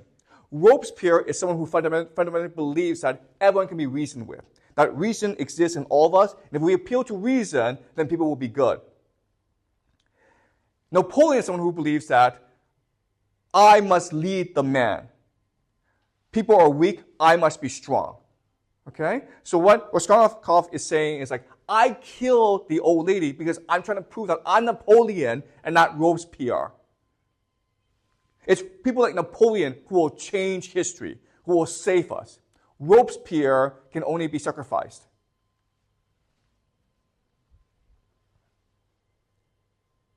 Okay?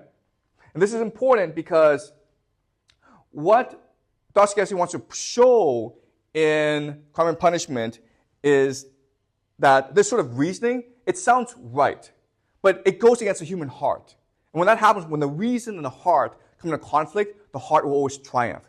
And this can only lead Raskolnikov into misery. Also, what will happen is that very important thinkers like Friedrich Nietzsche, as well as Sigmund Freud, they will read this and interpret it in their own way. Okay? So Friedrich Nietzsche will read this and think that, no, this makes sense. Okay? It's not that Raskolnikov is wrong, it's that he didn't believe this enough. All right, so we'll talk about this next class. All right, so Raskolnikov, he's being pursued by the police. And it's obvious that he's the culprit. It's obvious that he's guilty. But what happens is someone else confesses to the crime. And we don't know why, but someone else confesses to the crime. And at this point, you would think that Raskolnikov is now happy. He's now free to do whatever he wants. This shows that it is God's will that he become great. It is God's will that he kill and become great. But what happens next is he decides to confess to the crime. And the confession strikes is so striking and so nonsensical that the legal system doesn't know what to do with him. So they basically sentence him to like hard labor in Siberia for a few years. It's the lightest crime. So it's the lightest punishment he could have ever received. Okay, and at this point you would think that okay, now he's happy with himself because he killed someone, he felt regret, and now he's doing some punishment, and then eventually he will be redeemed, okay? But this causes even more anxiety in him. It causes more confusion in him, okay? He did not repent of his crime. He doesn't feel guilty or remorseful for killing the landlady, okay? At least he might have found relief in raging at his stupidity as he had raged at the grotesque blunders that had brought him to prison. But now in prison, in freedom, he fought over and criticized all his actions again, and by no means found them so blundering and so grotesque as they had seemed at the fatal time. In what way, he asked himself, was my theory stupider than others that have swarmed and clashed from the beginning of the world? One has only to look at the things quite independently, broadly, and uninfluenced by commonplace ideas, and my idea will by no means seem so strange. Oh, skeptics and half-punny philosophers, why do you halt halfway? He doesn't really understand what's happening. He doesn't understand what his problem is. There was nothing wrong with his plan. There was nothing wrong with what he did. And now he's being punished for what he did. And he cannot escape his own reason. All right? Now, we have to go all the way back to the beginning of this course when we discuss Homer and the Iliad. Remember, Achilles had the same problem. Achilles saw the death of his friend Patroclus, and he swore vengeance against Hector. And then he killed Hector, and then he started to mutilate Hector's body. And after he did so, you would think he would found relief and catharsis. But it only made him even more depressed, more miserable. Okay? So this is what Homer and Dostoevsky is telling us. Don't try to reason things out. If you try to reason things out, it will only make you miserable because the truth is not within reason. Okay? The truth is within the human heart.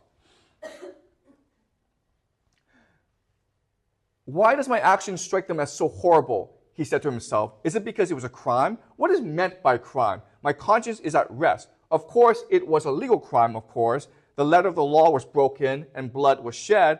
Well, punish me for the letter of the law, and that's enough. Of course, in that case, many of the benefactors of mankind who snatched power for themselves instead of inheriting ought to have been punished at their first steps. But those men succeeded.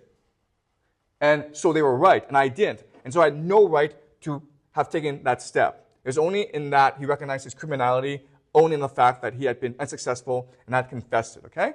So he keeps on reasoning, and he decides that the source of his misery is his weakness, okay? He killed the lady, and he felt regret for doing it. So this proves he's not great.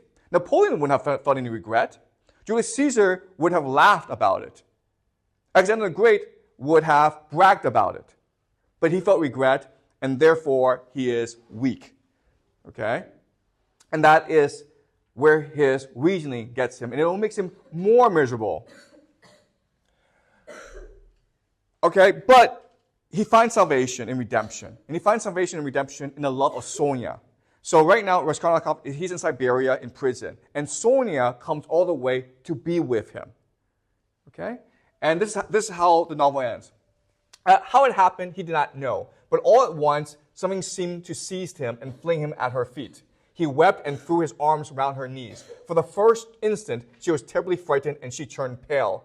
She jumped up and looked at him trembling. At the same moment, she understood, and a light of infinite happiness came into her eyes. She knew and had no doubt that he loved her beyond everything, and that at last the moment had come. Okay?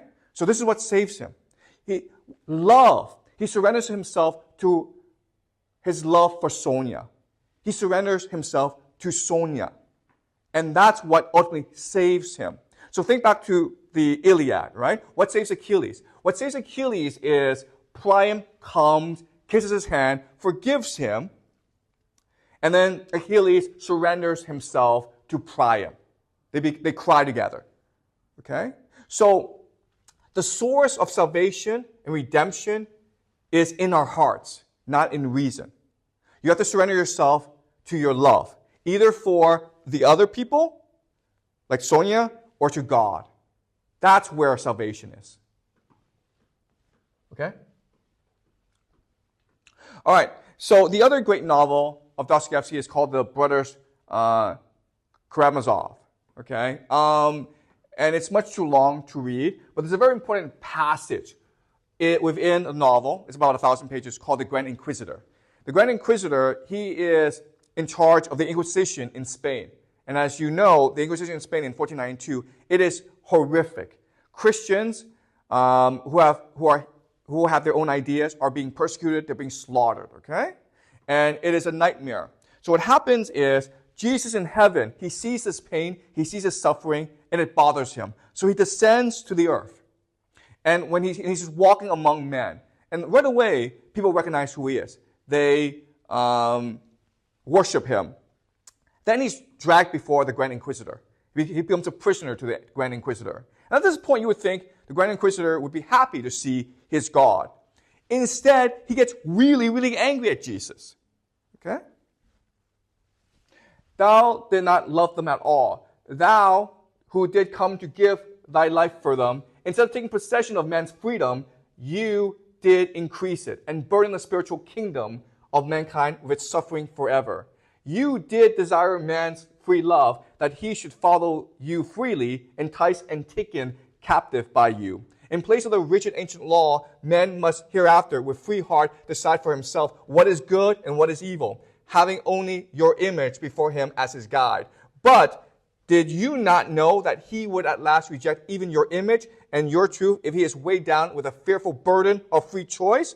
They will cry aloud at last that the truth is not in you, for they could not have been left in greater confusion and suffering than you have caused, laying upon them so many cares and unanswerable problems. Okay? Okay, so the idea here is this. So one question that Jesus would have for the Grand Inquisitor is, I sacrifice myself to free my people, to give people the free choice, free will, to love me freely. Instead, you guys have built this great Christian empire, the Catholic Church, to oppress everyone. Why did you do that? And the Grand Inquisitor is saying to him, it's because people don't want free choice. People don't want free will. They want to be told what to do. And you refuse to be their king. You refuse to be their emperor. You demand of them that they reason, that they love you freely. And people don't want to do that. So we had no choice but to oppress people, to build a church as a great oppressive empire in order to liberate people from the burden of free choice. Okay? Does that make sense? That's the argument here. You did come to give... And how are the other weak ones to blame? Because they could not endure what the strong have endured. How is the weak soul to blame that it is unable to receive such terrible gifts? Can you have simply come to the elect and for the elect? He's also saying to Jesus, listen, you tell us that only by believing in you freely can we be redeemed. But that takes power. That takes strength.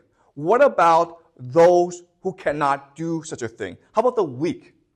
How about the lost? Will you condemn them to hell? That's not very merciful. Okay?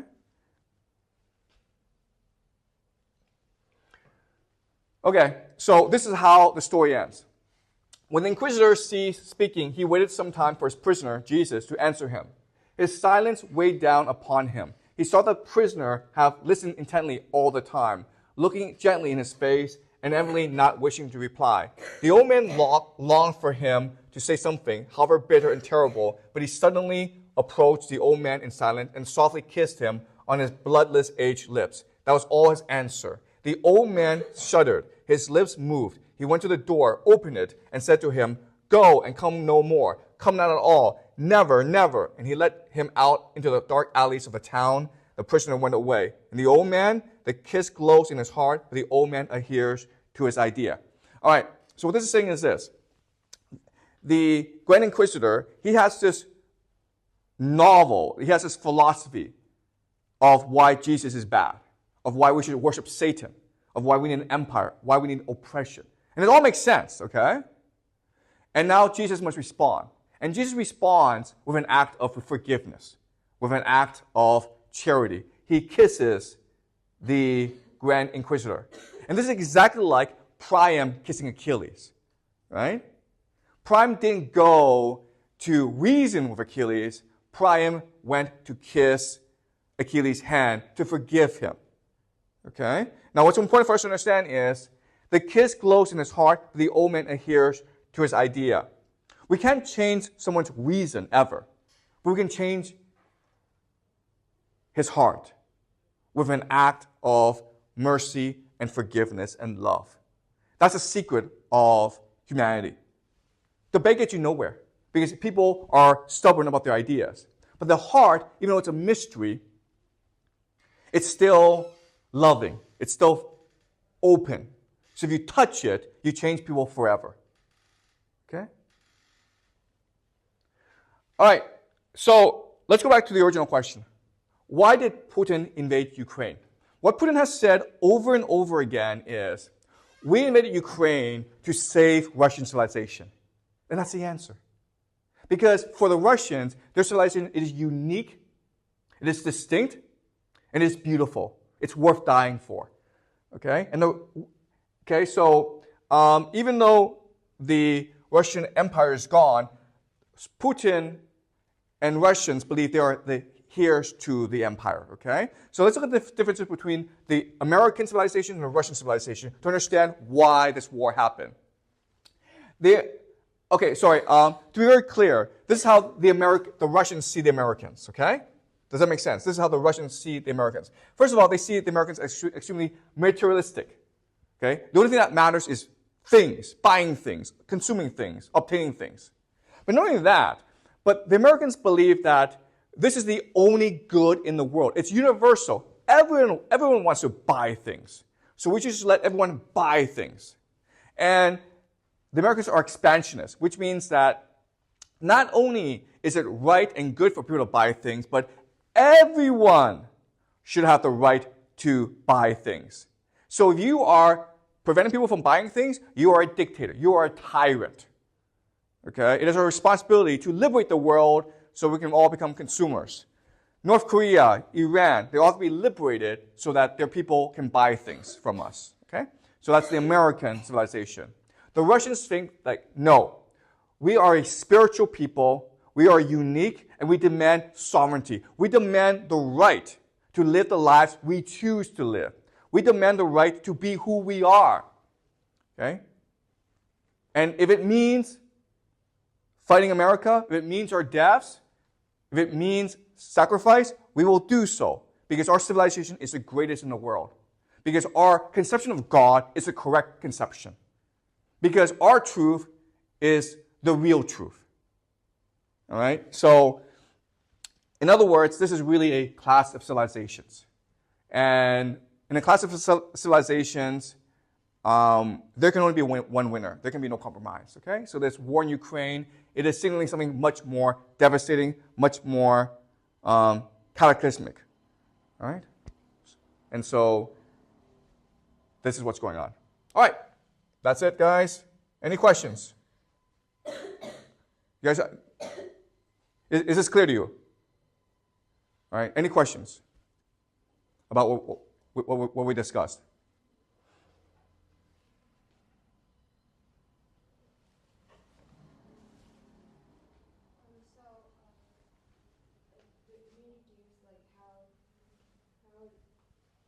The Russians here, like the Russian literature, they don't really care about logic, and people just since they get drunk or they don't really say they're meant to do something. And so we've also learned like Russian literature in English class, and as this counted as like part of romanticism, what we learned is like I think that's similar to romanticism in literature that we learned. Yeah, great. Yep. So, right. So, you're right. So, Russian literature is very romantic. And the idea of romanticism, it's a response to enlightenment. Right? Because in enlightenment with Kant and Rousseau, the argument is that reason is the ultimate salvation. For reason, you can save yourself and you can save civilization. Okay? If it's logical, then it's truthful. And the romantics and the idealists, the romantics are saying, no, that's not true. Okay? And what Dostoevsky is telling us is that this is nonsense. Reason doesn't really get you anywhere. Okay? For reason, you can reason that it's okay to kill millions of people. Okay? Logic doesn't really get you anywhere. What you have to do is listen to your heart. Okay? Think about the heart. That's where the truth lies. All right? So it's very much a reaction against the Enlightenment in Europe at this time. Okay? Dostoevsky is also saying, like Tolstoy, Russianization of Russia is only corrupting us. What we need to do is return to our true selves, which is an orthodox civilization. Okay? Because that's the true Christianity. All right? Okay. So, great. Any more questions? If like Russian culture is so pessimistic and fatalistic, how can they still have some like remarkable resilience for their survival? Okay, that's a great question. Okay, so the question, and it's a wonderful question. If I just said that Russians are fatalistic, then how are they so resilient? Okay, so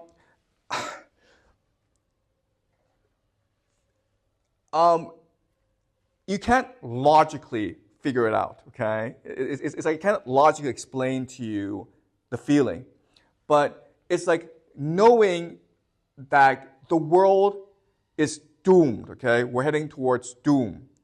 And what we do isn't that important. It compels you to live your best life. Okay? So that's what meaning is. Meaning is with the knowledge that the world is ultimately headed towards doom, you as a person are compelled to live your best life nonetheless. Okay? And that's a very pagan, very Viking mentality. Okay? So before Christianity, this was true for people. It's okay the world is going to end. What matters is the life you lead today. Okay? So, I mean, it's problematic because, I mean, Americanization, Westernization has had such a huge impact on global culture, right? And we think in very utilitarian terms. We should do something because it gets us somewhere, okay? And Russian civilization, it's very much like we should do something because we know it doesn't get us anywhere. And that's what truth is. That's what life is about. That's the meaning of life. That's the purpose of life. Even though you know it won't get you anywhere, you should still do it because that's where the meaning is, okay? If you think about it, if you go deeper, then it's also like a profound faith in God. Okay? Like you know the world is ending, but you still work hard to make it better. And that's what faith in God really is. Does that make sense? If you know, like, if you do something and God rewards you, that's not faith, really. Does that make sense? Okay, so I understand it's really hard for us to understand, but what I'm trying to show you in this class is it's hard for us to understand because we think in a certain way. And if you think in a certain way, you have to use logic and reason and language. And what Dostoevsky in Toy Story is telling us is that that's very limiting. Okay? Sometimes you have to listen to your heart. And your heart knows, I know the world is doomed because that's just reality, but nevertheless, I have a responsibility to my children. I have a responsibility to my neighbors, to the people I love, to try my best regardless. And that's what faith in God, that's what faith in each other, that's what true love really is. Does that make sense? Okay. All right, great. Great question, though. And I'll be honest with you, I'm confused by this as well, okay? Because, I'm so Western in my thinking.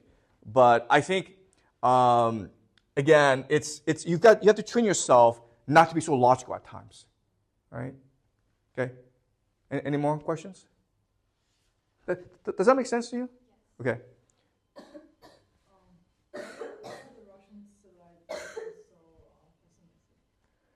Oh, great question. Why are the Russians so pessimistic? Okay, first of all, it's really cold in Russia.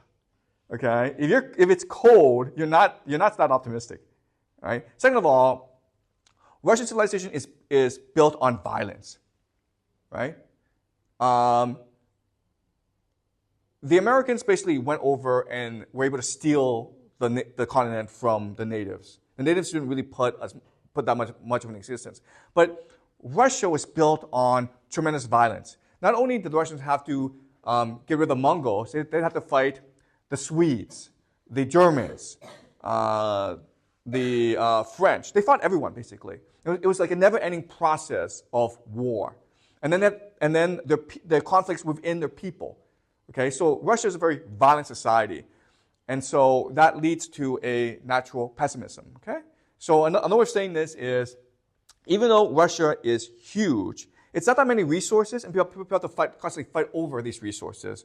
Whereas America, it's huge, lots of resources, and people, if you work hard, you can obtain a lot of resources. Okay? So that leads to an optimistic attitude. So the question really isn't why Russians are fatalistic, because most people are fatalistic. The question really is, why are Americans so optimistic? Right? Okay. Does that make sense? Okay. Any more questions? Was this clear to you guys? Okay. I know it's hard, okay? But I will say, like, Russian civilization, even though I personally would never want to live in Russia, okay, because there's a lot of racism in Russia. But it is a unique, beautiful civilization. And I hope that in the future you have a chance to read Tolstoy, Dostoevsky, because they are really the best novelists ever. Okay, so next class we will start the Germans, okay, German civilization.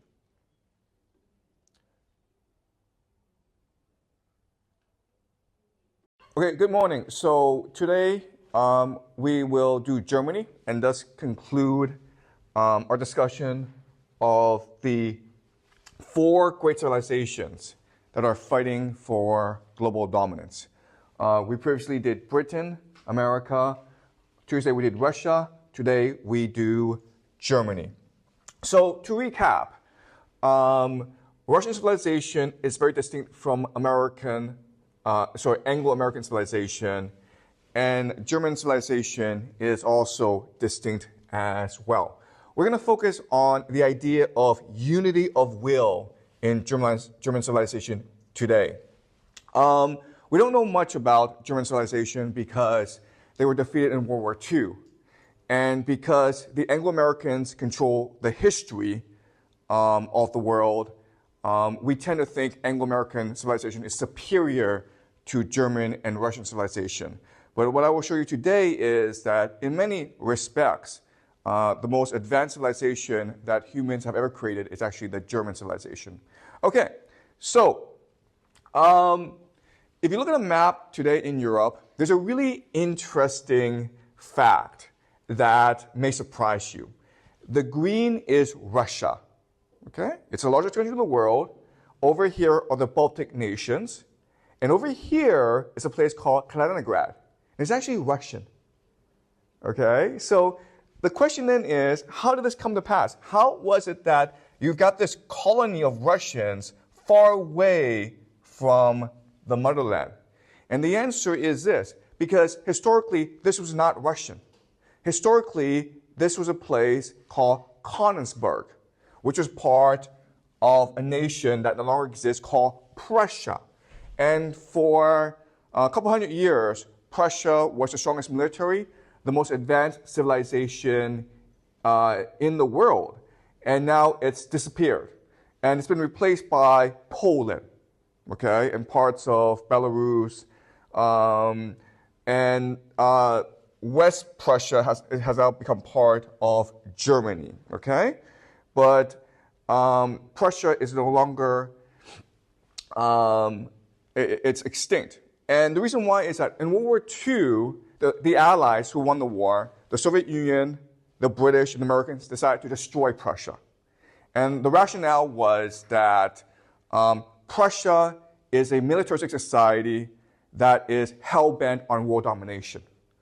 And by eliminating Prussia, we can now bring peace to the world.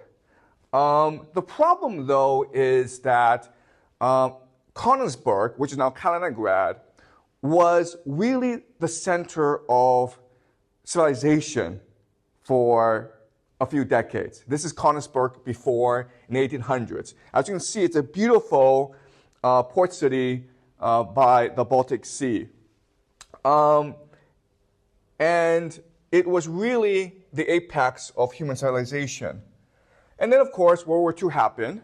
And then, after World War II, Königsberg was destroyed. Okay, it was turned into rubble. And today, it's like this, Kaliningrad, okay? A very Soviet, stale city with no character, with no culture, with no civilization. All right, and that's the intent, to destroy Königsberg, which was for the longest time the heart and soul of German civilization. It is true that Königsberg and Prussia were extremely powerful, was an extremely powerful military nation. And as you can see, this is from Wikipedia, by the way, okay?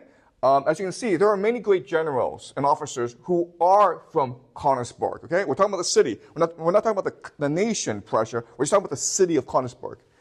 But you also see that there are many intellectuals, writers, who come from Königsberg, okay? And the most famous of these intellectuals is Immanuel Kant, who we'll discuss next class. He basically changed the course of Western history with his philosophy. So Königsberg was the birthplace of Immanuel Kant. So how is it that the man who is most responsible for the Enlightenment happens to be born in a militaristic nation? Okay, that's a question. But not only Immanuel Kant, but you have also many other great thinkers, including Hannah Arendt, who is a Jewish philosopher and who is considered one of the greatest political philosophers of the 20th century. She's also from Königsberg. Scientists, just an amazing group of scientists, as well as mathematicians, okay? And then, of course, you have musicians and artists. So the contribution of Königsberg to world civilization cannot be overstated. And there are quite a few Jews who lived in Königsberg. Königsberg, for the longest time, was considered one of the most tolerant cities in Germany for Jews. Let's now look at Nobel Prize winners in the sciences, physics, chemistry, and medicine. As you can see, in 1925, the majority were actually from Germany. Okay, Germany had the best scientists in the world. 1933, same thing. You got on 1950, same thing. In fact, by 1975, Germany is still dominant. The United States is catching up. It's only by about 2000 when the United States starts to overtake Germany. So again, the question then is, how is it possible for a militaristic nation hell-bent on world domination, how are they able to produce so many great scientists, so many great philosophers? And this is a very famous quote from Voltaire that captures the prejudice of the West against Prussia. Where some states have an army, the Prussian army has a state. Okay? This is pretty insulting to Prussian culture. We've looked at many civilizations that are militaristic, okay? Including the Romans, Spartans, Aztecs, Macedonians, and Qing Chinese, among others. They're extremely successful militarily, but guess what? They were not creative. In fact, they were anti-creative. So how is it possible for the Prussians to be both creative and militaristic? And the answer is because the Western prejudice against Prussia is wrong. They were not a militaristic nation bent on world domination. They were first and foremost a creative, humanistic society that was forced into military confrontation with its neighbors because of its geographic location. Okay? So let's go back to the history of the Holy Roman Empire. As we discussed in a previous class, the Holy Roman Empire was a confederation of German city-states. And there were like thousands and thousands of them that were in competition with each other. Okay? Over time, because of competition from the more powerful states like France, Poland, Lithuania, Russia, Sweden, these city-states were now forced to gel together.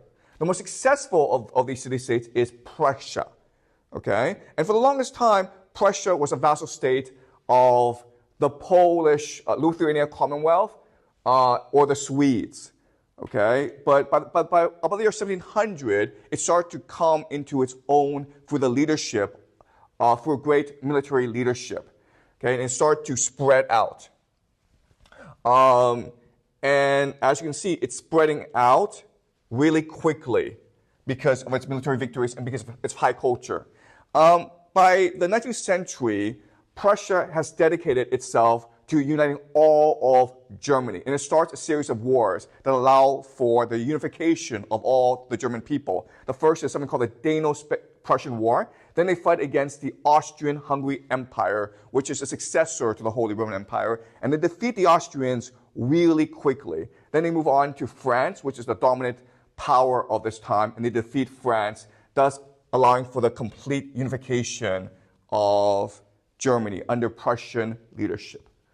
Okay, so how was Prussia able to be so successful? Well, as we discussed last class, there are certain characteristics about these city-states that go on to unify a nation. Okay, and the three major ones that Moscow and Prussia share is open cooperative competition. They're surrounded by enemies and they're forced to be innovative, open, and tolerant in order to succeed. They're forced to be unified.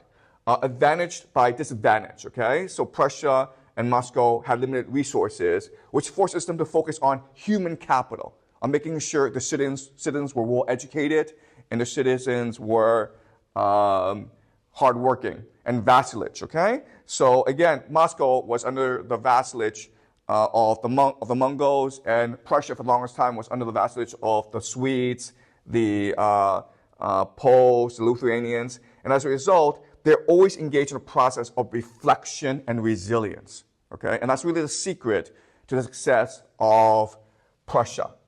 All right, at the same time, the thing to remember about the Prussians that differentiates them from the Muscovites is because Prussia is situated within Europe, it has a very different attitude towards humans than the Muscovites, okay? The Muscovites, because of their Mongolian heritage, they tend to oppress their subjects, whereas the Prussians are much more democratic, they're much more progressive, they're much more open, okay? So this is Frederick the Great, who is considered the great nation builder of Prussia through his military victories. What is often ignored is his social, economic, political reforms. He really is the first Enlightenment despot. Okay? He's heavily influenced by Immanuel Kant. They thought very highly of each other. And he was very intent on making Prussia the first enlightened state of Europe. Okay? So let's look at the few things he did. He radically reformed the Prussian judicial system so that you had rule of law, so that everyone had recourse to justice. No matter, even if you were poor, you could still sue. He abolished torture in the military. And this was revolutionary at this time because it was always assumed that you kept your soldiers in check by scaring them. Okay? He established religious tolerance. Remember, at this time in Europe, there's a huge war going on between the Catholics and the Protestants, and he was tolerant towards both the Catholics and the Protestants, and even to a certain extent to the Jews as well. Okay? And over time, Königsberg, which is the heart and center of the Prussian nation, becomes really it has one of the largest Jewish settlements in Europe, okay, about 5,000 at that point. He grants basic form of freedom of speech, and the most important thing is that in 1763, he establishes a public school system that becomes a source for Prussia's future greatness. And to put this in context, okay, it's only over 100 years later when Britain and France does this. Japan and America will copy, just basically steal the Prussian education system, okay? In 1806, Prussia is defeated by Napoleon. Okay, we discussed this. And as a result, Prussia becomes a vassal state to Napoleon. And at this point, what the Prussians do is what they've always done, which is engage in a deep process of reflection. And they decide that in order to defeat France, they must be like France. Remember, this is the French Revolution, and there's a spread of liberalism throughout France because of the revolution. So the Prussians decide to copy the most important reforms of the French Revolution, which include the abolishment of serfdom. Now, peasants can become landowners. They destroy monopolies to encourage free market competition. They open the civil service to the middle class before it's only available to the nobility. And the most important thing is the reforms of a man named William von Humboldt. He creates the modern research university. So he founded something called the Berlin University. And so he conceptualized the research university where before you sat in class and you listened to lectures and you memorized what the professor told you, but now you're encouraged to do your own research, to write a thesis, okay, which is what we do today. The most important reform he did was to conceptualize public education as a meritocracy, as an opportunity for the middle class to grow, okay, to grow the middle class and to give the middle class a greater economic role in society. And these reforms, in only a few years, will allow Prussia to defeat Napoleon and establish itself as a great power again.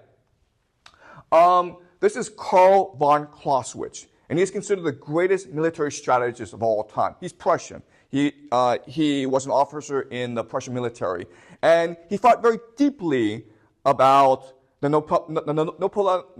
wars of Napoleon. Why is it that Napoleon and the French were so great? And his conclusion is because they were able to mobilize the resources of society for total war. Okay? And his conclusion is that in the future, as a nation, if you want to win militarily, then you must engage your citizens. Okay? You must increase the morale of your citizens. You must make them want to die for your nation. All right? 1848 is one of the most important years in human history. And the reason why is, in 1848, okay, these red spots, these are all revolutionary hotspots. Okay? So after Napoleon was defeated in 1815, the European powers, led by Metternich of the Austrian-Hungary Empire, he sits everyone down and decides, first of all, how to ensure no wars like that of Napoleon arise again in Europe, how to create peace, but also, most importantly, how to maintain the feudal structure of Europe. Okay? And they were very successful at that until 1848, when the middle class, when the workers rebelled in 17 different places. You will notice that in England, in Britain, there was no revolution. There were no rebellions. And the reason why is because Britain at this point had colonies overseas, right? Canada, New Zealand, Australia. And so these people who were upset about the economic status in Britain could migrate elsewhere. But these other places didn't have any colonies. There was no pressure valve for social discontent, and so these revolutions started to take place. A lot of these revolutions were suppressed violently. And you would think that Prussia, because it is a military dictatorship, it would suppress the middle class liberals violently. But that's not what happened, okay? Let's see what happened. So this is from Wikipedia. What happened was that there were public demonstrations because people wanted more political reforms, right? And the army killed certain people. And now people are really, really angry. So they erect barricades. They're getting ready for civil war, okay? This is another French Revolution. And at this point, the emperor, Frederick William, what he does is he goes and reassures the public that they will negotiate a peace. And what he does to calm the public is the king also approved arming the citizens. He gives guns to the citizens to ensure that the citizens will feel safe negotiating with the army. Okay? But not only that, but when the crowds of people went to the king basically agreed to all their demands, including parliamentary elections, a constitution, and freedom of the press.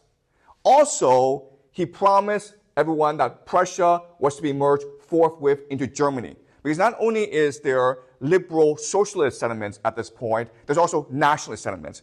People want to feel united as a German people, okay? And then what calms people down is the king attends a funeral for those citizens who died during the rebellion, okay? And they wore, okay, he and his ministers wore the revolutionary tricolor of black, red, and gold, which is, by the way, the flag of Germany right now, okay? So he's showing tremendous respect to his people, okay? And that's just the Prussian attitude. Again, the historical image of Prussians is very stern, very austere, very dictatorial, okay? But if you look at their behavior, they're very respectful of their people because they understand that in this world, where they're surrounded by enemies, their central power with France, Russia, all around them, they need to stay united as a people, okay? This is Otto von Bismarck, the most famous Prussian in world history. He is the founder of something called the Second Reich. The Holy Roman Empire was the First Reich. And the unified Germany is the Second Reich. So he's really the founder of modern-day Germany. And he's known as the Iron Chancellor because he gave a speech in which he said that the position of Prussia in Germany will not be determined by its liberalism, but by its power. Okay, so he's rejecting the idea of liberalism, of free speech, of openness, of negotiation, of institutions, and he's focusing on the military. Prussia must concentrate its strength and hold it for the favorable moment, which has already come and gone several times. Since the treaties of Vienna, our frontiers have been ill-designed for a healthy body politic. Not through speeches and majority decisions will the great questions of the day be decided. That was a great mistake of 1848 and 1849, but by iron and blood, okay, through violence and sacrifice. So when you read the speech, you understand that he's repudiating the liberalism of King Frederick Wilhelm, okay? He's saying that, nope, the army should have gone in and killed all the demonstrators, okay? So that's what he's saying, and that's why he has a reputation for being the Iron Chancellor, a man of violence, a man of sternness, okay? But he was an extremely pragmatic man, and his ambition was to have a unified Germany in which people were content, okay? And so this is another speech he made. Same man, but completely different tone. And so he says, the real grievance of the worker is the insecurity of his existence. He is not sure that he will always have work. He is not sure that he will always be healthy. And he perceives that he will one day be old and unfit to work. Okay? So he's sympathizing with the plight of the factory worker. He understands that it's wrong for workers to lose their hand at work and not be compensated. It's wrong for workers to get sick and their entire family to go into poverty. It's wrong for kids who are 6 years old to go to factories to work. It's wrong for managers to beat the crap out of other factory workers. So what they will do is institute the first welfare state, the first socialist state in the world, okay? Look at this. They have health insurance. They have accident insurance. So if you get injured at work, then the state will come in and give you money. They have a pension. They protect workers from abuse. They have Children Protection Act, which means children are not allowed to go work in factories, okay? So in other words, in the year 1800 to 1900, if you could be a citizen of anywhere in the world, you would definitely want to be a citizen of Germany, okay? At this point, in Britain, in France, in America, workers are being exploited everywhere. But in Germany, workers are being given rights. And because they're being given rights, they want to fight for their country. They want to die for their country. And this makes Germany the most powerful nation in the world at this time, okay? And when that happens, in Europe, when you become a hegemon, guess who gets scared at you? Guess who's now going to plot to get rid of you? Britain, right? All right.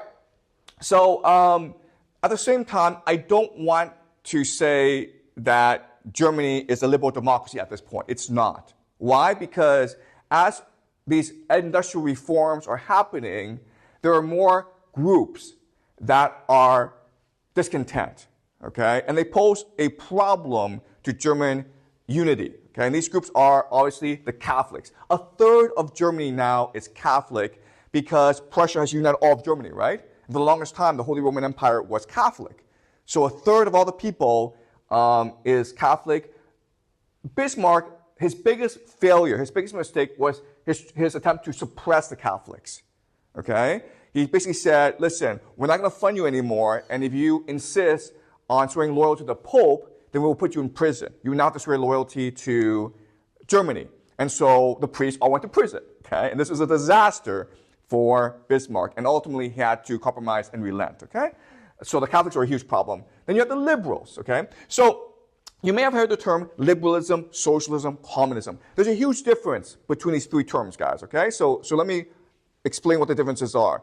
Liberalism means more political rights for the middle class, right? Freedom of speech, freedom of assembly, voting power. Why? Because the middle class have economic power, and they want to transform that into political power, okay?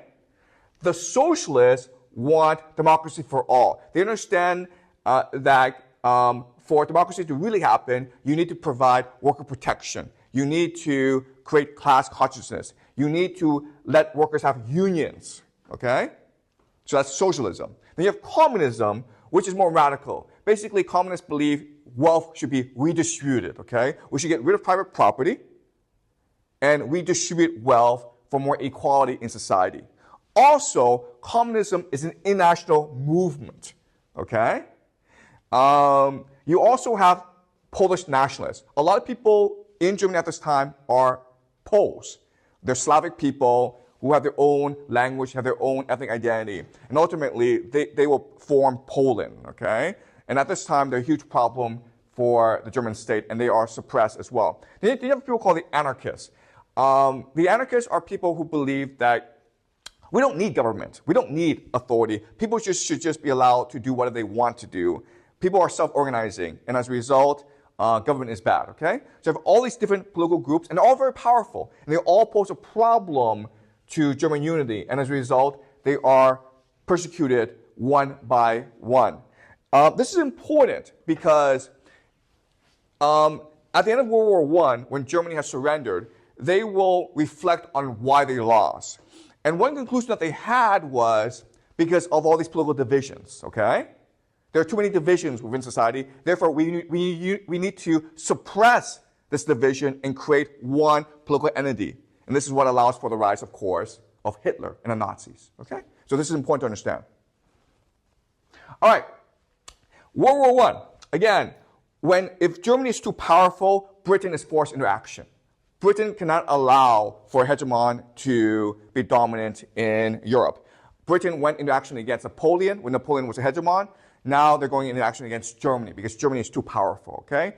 And World War I, no one expected this, but World War I was a catastrophe, okay? Millions of people died.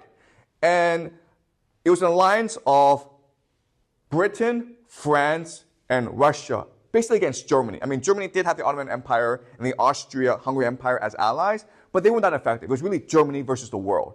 And what's amazing is Germany was able to create a stalemate, or even and there was actually sometimes when Germany was about to win, okay? And of course, when that happens, if Germany is going to win this war, it forces the Americans into action.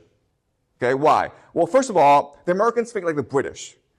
The Americans and British do not want a European power to emerge, to unite the heartland, okay, to unite Asia and Europe, because then it negates naval trade, okay? Does that make sense? Second reason is the Americans actually lend a lot of money to the British, okay, something called the Lend-Lease policy. So if Britain lost the war, then all that money is gone, okay? So America comes in to save Britain, okay? But even at this point, this is really important, even at this point, Germany, it was not clear Germany was going to lose the war, okay? Russia was knocked out of the war, France was divided, Britain was not that effectual. So it's not clear at this point Germany was going to lose, okay? Chances are Germany was going to lose, but Germany had not lost yet. And if Germany could mobilize all its resources, then Germany could withstand this onslaught. But then something happened that was very important. That changed the mind, the calculus of these German generals. The 1917 Russian Revolution.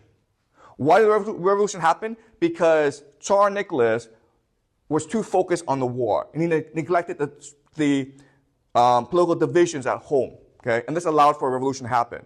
So the German generals who are in control of Germany at this point, they're scared to death of this happening in Germany.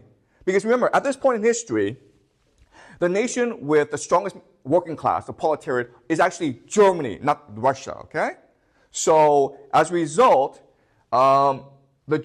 this man's name is Paul von Hindenburg. He's very important. He's now head of the German military as well as head of the German nation.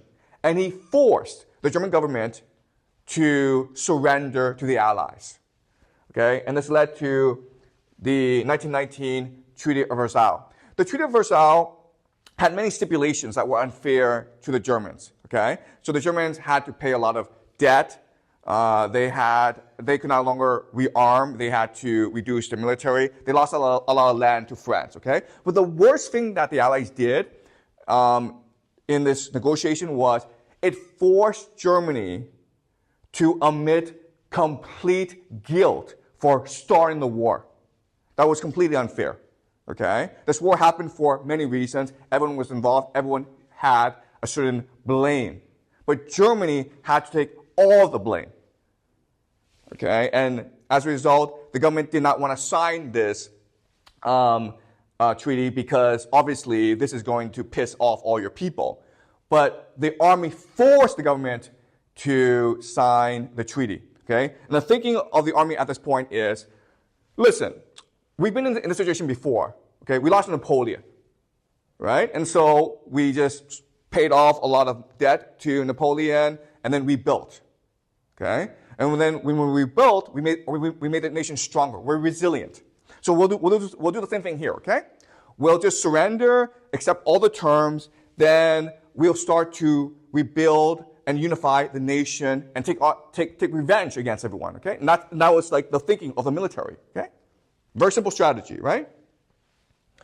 The Weimar Republic is what follows after the war. And the Weimar Republic is 10 years of hyperinflation, social discontent, complete chaos, okay? And when a nation suffers economically, politically, culturally, what it often does is it engages in a deep process of reflection. It goes back into the past and thinks about how to rebuild itself, okay? So some philosophers that are very important for thinkers of how to unify Germany are like Arthur Schopenhauer, okay? Arthur Schopenhauer is a very, very important philosopher, all right? His conception of the world is that the underlying force of the world is the will, okay, desire. And the will manifests itself physically in us, in bodies, okay? Do you understand the idea, okay? So the underlying force of the universe is the will, desire. And then the will physically manifest itself in our bodies. And then our bodies will seek to do what the will wants, which is to procreate, right? To have sex, to have children, to eat food. Okay? Now, the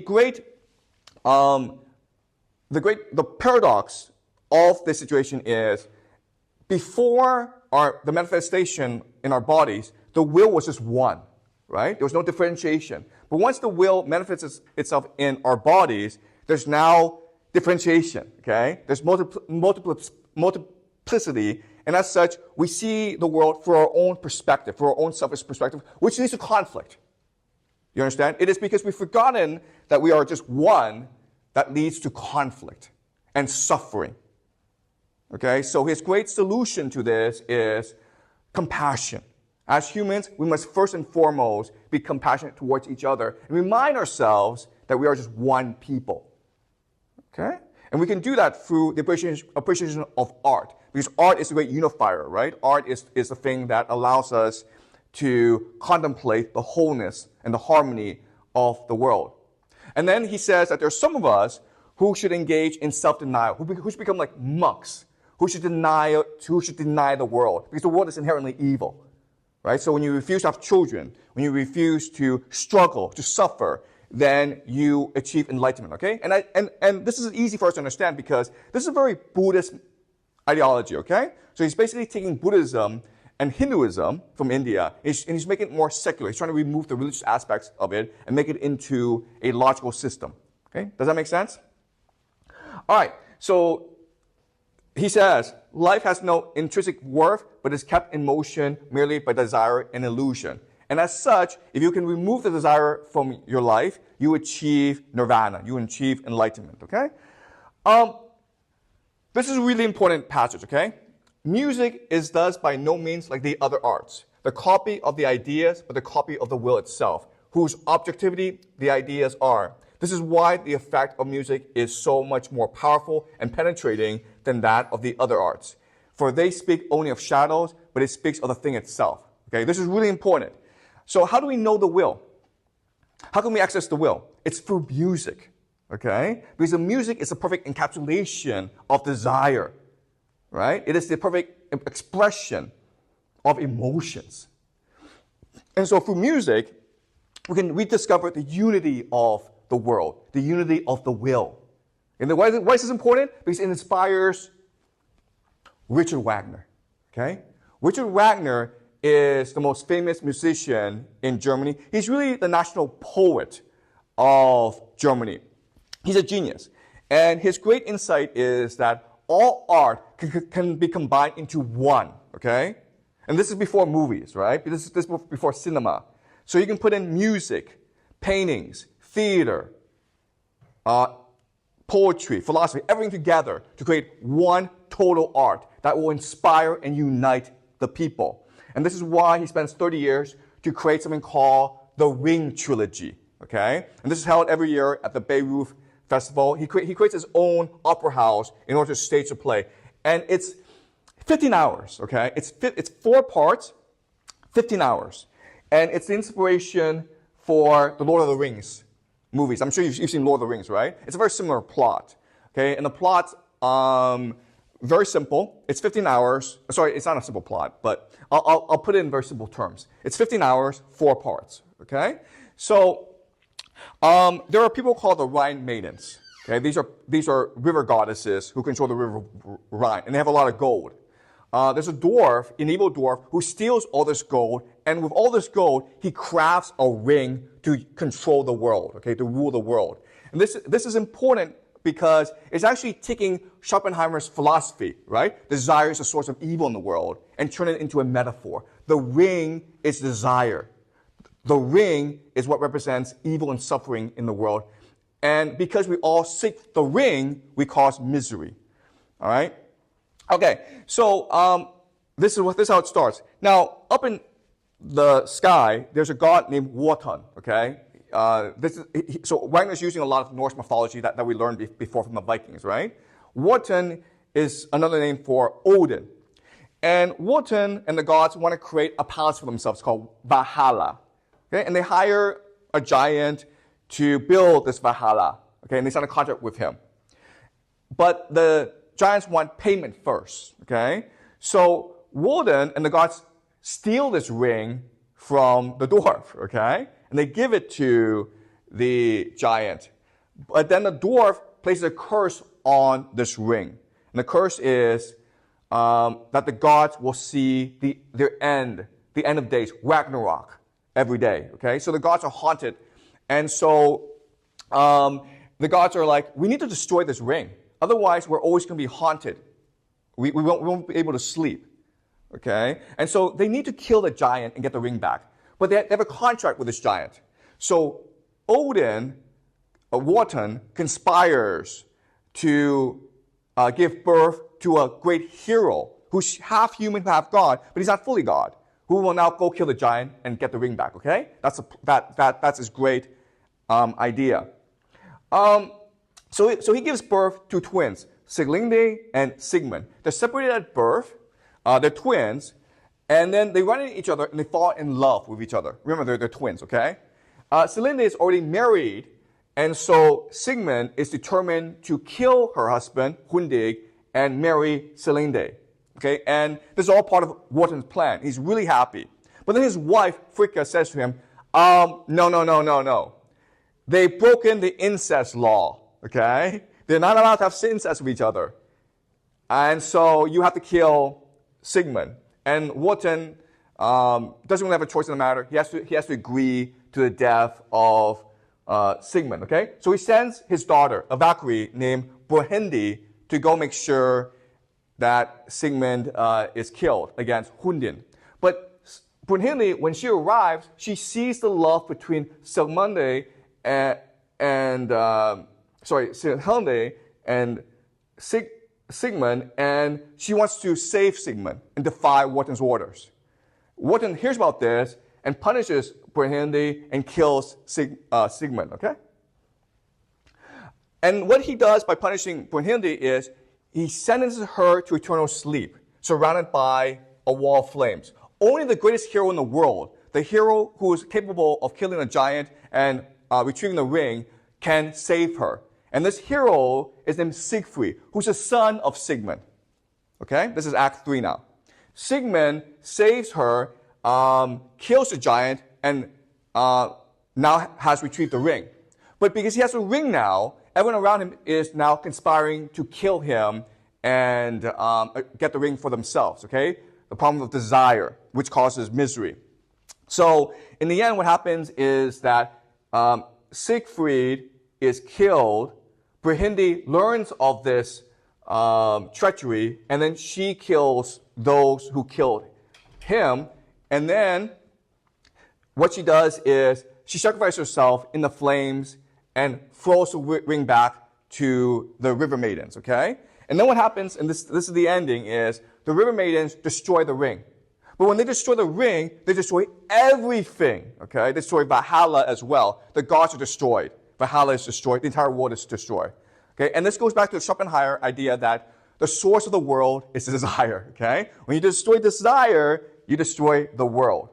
But when you do that, you allow for a new beginning, okay? So that's the national epic of Germany, the Ring Cycle. And again, this is put on every year at Bayreuth. It's 4 nights, and it's 15 hours in total. There are some theaters that put on 15 hours straight, okay? And the Germans love this, all right? So I'm going to play for you some music from this opera. And this is the most famous part, called The Ride of the Valkyries, okay?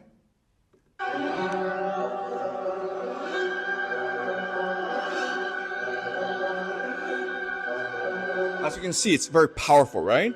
It represents the unity of the will. So as people are watching this, they become united as one. Time, space collapse. Past, present collapse.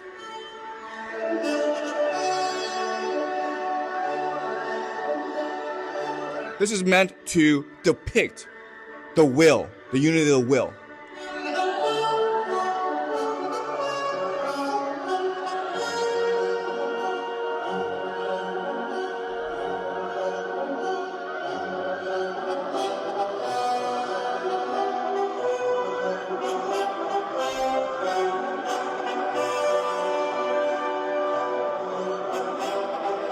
Okay, that's it. Great. Now let's move on. Okay. So building on top of Wagner and Schopenhauer is Friedrich Nietzsche, okay, who's considered one of the greatest German philosophers of all time. Okay, and he makes certain corrections to the philosophy of Schopenhauer and the music of Wagner. All right. Here are the three major differences between Schopenhauer and Nietzsche. You can see that Schopenhauer, he's a pessimistic Plato, okay, whereas Nietzsche is an optimistic Aristotle. So Nietzsche's main complaint is this. Okay, Schopenhauer's conception is the source of everything is desire. And from desire will manifest itself in physical bodies in order to obtain what it wants, okay? And that's true. That makes sense. And then Schopenhauer's solution is, then we must deny this desire. Okay? We must negate this desire, and then we will bring peace to the world. So for Nietzsche, this is confusing because, wait a minute here. The desire, the will, manifests itself in physical bodies. Why would it do that? What's the logic of that? Okay? And Schopenhauer would say, well, because God is evil, because God wants us to suffer. And then Nietzsche is like, okay, first of all, if God is evil, what's the point of resisting him? Right? If it brings us enjoyment to seek desire, then what's wrong with it? Is it possible that God is good and that God lets desire manifest itself in us in order for us to pursue our desire? Okay? So this is one of the major differences. For Schopenhauer, we are just biological beings that have a will to life. We want to procreate. But for Nietzsche, it's the will to power. Okay, this is a really famous phrase from Nietzsche. The will to power. The will to expand ourselves. Okay? The will to achieve our fullest desires. Okay? Not just to procreate, but to impose our will on reality itself. That's the true purpose of life. That's why God created us. To become gods ourselves. Because otherwise, this makes no sense. How do we go from desire to bodies? It only makes sense if the bodies can amplify our desire and help us achieve our desire. Okay? The will to power. This is a really important concept. Schopenhauer believes that multiplicity is conflict. The fact that this will manifest itself in our bodies can only lead to conflict because we're all fighting for scarce resources. For example, the ability to procreate. Okay? But for Nietzsche, multiplicity is creativity. It's because there's conflict that you have action, and action leads to innovation. And innovation by itself is progress. Okay? And so, for Schopenhauer, the ideal person, the Superman, is the compassionate monk. The person who feels sympathy for the world and as such engages in a process of self-denial, self-negation. He refuses to procreate, he refuses to struggle, he refuses to eat, okay? The monk. But for Nietzsche, the ideal is the Übermensch, the Übermensch. The Übermensch is hard to translate. We usually translate it as Superman, but you can also translate it as Overman, okay? The person above humanity, the person above history. So the ideal, the paragon, the example that Nietzsche uses is Napoleon, right? Who's Napoleon? Napoleon is an individual who can step outside of history to control history, to manipulate history. That's what the Übermensch is. Okay? We ourselves are always controlled by social forces, right? We don't want to piss off our classmates. We want to please our teachers and our parents. So therefore, we are slaves to public opinion. But Nietzsche says, to be an Übermensch, you have to ignore public opinion. You have to ignore community consensus and just focus on what is right to you. To look deep into yourself and figure out what is right for you and only you.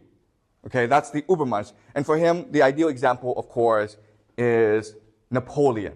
Okay, and why is this important? Because these ideas, in the context of Weimar Republic, will lead to the rise of the Nazis and Hitler. Okay, because Hitler is promising himself to be the next Napoleon. Right? That's Hitler's promise to the German people. I will be your Napoleon. I will unite you. And I will lead you to victory against all our enemies. Right? Okay. Does that make sense, guys? Are you guys following this? All right. So let's look at a couple of passages from Nietzsche, okay? Nietzsche is a very brilliant philosopher. So he's very complicated. He's very complex. And he can at times be very contradictory, okay? All right. So let's read a passage from the Genealogy of Morals, which is his most famous book. We can no longer conceal from ourselves precisely what this will, under the direction of the aesthetic ideal, expresses, which is hatred of anything human, animal, or material, abhorrence of the senses of reason itself, fear of happiness and beauty, the desire to escape from all illusion, change, growth, death, wishing even from desire itself. All this means, let us have the courage to confront it, a wish for oblivion, an aversion to life, a repudiation of everything vital to existence, but it is and remains a will. And to say at the end that which I said at the beginning, men will desire oblivion rather than not desire at all. We are desire, okay? It's really a question of how we manifest our desire. In today's society, in the Christian Buddhist worldview, it's important to negate our desire. But when we negate our desire, we negate what our desire could lead us to, which is truth and beauty, and creativity and progress and innovation.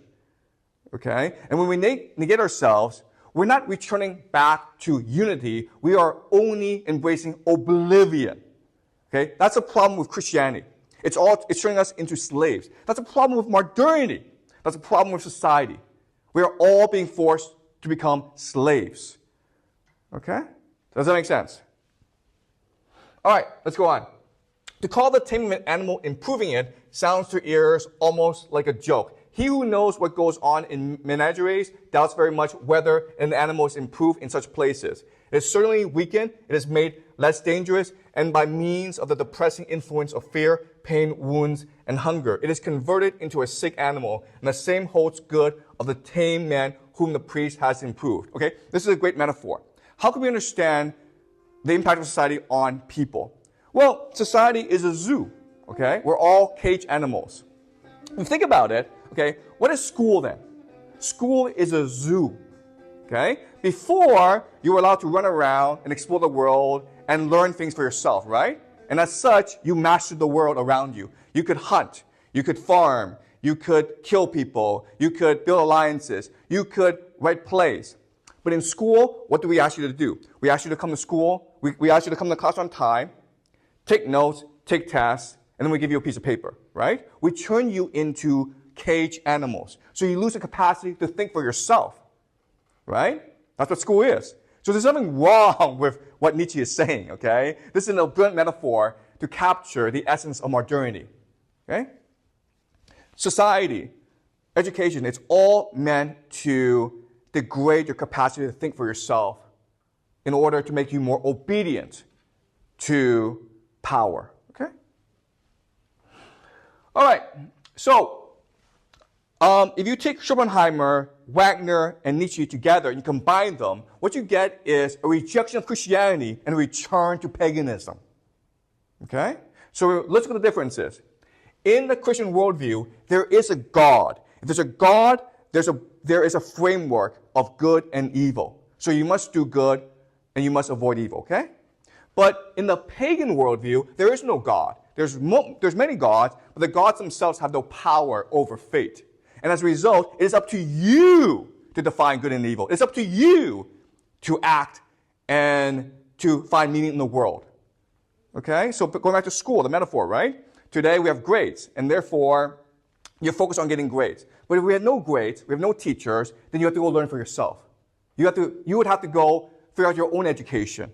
What's amazing about this idea is You would want to, because Nietzsche says we are first and foremost desire. We desire to grow.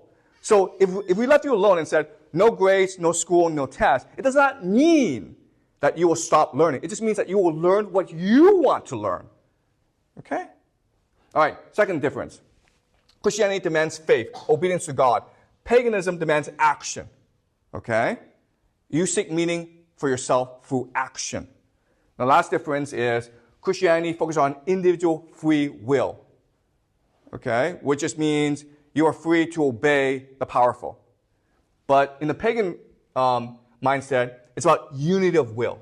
Okay? If we want to act, we can only do so by working together.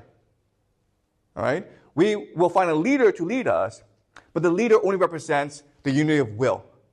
Okay? Does that make sense? So during the Weimar Republic, with the rise of Nazism, you now have a rejection of Christianity and a return to paganism as a solution to the national humiliation of Germany. All right? And this is what leads to the rise of Adolf Hitler. Okay? This man is Paul von Hindenburg, the same man who ordered the surrender of Germany. In 1933, he is president of Germany, the leader, and he appoints Adolf Hitler, the chancellor of Germany. Okay? The question then is, why would he do that? Right? Yeah, I mean, like, why would the head of the army, the head of the nation, make Adolf Hitler chancellor? And the reason is this. Adolf Hitler was a German spy. He was He was a spy for the German army. Okay? This is really important. Let me explain this. This is from Wikipedia, guys, okay? So I'm not making this up. It says very clearly, as an intelligence agent of the army, Hitler's job was to influence other soldiers and to infiltrate the German Workers' Party, okay? The Nazi Party, National Socialists. Okay, so why is this happening? So remember, the German army surrendered because they were afraid of revolution back at home. Who was leading the revolution? The extreme left and extreme right. Okay? What's the difference between extreme left and extreme right? Both are populists. They all believe in workers' rights. The left believe in international solidarity. Okay? Specifically with Russia, the Soviet Union, and other workers in the world. The right are nationalists. They believe in German unity. Okay? So the army is like, okay, right now the most powerful group in Germany are the socialists, right? The left. We need to support the right. So Hitler goes into the Nazi Party, the German Workers' Party, and he helps to finance it, okay? Hitler is giving money to these guys. And because he's such a charismatic speaker, he eventually becomes their leader. But at this point in history, okay, this is really important, this is a really small group of people. They're extreme, they're violent, but they are a minority. The majority are the socialists, okay? This is something that you're not taught in school, but this is very important to remember. It is the army that finances the building of the Nazi Party in order to dampen the influence of the socialists. Okay, because remember, the army now is still dedicated to avenging the national humiliation of World War I. Okay? All right. So this is Carroll Quigley, and he wrote a long book called Tragedy and Hope. Okay? And he explains Carroll Quigley, he is a professor. He was a professor at Georgetown University in Washington, D.C. He was Bill Clinton's teacher. Okay? He was Bill Clinton's teacher, and he's a widely respected scholar. And in his book, he explains how Hitler was able to rise and take over the leadership of Germany. He explains at this point in history that Germany is threatened by two opposing forces. The first force, of course, is communism. Right? The Soviet Union. That's a huge menace to Germany. But another menace that's even more menacing is capitalism. Okay? Because at this point in history, what's happening is the international capitalists are trying to create a central banking system in order to control the entire global economy. Okay? And he writes about this. This is 1920s. The powers of financial capitalism had another far-reaching aim. Nothing less than to create a world system of financial control in private hands, able to dominate the political system of each country and the economy of the world as a whole. Okay? This is really important to understand. 1920s, all these bankers in the world, America, Britain, France, Germany, they're getting together and they're conspiring on how to create a global financial system that can control the world and create a feudal system, right? And guess what, guys?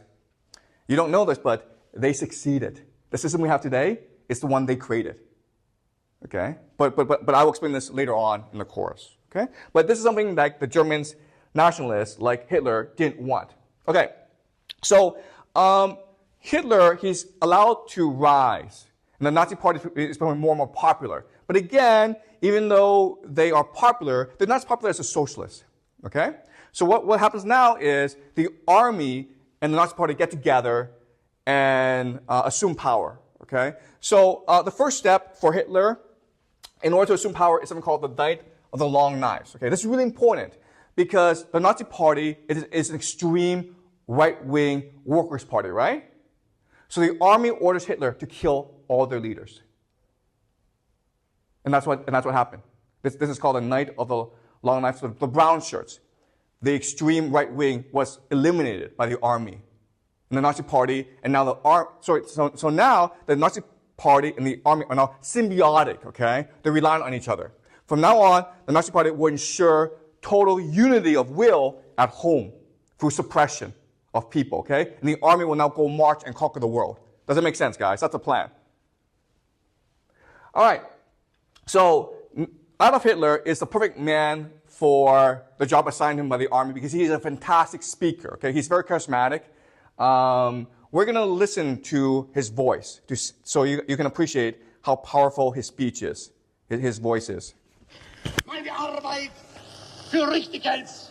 Ob du glaubst, dass ich fleißig gewesen bin, dass ich gearbeitet habe, dass ich mich in diesen Jahren für dich eingesetzt habe, dass ich anständig meine Zeit verwendet habe im Dienste meines Volkes. Gib du jetzt deine Stimme ab. Wenn ja, dann tritt für mich ein, so wie ich für dich eingetreten bin. What his speeches do is they create unity of will in Germany. Okay?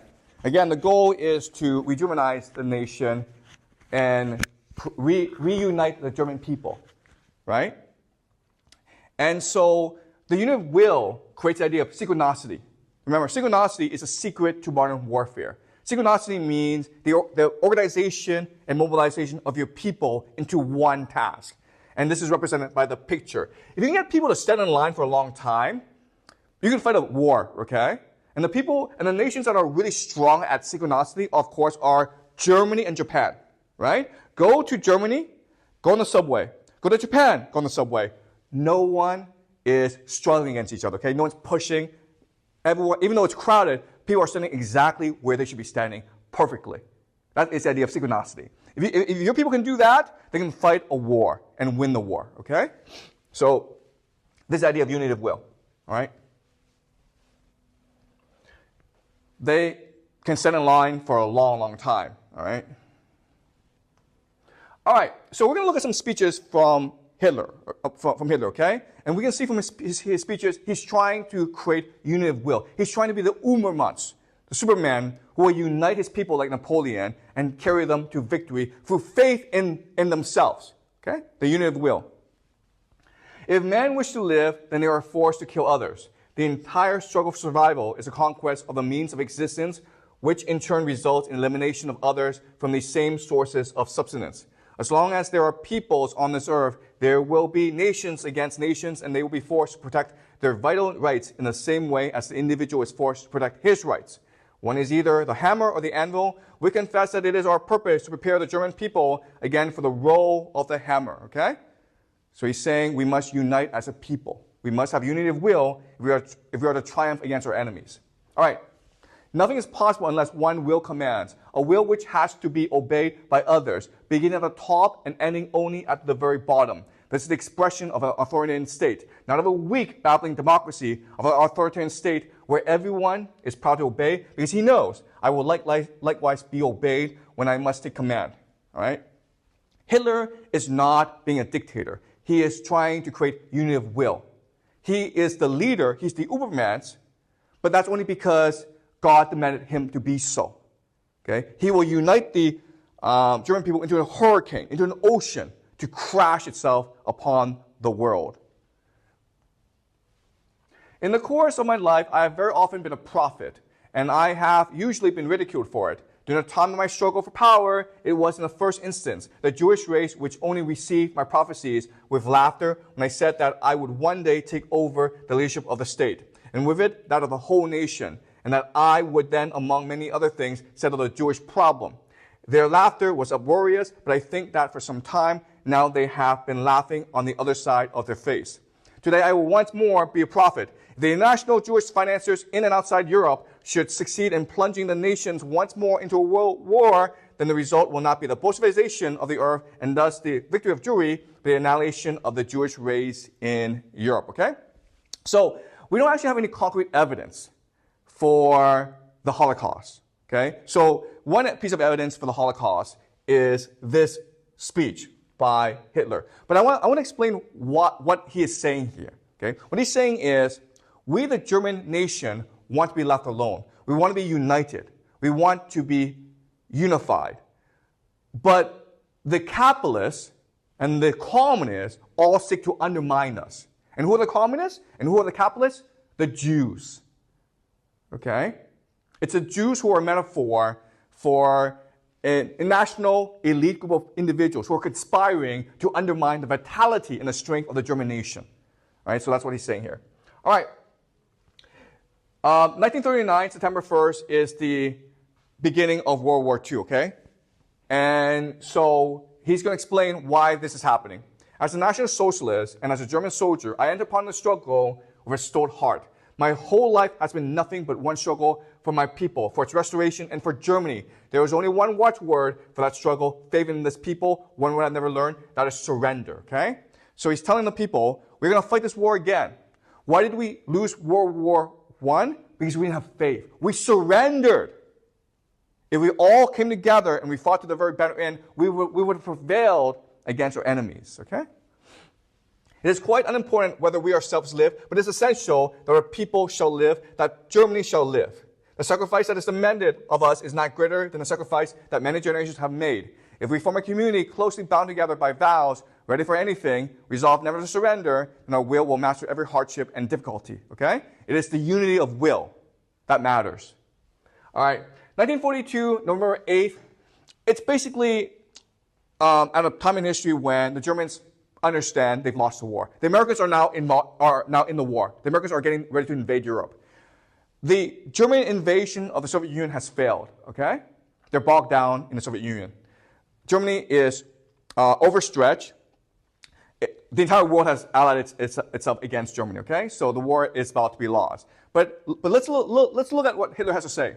It is with the same conviction that I now stand before you and has never left me, either since the day on which, as an unknown man in the city, I began to struggle first for the soul of the German people and then on beyond the city for more and more followers. In the beginning, I did not have much more to give than faith, the faith that if anyone pursues a just aim, I with unchanging and undisturbed loyalty and never lets himself be diverted from it, but puts everything into it, then others will be found who are determined to be his followers, and that from this whole and ever stronger faith must gradually radiate to the whole people. Okay, so this is unity of will. We reject reality. Reality does not matter because we impose our will on reality. As long as we have faith, as long as we have unity of will, we will triumph, okay? All right. So let's go back to the beginning. We were talking about Kaliningrad, right? It is one of the greatest injustices in human history that Königsberg, which was for the longest time the cradle of human civilization, the epicenter of the Enlightenment, it is now completely destroyed. Okay? And this is an idea from Wagner, okay? By destroying this, the world has cursed itself, okay? Let me explain why. First of all, the German question now is more relevant than ever before. You've destroyed Königsberg, but you have not destroyed the desire for unity among the German people, okay? So this is the memory that will not fade. Okay, so will the Germans seek vengeance? Will another Hitler arise to unite the German people? Now, what you guys don't know is that the Prussians were one of the main forces opposing Hitler as well as inhibiting Hitler. Okay, because Prussia had a very proud culture, and it's very the strongest part of Germany. But now that they destroyed Prussia, if another Hitler arises, there's really nothing to stop him. Okay, that's the first problem. Second question is, okay, let's go back to this map. Europe and Russia are about to go to war with each other, right? Okay, well, if you are Europe and you go into Ukraine, you're going to be slaughtered, okay? But this is Kaliningrad, Russian territory, 500,000 Russians, right? You can blockade Kaliningrad. You understand? So this could be the start of World War III, right here. Does that make sense to you guys? The Europeans blockade Kaliningrad and they try to starve the people. Putin would have no choice but to intervene. Okay? But the main problem is this. Königsberg was one of the main intellectual, scientific, and cultural centers of Europe. That its loss reduced the innovative potential of humanity. All right? So what I will show you in next class when we discuss Kant is science comes from philosophy. Okay? Culture leads to philosophy, which leads to science, which leads to technology. You cannot have science independent of philosophy. When you destroy a center of philosophical innovation, you destroy a center for scientific progress. Okay? So this is something that we will discuss in depth next class as well. So when we look at Kant. So that is Germany. Okay, any questions about what we've learned so far? Was this clear to you guys? Okay? Any questions? How can Hitler be grown like that? Excuse me? How can Hitler be grown like that? Like personal charisma or something? Yeah, okay. So where did Hitler come from, right? How did Hitler become so charismatic? Okay. So there's a lot of randomness to life, okay? There's a lot of like randomness going on in life. So the army wanted to inhibit the growth of the socialist left-wing movement. And it did so by financing these right-wing parties. The Nazi Party was just one of many parties that the army financed and supported, okay? Hitler became a spy, and he became part of this movement. And as such, he became exposed to a lot of the ideas of the Nazi Party. The Nazi Party, a lot of the ideas come from Nietzsche and Wagner and others as well, okay? And over time, Hitler came to believe that he was the Messiah. Okay? He was the Messiah dedicated to restoring German unity. Okay? And I mean, like, this is hard to understand, but human population is very diverse. So you always have a subset of people who have these delusions of grandeur. And if, in a certain circumstances, they will be proven right. Okay? That doesn't make sense. Okay? So another way of saying this is the army needed someone to play the part of the Ubermensch, the Superman, who could unite the German people and create national unity so that the army could seek its vengeance against the rest of Europe and unite the German people. Okay? So they're looking for this role, and then Hitler auditioned for this role, and he got the role. Okay? Does that make sense? And this is important because towards the end of the class, we'll discuss Donald Trump. And what I will show you is this is exactly what happened with Donald Trump. Okay? So the American military needs an Ubermensch to lead America to war against Putin. And there were different people who auditioned. Biden auditioned, who was terrible. Harris auditioned, who was terrible. And they picked Donald Trump. Okay? So it's a very similar pattern. It's a very familiar pattern in human history. You can also argue that Napoleon was the same way. Okay? And what makes these people different from us, Napoleon, Hitler, Julius Caesar, Trump, is they are the total expression of the Zion will. You understand? They have absolutely no compassion, no sympathy for anyone. They believe they are here on a divine mission. They are complete. They are the will itself, and they must impose their will on others to save the world. Does that make sense? So look at Donald Trump. Okay, if you want to understand Hitler, look at Donald Trump. The guy's like almost 80. He doesn't sleep. Okay? He's off traveling around the world all the time. The guy in his, when he was campaigning, he was giving like 3 speeches a day, right? He would get up in the morning at 4 o'clock, fly somewhere, give us 2-hour speech. People loved him. Then he would get on the plane, fly somewhere else.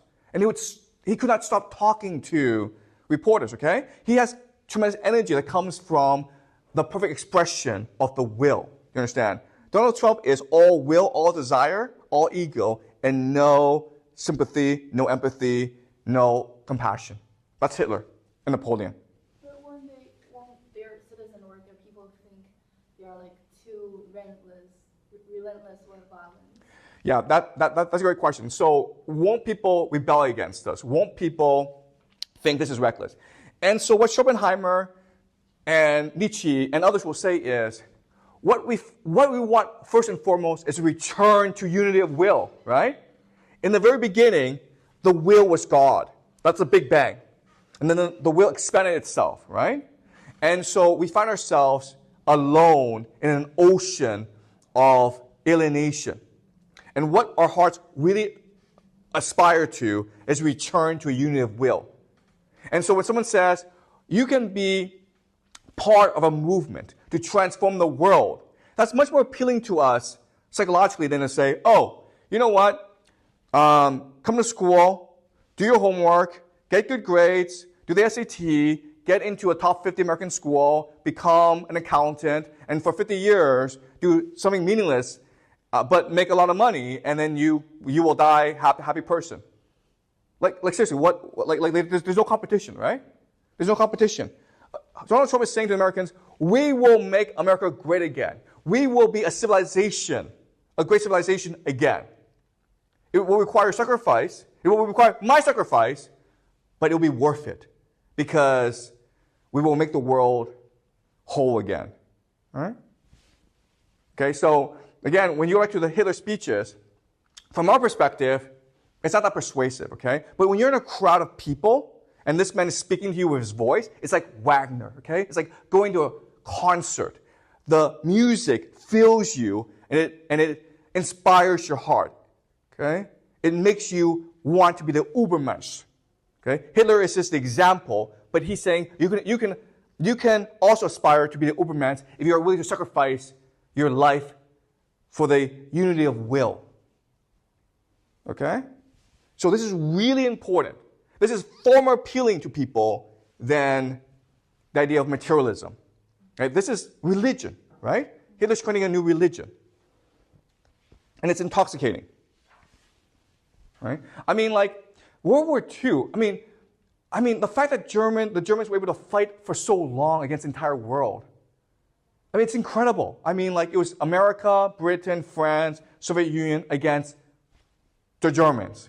And the fact that the Germans fought so bravely and fought to the very bitter end, I mean, it just shows you the power of unity of will. Okay? And what this also tells us is these things don't die, okay? You can kill a civilization, you can destroy a city, you can massacre people, but you cannot destroy the desire for unity of will, because that's what fundamentally makes us human.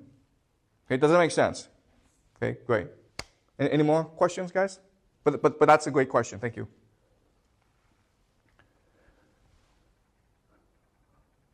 Does that make sense to you? Yeah. Okay, great. Okay. Any more questions, guys?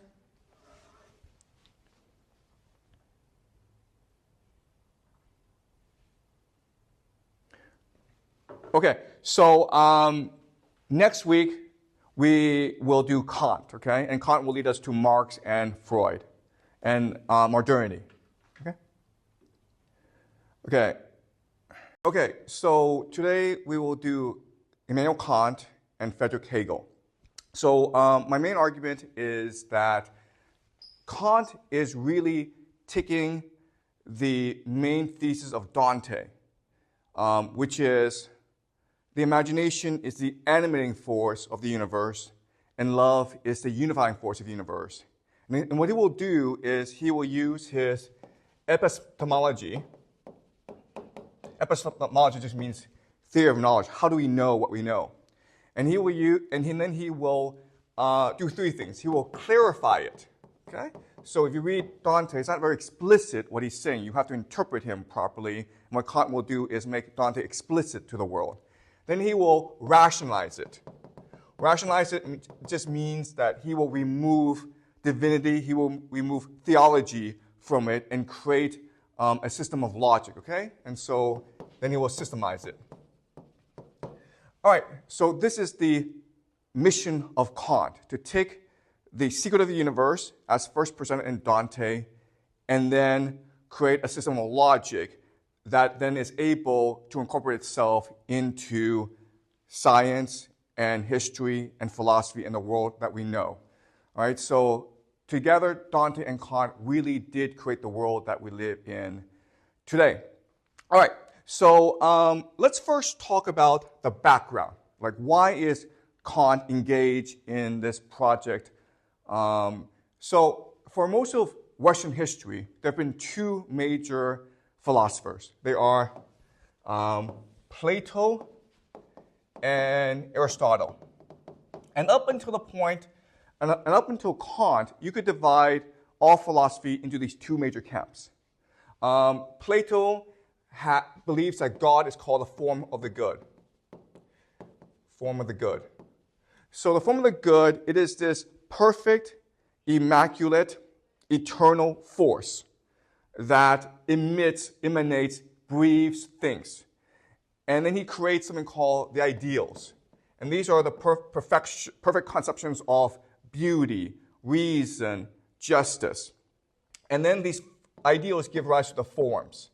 Okay, and these are the perfect encapsulation of these ideals. So think of the perfect horse, or the perfect chair, or the perfect square. Okay?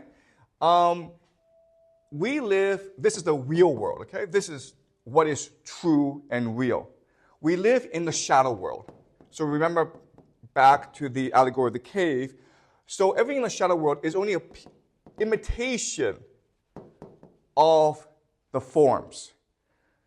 And so in this conception, what is good is to move towards the form of the good, to return to the form of the good, and what is evil is to move away from the form of the good. Okay? That's why for Plato, art, poetry is evil, because you're imitating imitation. And why for Plato, mathematics and philosophy are inherently good, because it is teaching you how to return to the form of the good. And Plato is important because what happens is that Plato's ideas become the basis for heaven and earth, right? And so this is the basis for Christianity. Remember, in the Catholic Church doctrine, our life on this planet doesn't really matter. What matters is our return to heaven to be with God. And we say about Plato that he's a dualist. Okay? So there are three conceptions of the universe. There is the materialistic worldview, which is what Aristotle is. Materialistic just says that only things that you can see and touch matter. Idealistic is what Hegel will represent, which is that only ideas matter. And then Plato believes that both matter and ideas do matter. Okay, so he's a dualist, whereas Aristotle is a materialist. All right, so that's Plato. Pretty clear, right? Good.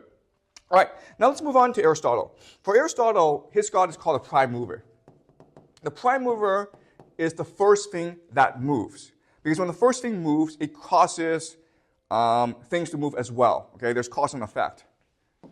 So in this world, what matters is movement. Okay, everything's moving towards what? Towards something called telos, which is what purpose is. It's a Greek word for purpose. So for example, as a teacher, my telos is to teach as well as I can. And my mission in life is to constantly learn, to improve, and to practice so that my teaching becomes better and better. Okay, that's the idea of telos. And we can understand through observation and experience what each thing's telos is. And then you can start to categorize things, okay? And Aristotle, his ideas, of course, become the basis for science. Okay, and as I mentioned, Aristotle has a materialistic worldview as opposed to Plato's dualistic worldview. Aristotle doesn't really care about things outside the material world. He's only concerned about the here and now. So these are the two major school of thought during antiquity. Now, as I mentioned previously in class, as the Catholic Church comes into power and it has a monopoly of power, it suppresses these philosophical inquiries. Okay, but after the Renaissance, these schools of thought, Plato and Aristotle, they will reemerge. All right, so they will reemerge into three major schools of thought. Okay, so taking up Plato's perspective will be a people called the rationalists. Okay, so the three most famous rationalists are René Descartes, Leibniz, and Spinoza. Okay, but they are basically adopting Plato's worldview, which is there is a God, and through mathematics, through logic, we can, from first principles, reason out the mind of God. All right, so the project of rationalism is towards omniscience. And again, this is best represented by Descartes. And this becomes, of course, the basis for the Enlightenment. All right, so that's the first major school of thought, the rationalists. They're also called the Continentals, the Continental philosophy, because it's really based on the continent of Europe. Opposing the rationalists are the empiricists. Okay, and these are people who are adopting the Aristotle worldview. The empiricist, the most famous, is John Locke. And what John Locke believes is our minds are born tabula rasa, which just means blank slate, meaning there's nothing in our minds. So the only way that we can acquire knowledge, acquire wisdom, is through experience. Okay? Experience and something called induction. So in logic, there are two methods. The first is deduction, where you take the generalized to the specific, and then induction is to take the specific and then you generalize it into the abstract. Okay, so for example, if I see 5 boys wearing white shirts, then I can generalize and say that all boys wear white shirts. But if the general principle is all boys wear white shirt, then for reduction, I can say, well, you're a boy, therefore you wear a white shirt. Okay? So that's the idea of empiricism. And of course, this becomes the basis for what we call the scientific method. Right? Now, there's another school of philosophy called skepticism. And this was pioneered mainly by a man named David Hume. And so what David Hume's going to do is he's going to look at this idea of induction and argue, no, you can't do that. You cannot generalize things. Just because you meet 1 million swan that are white does not mean that all swan are white. It is entirely possible that there's a black swan out there. Okay? So what David Hume does is he negates induction.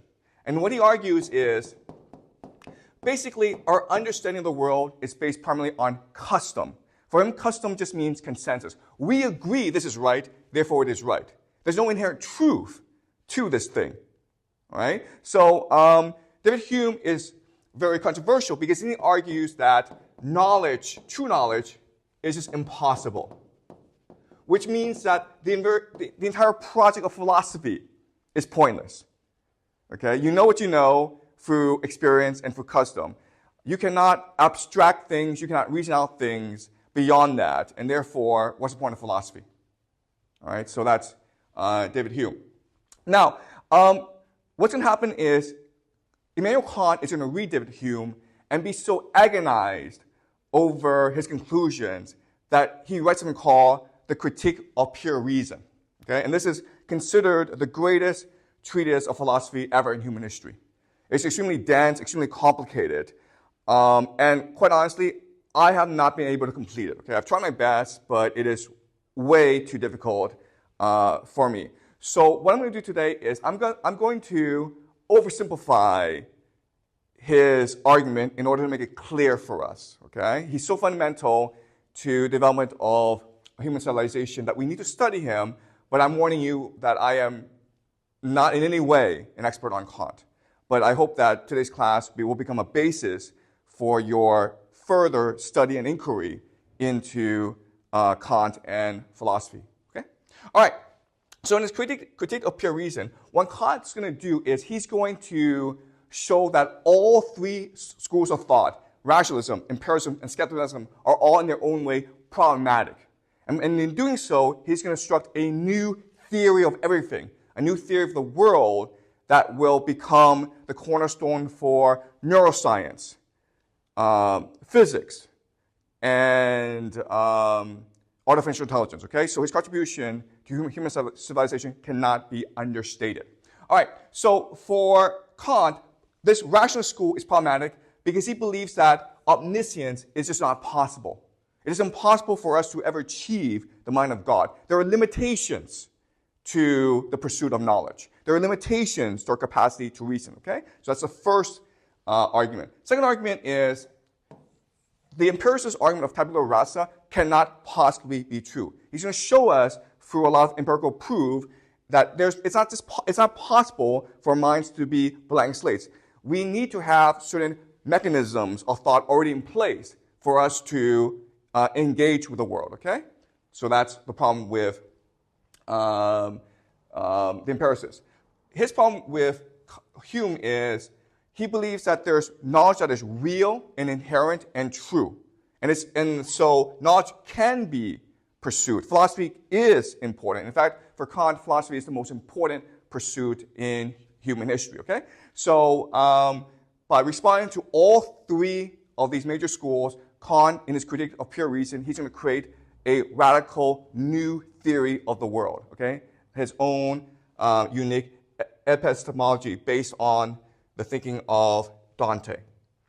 All right, so let's go into his argument very quickly. And again, this is an oversimplification. All right, so we are all endowed with the capacity to reason, okay? We all have minds, and our minds engage reality, okay?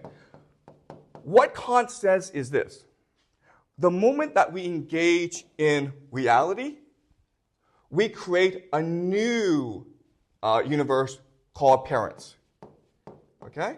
So let me first go over the terminology. It's very important you understand terminology in order to understand Kant, okay? So for Kant, reality are things in themselves.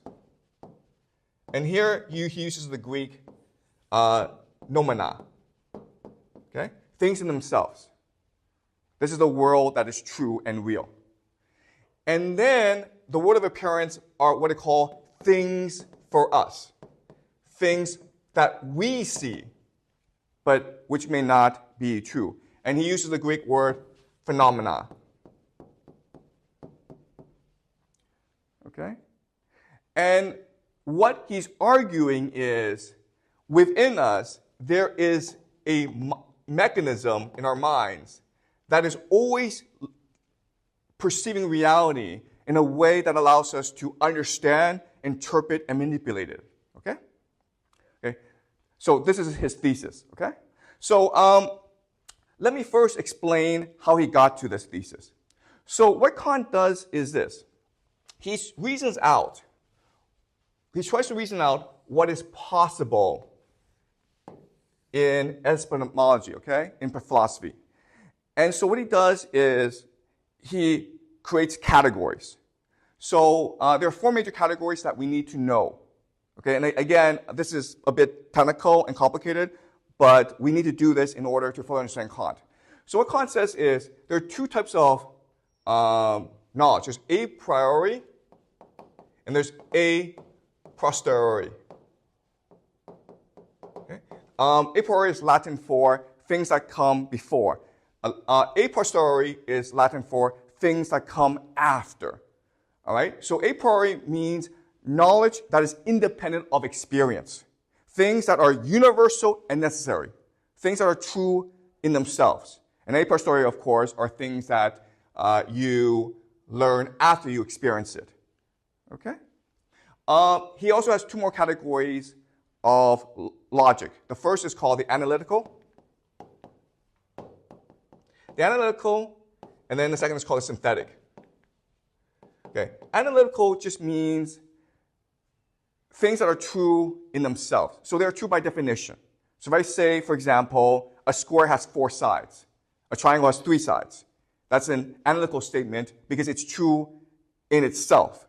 Okay, I can also say that A is A. I can also say that Mary is a woman. Okay, these are all just identity statements, things that are true in themselves. Synthetics, and so synthetic statements are statements that are not analytical, meaning that you need to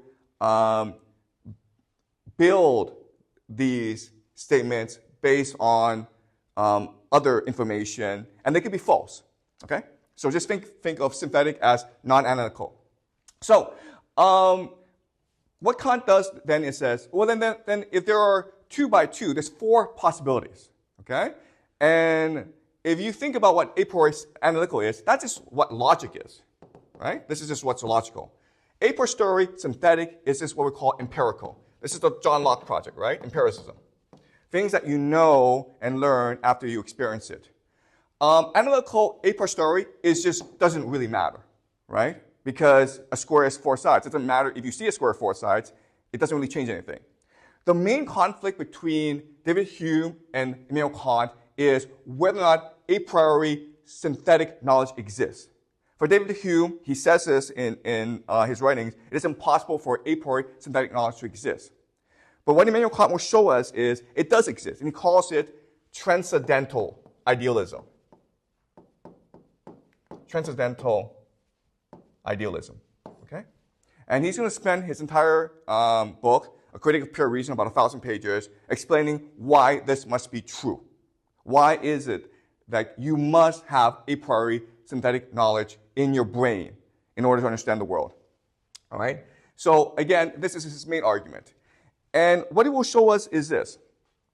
If you study mathematics, if you look at philosophy, if you look at classical physics, Newtonian physics, and you break things down to their most fundamental level, what you will discover is we have to bring in certain assumptions into this field of knowledge for it to exist, okay? And these two very basic things that we bring in are called space and time. Space and time, okay? Space just means sensation, and time is sequence, okay? Time is just an order of things, 1, 2, 3, 4, 5. Space is just our interaction with the world around us. Unless we have these two basic concepts, no knowledge is possible, okay? Space and time. So this is really important, and this is a hard concept to understand. What Kant is saying is that space and time do not exist in reality. Space and time is a projection of our minds in order to reconceptualize reality in a way that allows us to understand it and manipulate it, okay? Space and time. All right. In other words, okay, a very simple way to understand this is our minds turn the world into a story. Why? Because if you have space and time, you have causality, cause and effect. Okay? Time, movement, right? So now you have causality. Causality is a story. So what Kant is saying is we are just imagining reality into a story. And that allows us to understand it. All right? So, what Kant's going to do after he proves that space and time must exist a priori is he's now going to explain how we take reality and we turn it into appearance. Okay? And what he's going to show us is that our mind has a process of doing this. And this process is 3 stages. There's apprehension, there's reproduction, and then there's recognition. Okay? So apprehension is just you're engaging the things in themselves and through space-time, okay? By inputting space-time into the things in themselves, you're able to reproduce it in your brain. You're able to create an image of it in your brain. And then what you're going to do in order to understand it is to filter space-time using something he calls categories. Okay? Categories, just think of it as our algorithm. A better word is heuristic. Okay? Heuristic. Computers use algorithms, we use heuristics. All right? And there are 12 different categories, but there are 4 major categories. Okay? The first is quantity, how much of a thing it is. Quality, what are the properties of this thing?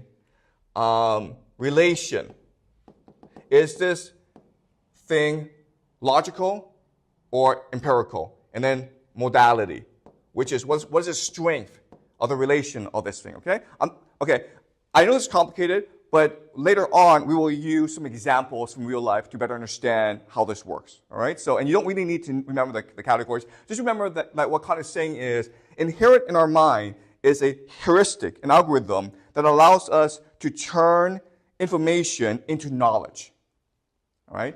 And when we do this, what happens is we create a schema, a representation of the world which allows for understanding the world. Okay, so for example, we see a lot of triangles, but we don't actually have an image of a triangle in our head. We don't have a concept of a triangle in our heads, okay? And this is true for a lot of things, all right? So, and then the schema then returns to the categories, which just allows us to filter the world even more, okay? So it is a feedback loop. So does this all make sense? Okay, this is Kant's perception of the world. And again, if you want to know the proof, if you want to know his logic, then you have to read the book for yourself, which will take you about 10 years.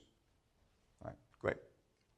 All right, so all this is saying is this is Kant reaffirming that Dante believed that the imagination is the animating force of the world. Okay, so without us, reality cannot be alive. It is our imagination that makes reality alive to us. All right? Now, this is from the Critique of Pure Reason. He also wrote a book called The Critique of Practical Reason, where he presents like a theory of morality. All right? So let's go over it. So for Kant, the highest ideal in morality is something called the categorical imperative. And this is separate and distinct from something called the hypothetical imperative.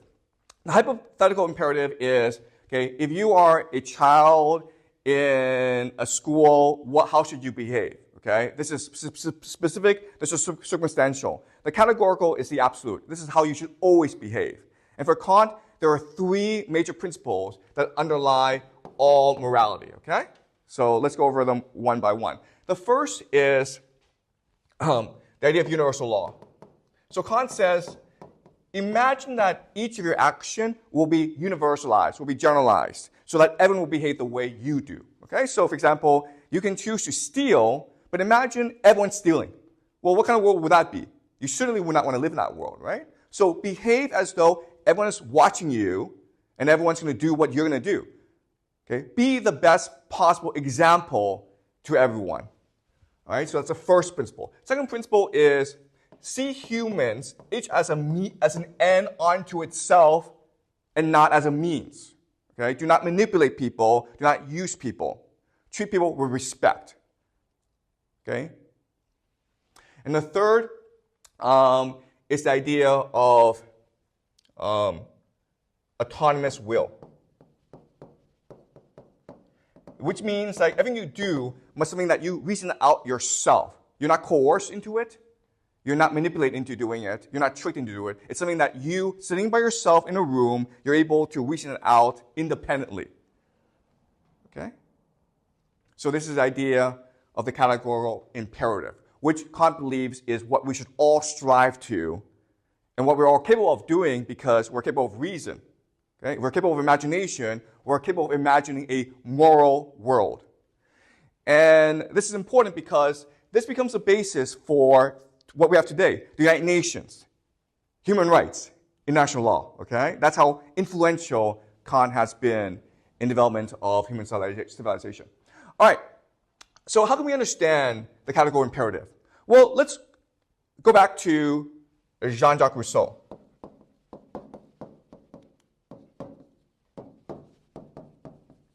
Remember, in Jean-Jacques Rousseau, he proposed the idea of the general will. The general will is not democracy. Okay? Democracy is simply you get everyone to vote. Okay? So in this room, I ask everyone, what should we have for lunch? And then someone proposes, let's have ice cream. And everyone raises his hand and says, yeah, let's have ice cream. Okay? That's democracy. But for Jean-Jacques Rousseau, what he argues is the general will is the best interest of people that you can derive from just by reasoning out yourself. Okay? So if you were all sit down by yourself and ask, what should we have for lunch? It wouldn't be ice cream because ice cream makes you fat. It's too much sugar. It's bad for you. Okay? You would probably think we should have salad. So the general will represents the best interest of everyone involved. Okay? So if I would ask you, what should we have for lunch? Everyone would say, if we are following the general will, a salad or maybe a chicken breast. Okay? So in other words, the categorical imperative, it is just the individualized general will. All right? It is a general will that you internalize to yourself and you behave as though you are the general will. All right? So that's a way of understanding the categorical imperative. Now there's another way of understanding the categorical imperative and just using Dante. So remember, we read the Divine Comedy, and Dante's categorical imperative is very simple. Love someone. Okay? Doesn't matter who. It could be your wife, it could be your mother, and it could be your child, it could be your best friend. But love that person. And when you love that person, then all three things are true. It means you are now going to be your best. It means you are treating this person with respect. It means that you're choosing to love this person. Okay? So love is the unifying force of the universe. All right? So that's what Dante is really saying. And so, in other words, Kant, he is just systemizing what Dante said in the Divine Comedy. All right? Does that make sense? All right. So, for us to better understand Kant's argument, I want to give you 3 examples to better understand what Kant is saying. All right? The first example is, imagine you are writing a diary. All right? I want you to write a diary for a whole year. So every day, you're writing what happened today. All right? So you have 365 separate entries. Okay? All right? So every day at night, at 9 p.m., you're just reflecting on what happened today. And then at the end of the year, what I want you to do is write one long diary entry. Okay? Now, if you think about it, in theory, these separate entries should add up to equal this one long entry, right? But what you find when you actually do this experiment is this long entry that you wrote almost has no relation at all with these 365 separate entries. Does that make sense? Right? Okay? So in other words, what we're doing is constantly, every day, we are reimagining the world in a new way. And we're building on top of this, okay? So that's the first experiment. Another saying this is, all we're doing is we're taking discrete data points, which is what 365 diary entries is doing, and then combine them into one complete story. All right? Here's another experiment you can do. Memory. So organize 100 classmates and go to a park together and spend the whole day in the park. And organize the day so that everyone's doing the same thing. All right? Everyone's doing the same thing. And then the next day, ask all 100 students to write down his experience of that one day. And I guarantee you, every person will be different. Each person's experience will be unique unto himself, thus affirming what Kant said. Okay? The imagination is the animating force of the universe. Right? So let's do one more experiment. And this is a thought experiment. This is something you can't do, but let's just imagine it. Imagine you end up on an island. Okay? And this island is very fertile, very opulent, lots of fruits, lots of fish. You don't have to worry about starving. But one day you go to sleep, and then your mind is wiped clean. It becomes a tabula rasa, as proposed by John Locke. Okay? So you have no more memory, you can't speak, you've lost the capacity of language, you've lost capacity to reason, you don't know where you are, you don't know who you are, okay? You get up, and now the question then is, what will happen to you?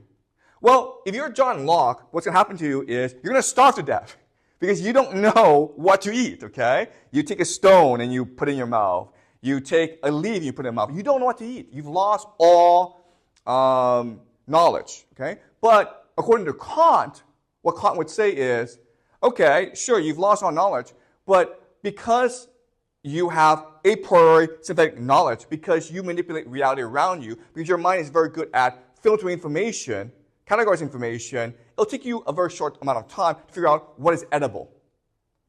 Okay? You know stones, wood, that's a category of stuff you cannot eat. But then, fruits, water, fish is another category of things you can eat. All right? So, and I think just through pure intuition, we can figure out, you know what, Kant makes more intuitive sense than John Locke. Okay? So, does that make sense? So again, first experiment you can do, and you will discover that if you do one long entry, it will not correlate to these separate entries, okay? The memory experiment you can also do. The thought experiment you can't really do, but you can reason it out and discover it to be true. All right, so that is Kant. A very short, simple introduction to Kant. Any questions before I move on to Hegel? Yeah, a couple of combined questions. So when Kant was doing his critique of pure reason, did he see himself as a natural philosopher maybe in a way Newton might have? Like, did he think he was doing science? Yeah, that's a great question. And maybe just a follow-up one quickly. Do you know anything about Kant's current reputation in the scientific community? Do scientists keep going back to him? Yep. Okay, so two great questions, okay? The first question is, how did Kant perceive himself? The second great question is, how does science perceive him today? So, simple answer is, Kant saw himself as a revolutionary thinker. He saw himself as Copernicus. He's going to fundamentally change the way that we perceive the universe. In fact, he calls it, what his critique of pure reason, a Copernican revolution. I'll discuss this later on, okay? How Kant actually perceives himself. Second is Kant's ideas, I'll show you later on, is really the basis for modern day science. Einstein was heavily influenced by Kant. Einstein read Kant when he was 16, and because of Kant's theories of space-time and through a very synthetic knowledge, that gives him the theory of relativity. Okay? And if you study quantum mechanics, you will discover a lot of ideas were heavily influenced by Kant. So his influence on science is just incredible. But I'll discuss this moving on, okay? All right, good. So now let's move on to Hegel. All right, so with Kant, his philosophy is, remember, we interact with the noumena, which gives us the phenomena, the things that we can see, the appearance. There are three major issues that are unresolved in Kant. Kant acknowledges these issues, and he doesn't really provide a solution, okay? These three issues are this. The first issue, of course, is what is the noumena? What are the things in themselves? And Kant says, we can never know. Okay? That's the first major issue. Second issue is, okay, sorry, but if our brains are capable of reason through a priori synthetic knowledge, where does knowledge come from? What's the source for our mind? Right? And the third problem is uniformity. If it is true that we are, in fact, always projecting onto noumena to create phenomenon, how do we know that we're all doing it the same way? How do we know that that culturally, all cultures are doing the same way. Are you saying that the Egyptians, the Chinese, the Greeks, they all perceive the world in the same way? Okay? So these are the three major unresolved issues in Kant. Noumena, okay, what is it? And Kant says, we can never know, right? Because we cannot imagine ourselves outside of space and time. What is the source for our minds? And Kant says, we don't know. It's just there. And the third is uniformity. How do we know what we see is consistent with each other? And Kant says, we don't know, but we have to believe it. Okay? Otherwise, the world doesn't make any sense. How is it possible that without uniformity you can have mathematics and science? Okay? But it doesn't. But again, the problem with Kant is this is not satisfying. Right? So Hegel's going to come along and he's going to provide a theory of everything. He's going to resolve these three issues for Kant and create an entire system of thought that encompasses everything, okay? So let's now move on to Hegel. So Hegel's major insight is, what if, as we're perceiving the noumena is projecting back onto us? So it becomes a source for our ability to perceive the noumena, okay? So in other words, the noumena is really the source, which creates the uniformity, all right? And so what is this noumena? And the word that Hegel uses is Geist.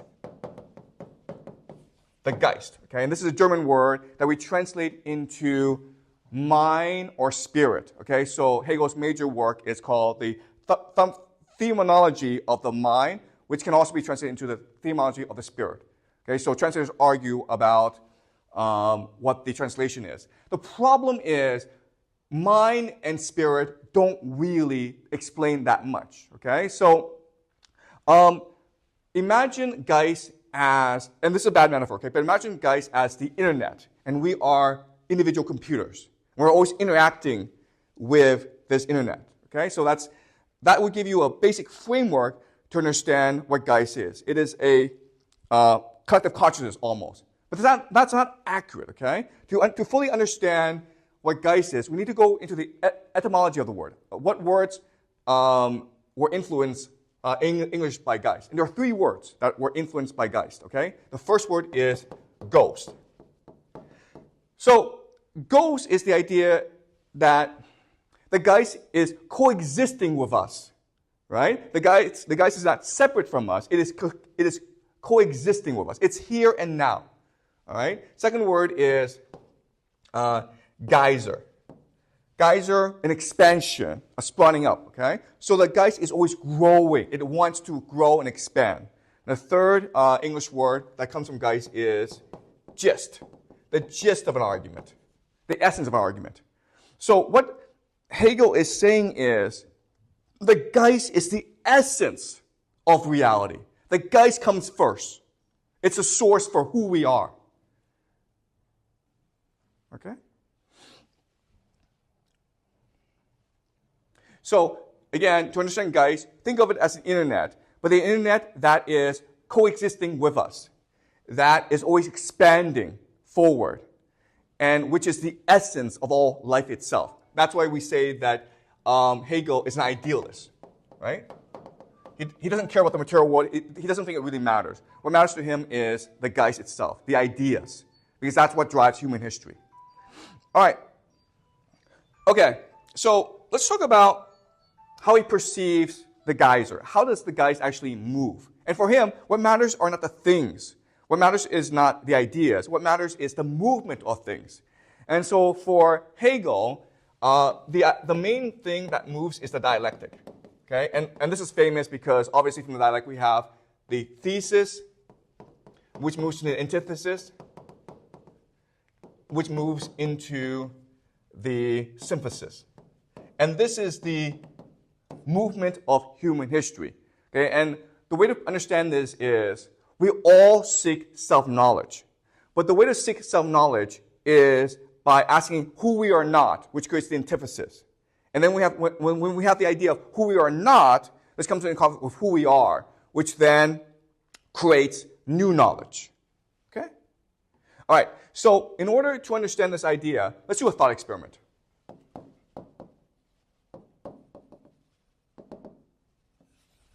Okay, the thought experiment is this.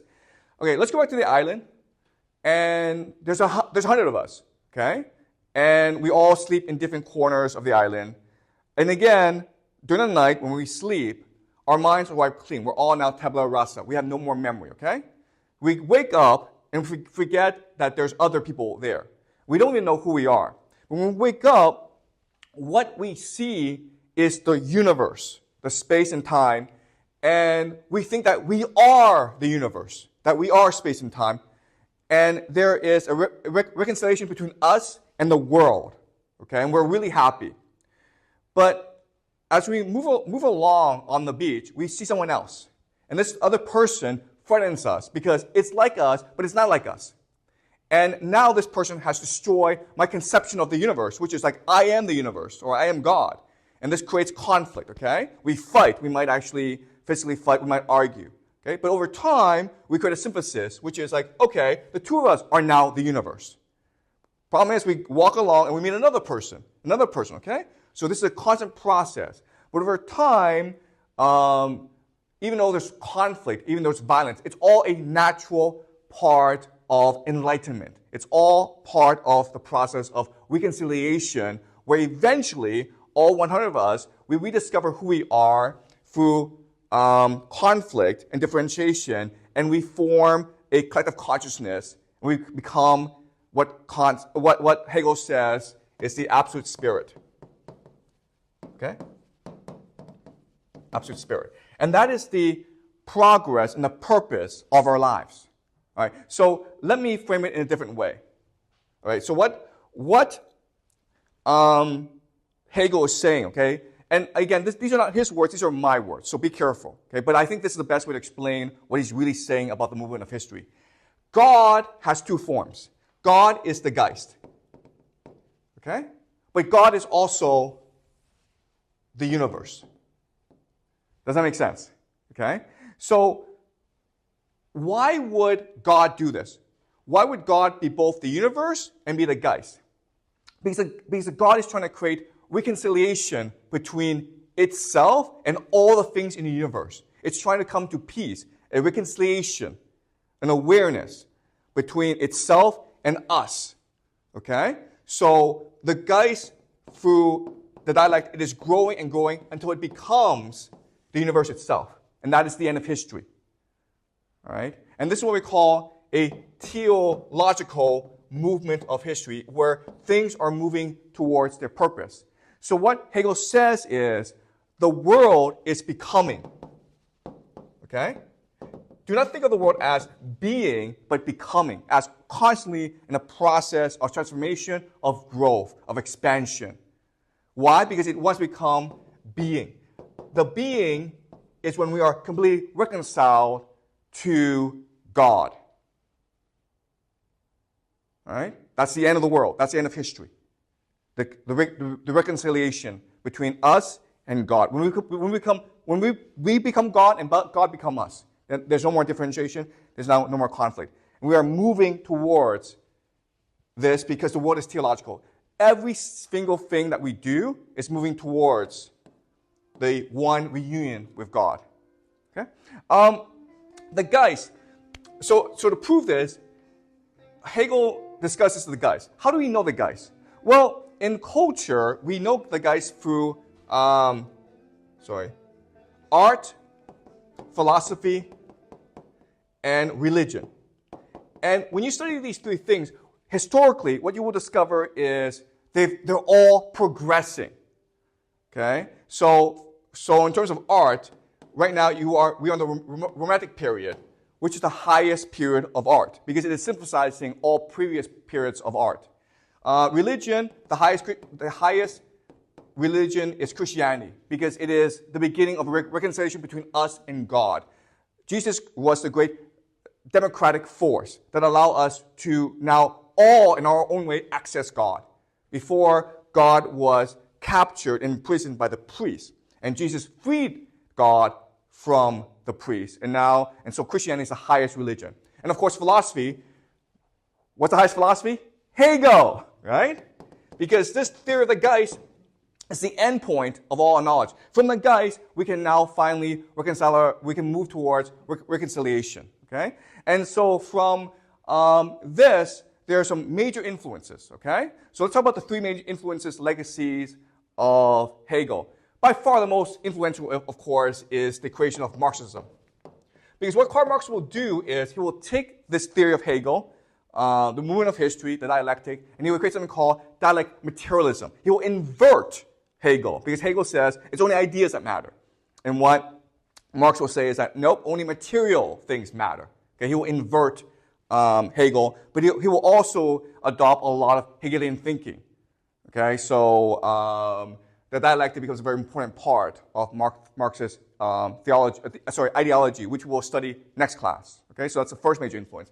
Second major influence is in the idea of God is dead. Okay, so it was not Nietzsche actually who introduced this term. It was Hegel. And by God is dead, what Hegel is saying is we need to change our conception of God. Okay, before we thought God was aloof, distant, and absolute. And now I'm presenting you a more advanced version of God, which is a God that is moving in us towards itself. Okay, so God is dead. And of course, the third major influence, which we will discuss later on, is the idea of the nation state. Because this theory of Geist becomes part of the nation state. And so now, because of Hegel, we can believe that the nation state can have a soul. Okay, and this will lead to a lot of problems, which include imperialism, World War I, and other really fun things. Okay, but we cannot understate the influence of Hegel. All right, so that's Hegel. All right, so any questions before I move on to the legacy of Kant and Hegel? Was this clear? Was this clear? Yeah. Good. The contrast is really interesting because like both these philosophers made a great intellectual edifices, right? And like, the one thing I can picture Kant living within his, right, and being very comfortable. Yep. He's saying something concrete about the world. Yep. And I'm not sure about Hegel. Do you think how much do you think he really believed what he was talking about, as opposed to like this is a very elegant explanation of the world? Right. Like, it seems a little bit like they're both abstract, but Hegel seems more abstract by almost by on scale. Yeah. So that's a great point. Yeah. Kant is very logical. Hegel is very abstract. So if you read the Critique of Pure Reason, if you spend enough time on it, you will get through it. Okay, you will be able to master it.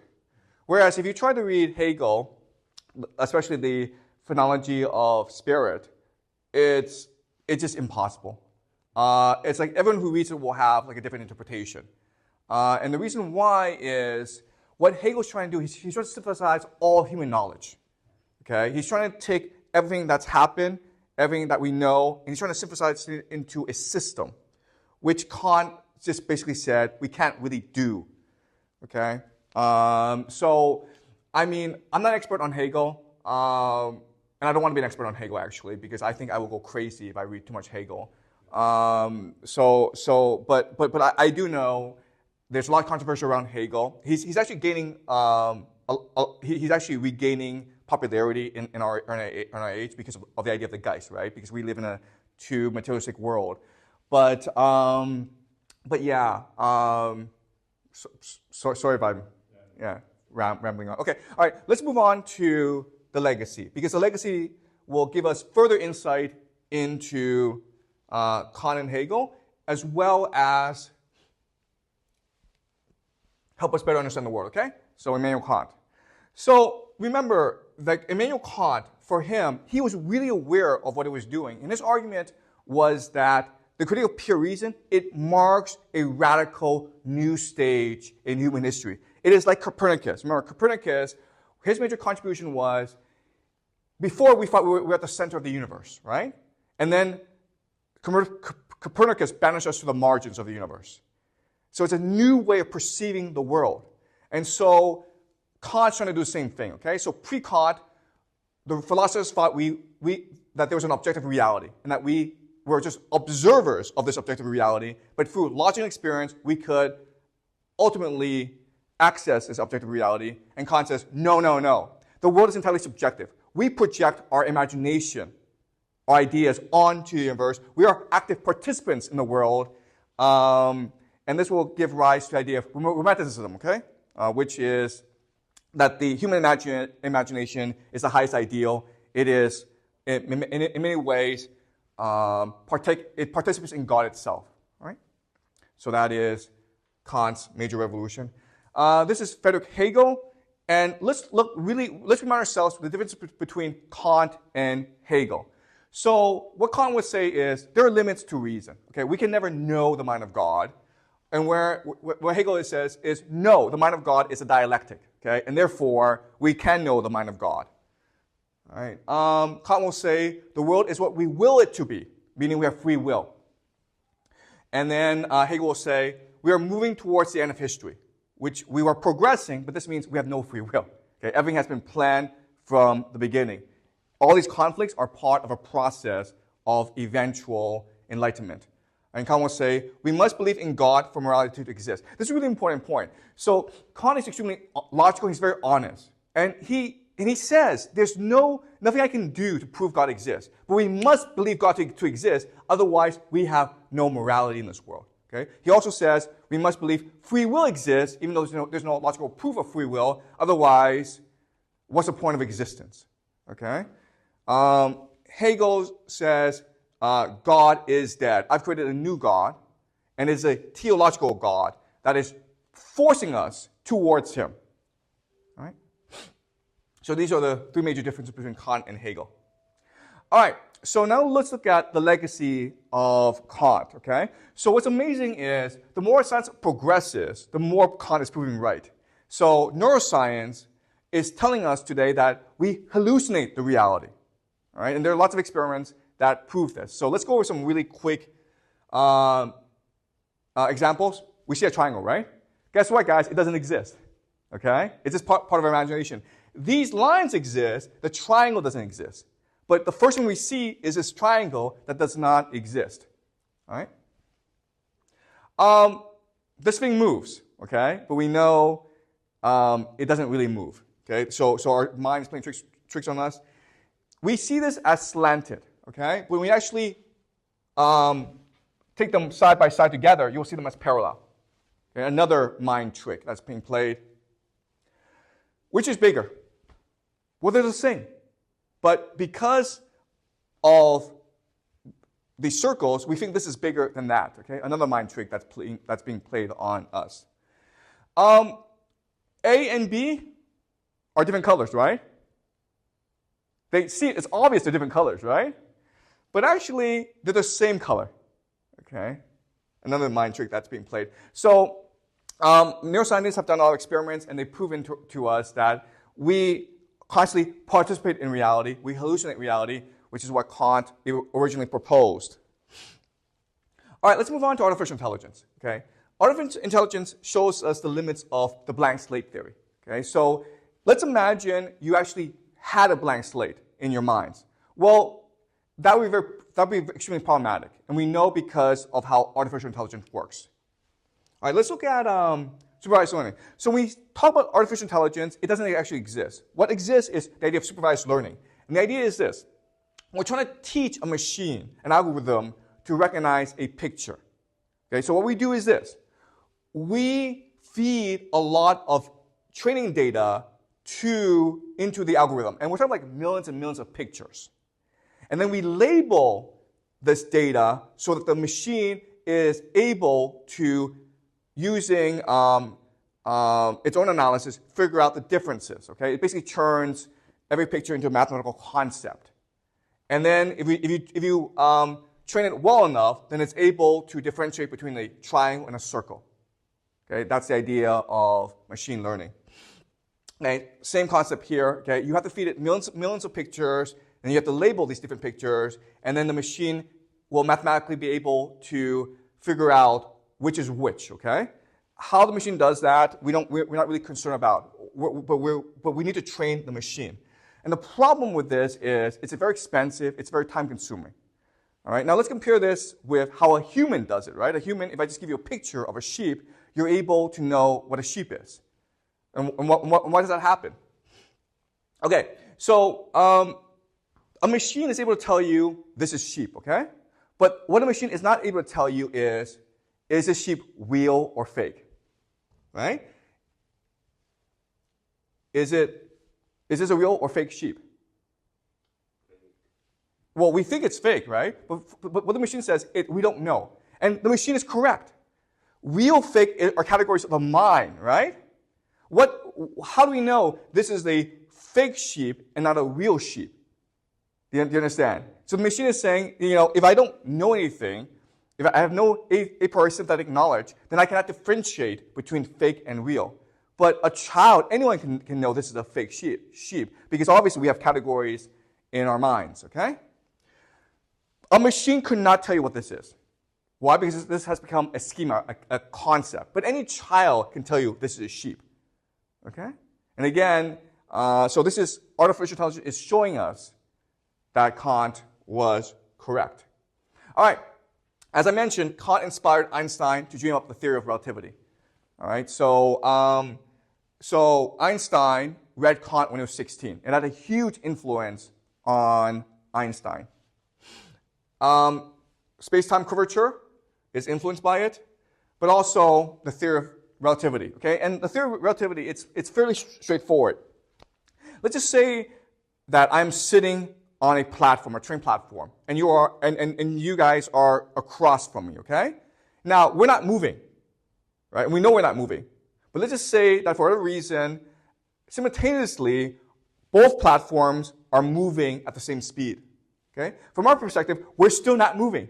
And that's the idea of relativity, where the laws of physics are relative to where we are at the moment. Okay? And this, again, is influenced by Kant. What's really fun is to think about quantum mechanics. Okay? So quantum mechanics confirms things in themselves, phenomena, are not knowable to us. So this is a major argument between Kant and Hegel. Okay? And so quantum mechanics. So we looked at light, and we want to know what the essence of light is. What are photons? And we discovered something really problematic, which is we discovered that photons are both wave-like and particle-like. They're both wave movement and particle, something static.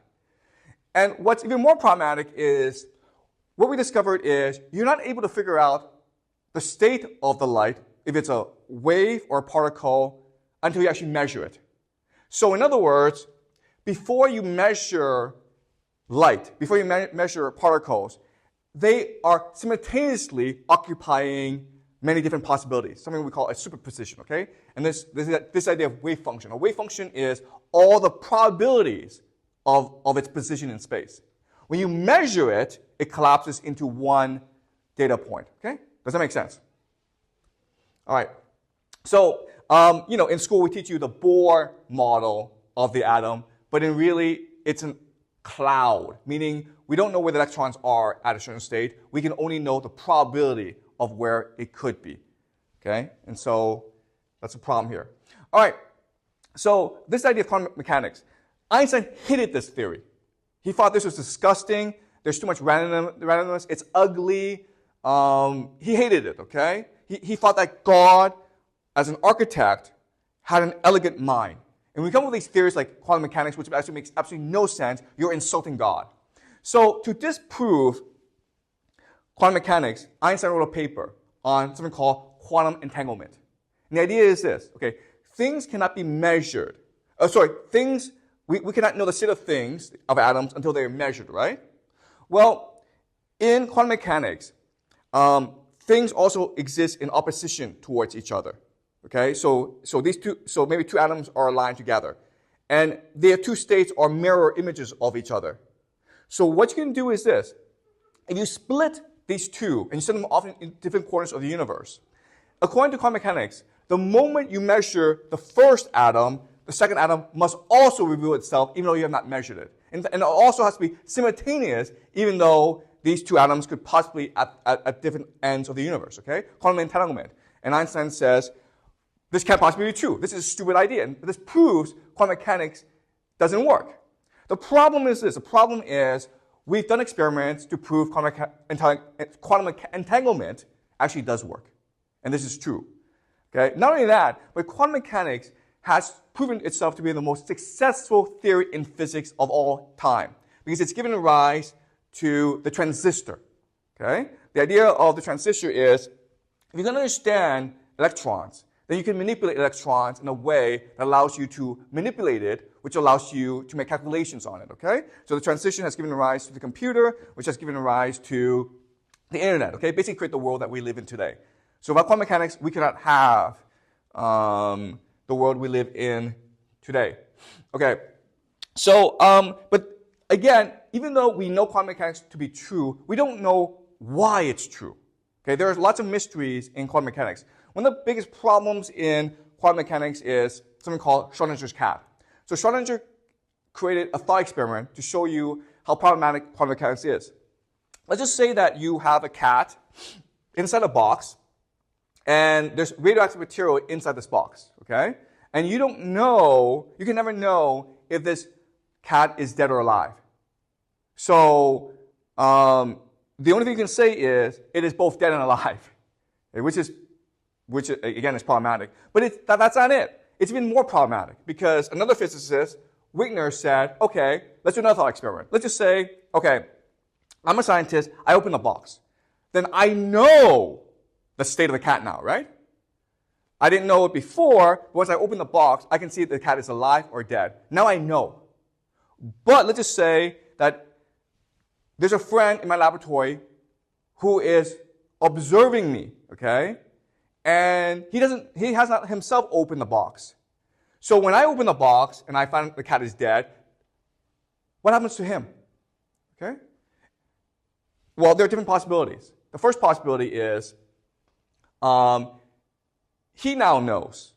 Okay, so reality has changed for him once he has this information. The other possibility is he doesn't know, but he thinks he knows. Okay? So this shows you how problematic quantum mechanics is. And you can keep on going like this to the nth degree. Okay? In other words, the question that they're trying to deal with, the question that quantum mechanics isn't really able to resolve is reality subjective or objective? Can there be a one reality in which we all live in, or is reality constantly multiplying subjectively? Okay? In other words, whenever we make a decision, whenever we act, it changes reality for us, but not for others. Okay? Is it possible, like, we all live within our own universe that is unique to us? Okay? That's a question quantum mechanics cannot answer. And it creates a huge problem in quantum mechanics. But if we go back to Kant, well, the answer is obvious. It is true that we do create our own individual reality, right? The noumena is something we can never see. This is quantum mechanics. The mind, when it interfaces with the thing in itself, it creates the world that we live in. Okay? So this brings back to the point that the imagination is the animating force of the universe. When we use the imagination, we create our own reality that is distinct from other realities. Okay? So, does that make sense? Okay. So, okay.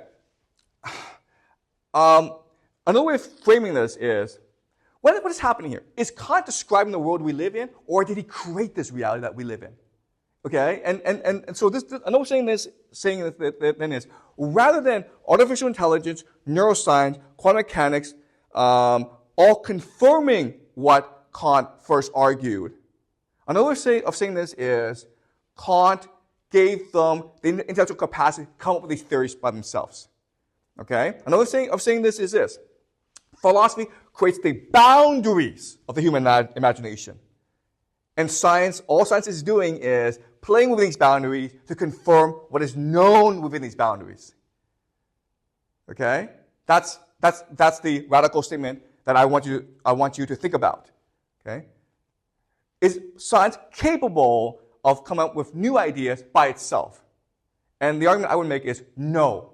Because you can have data, what matters is your interpretation of this data. And this interpretation of data comes from the Geist, okay? The collective mind that philosophers like Kant and Hegel created.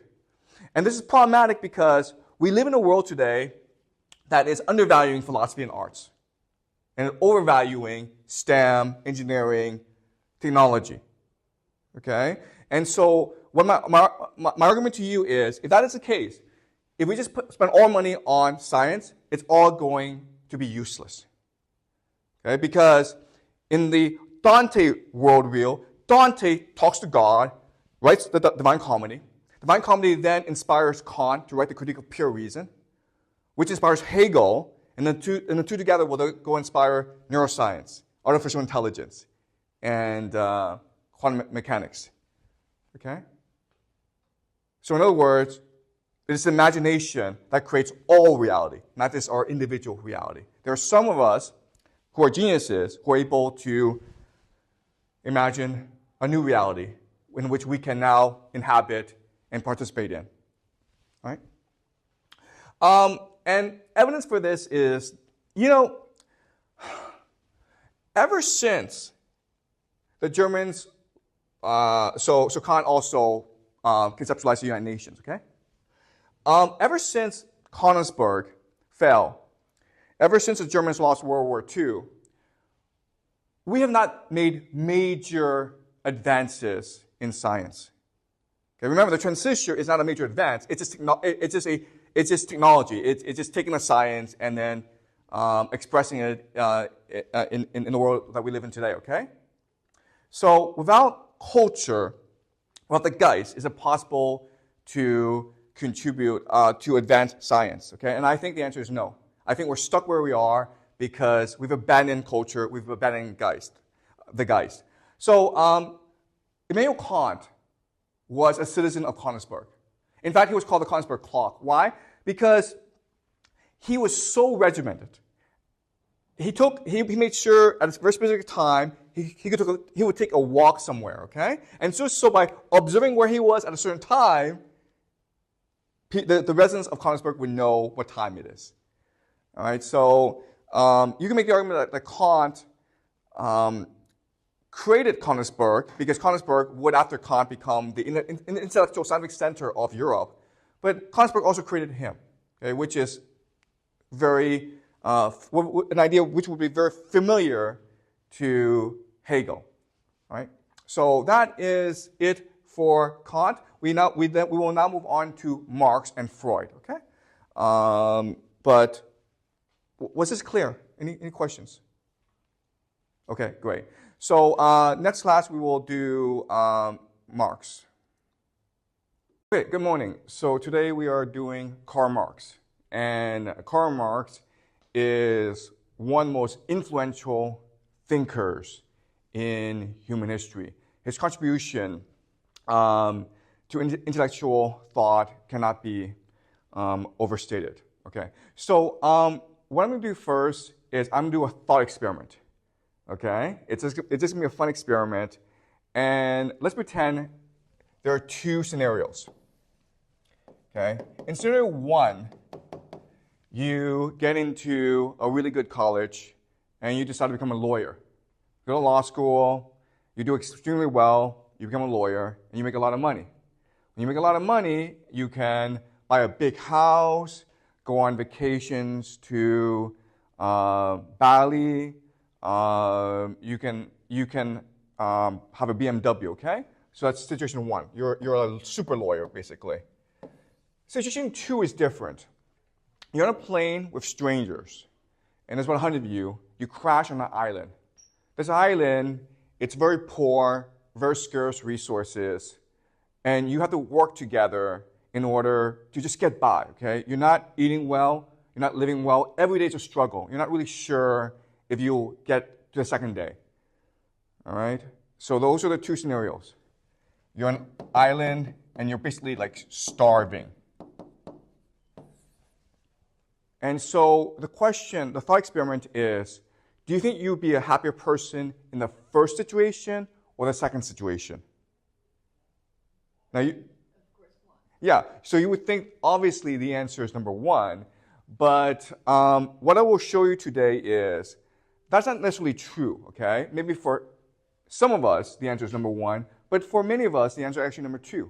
Because as humans, we want to feel as though we have a purpose in life and that we are part of a larger mission to change the world for the better.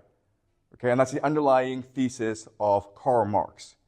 All right, so let's start Marx. Okay, so for us to understand Marx, we first need to review Kant and Hegel, which we did last class. So Immanuel Kant. Immanuel Kant's theory of the world is this. We are all endowed with the capacity to reason. Okay, and it's born in us. We don't learn it, it is just part of who we are. Okay? So, and then this reason interacts with reality. The things in themselves. And then what we see is the appearance.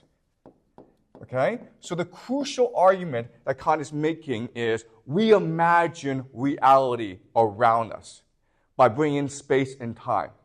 Reality, we do not see reality objectively, okay, or away from us. We see reality as part of us. And with our minds, we create our own universe. And as we discussed last class, this has been confirmed by neuroscience, by artificial intelligence, and by quantum mechanics. So it's really the dominant understanding of human psychology we have today. All right? But the problem with Immanuel Kant, there are 3 major issues with Immanuel Kant. The first major issue is, if we can never know reality, then how do we know what's real and what's fake? Right? How do we know we don't live in a computer simulation? And the answer is we don't know. So that's the first issue with Immanuel Kant. He does not give us proof of an objective reality. Okay? That's the first problem. Second problem is the source for our reason. If we are born with the capacity to imagine space and time and shape our reality, who gives it to us? Where does it come from? And he doesn't really answer that question. Right? And the third question is the problem of uniformity, which is to say, how do I know that you and me and others see the world in the same way? Why aren't we seeing a different reality? Okay? And then Immanuel Kant says, well, we don't know either, okay? So these are the 3 major problems created by Immanuel Kant's philosophy of the world. So Friedrich Hegel comes along and resolves all 3 issues. And what he says is this. He says that the underlying source of reality is called the Geist. The Geist is the spirit of the world. Think of it as a God that's becoming into reality. It's growing, okay? It's almost like the internet, collective consciousness. And as a result, the Geist is giving us the capacity to reason and to see itself and then to imagine our own reality, okay? So the idea of the Geist solves all 3 problems at once. An underlying reality that gives, that creates the material reality. So Hegel is an idealist, meaning for him, what matters is ideas and spirit. And the material world is created from these ideas and from spirit. Okay? So these are this is Hegel. What Karl Marx will do is build on Hegel to create something called dialectical materialism, which is the idea of class struggle. Okay? And he will create his philosophy based on his reading of Hegel. All right, so let's go over how Marx interprets Hegel. So again, Hegel has 3 major ideas. The first is the idea of the Geist, okay? The underlying superstructure of reality.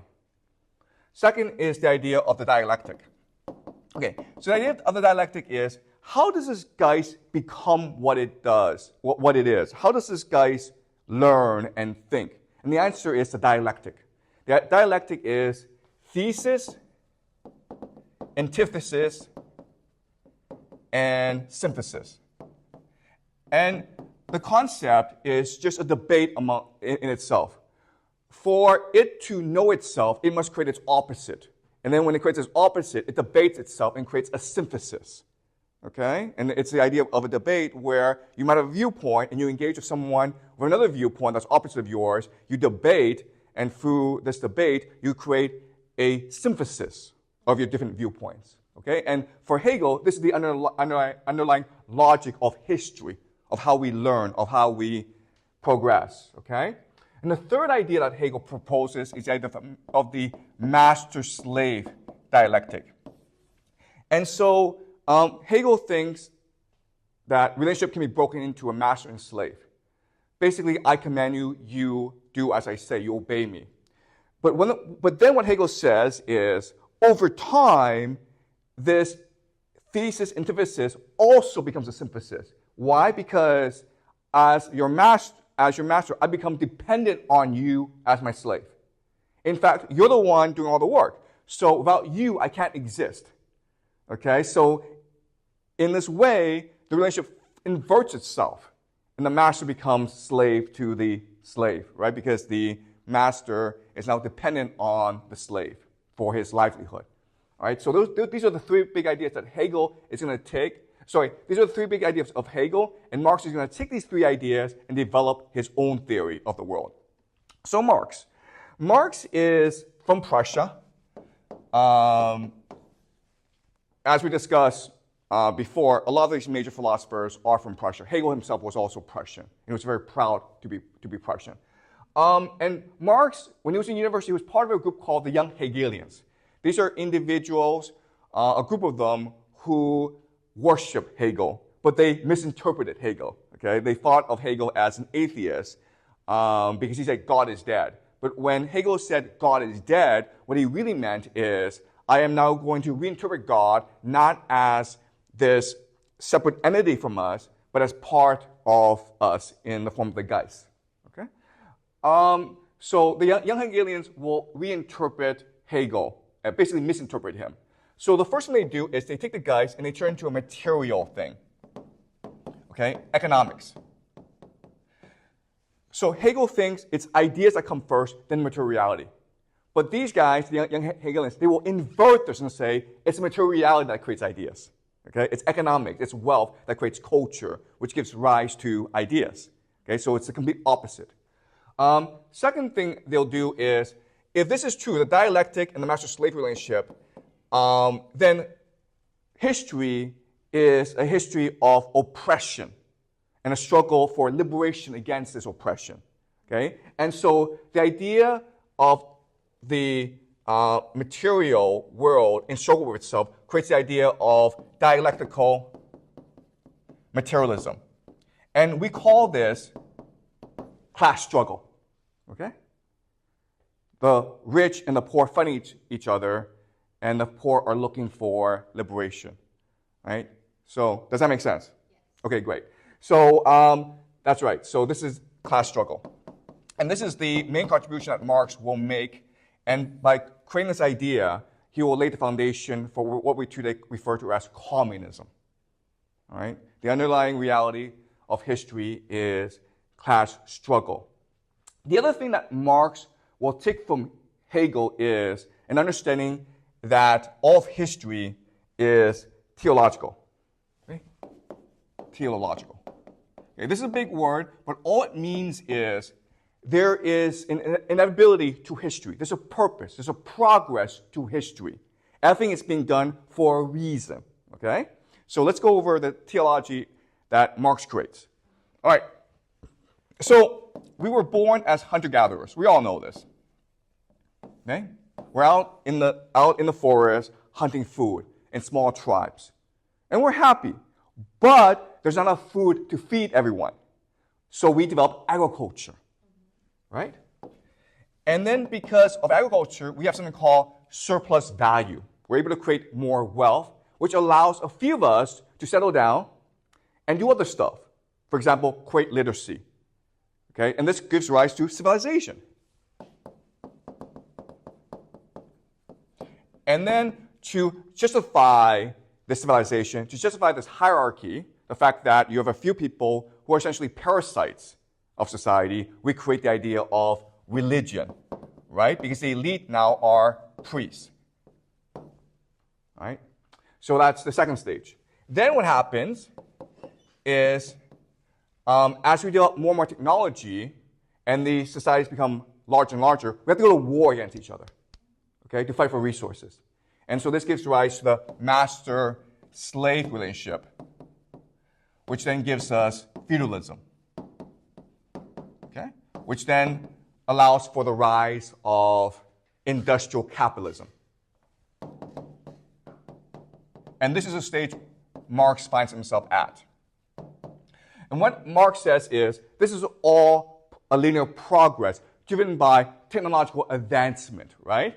So agriculture is an advancement, and then you have tools, and you have weapons, then you have castles, knights, and now you have steamships, okay? So it's all part of a technological plan to liberate humanity. Technology, okay? Now, and he's writing the year in 1848, okay? And now industrial capitalism will naturally lead to communism. All right? He says this is not something that we can hope for or work towards. It's something that's going to happen because of history. Okay? History is God. God is history. Our world is being developed through the mind of God.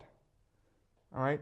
So, first thing he does is he uses the Hegelian dialectic, right? So feudalism is the thesis, industrial capitalism is the antithesis, and then together they will create communism. Why? Okay.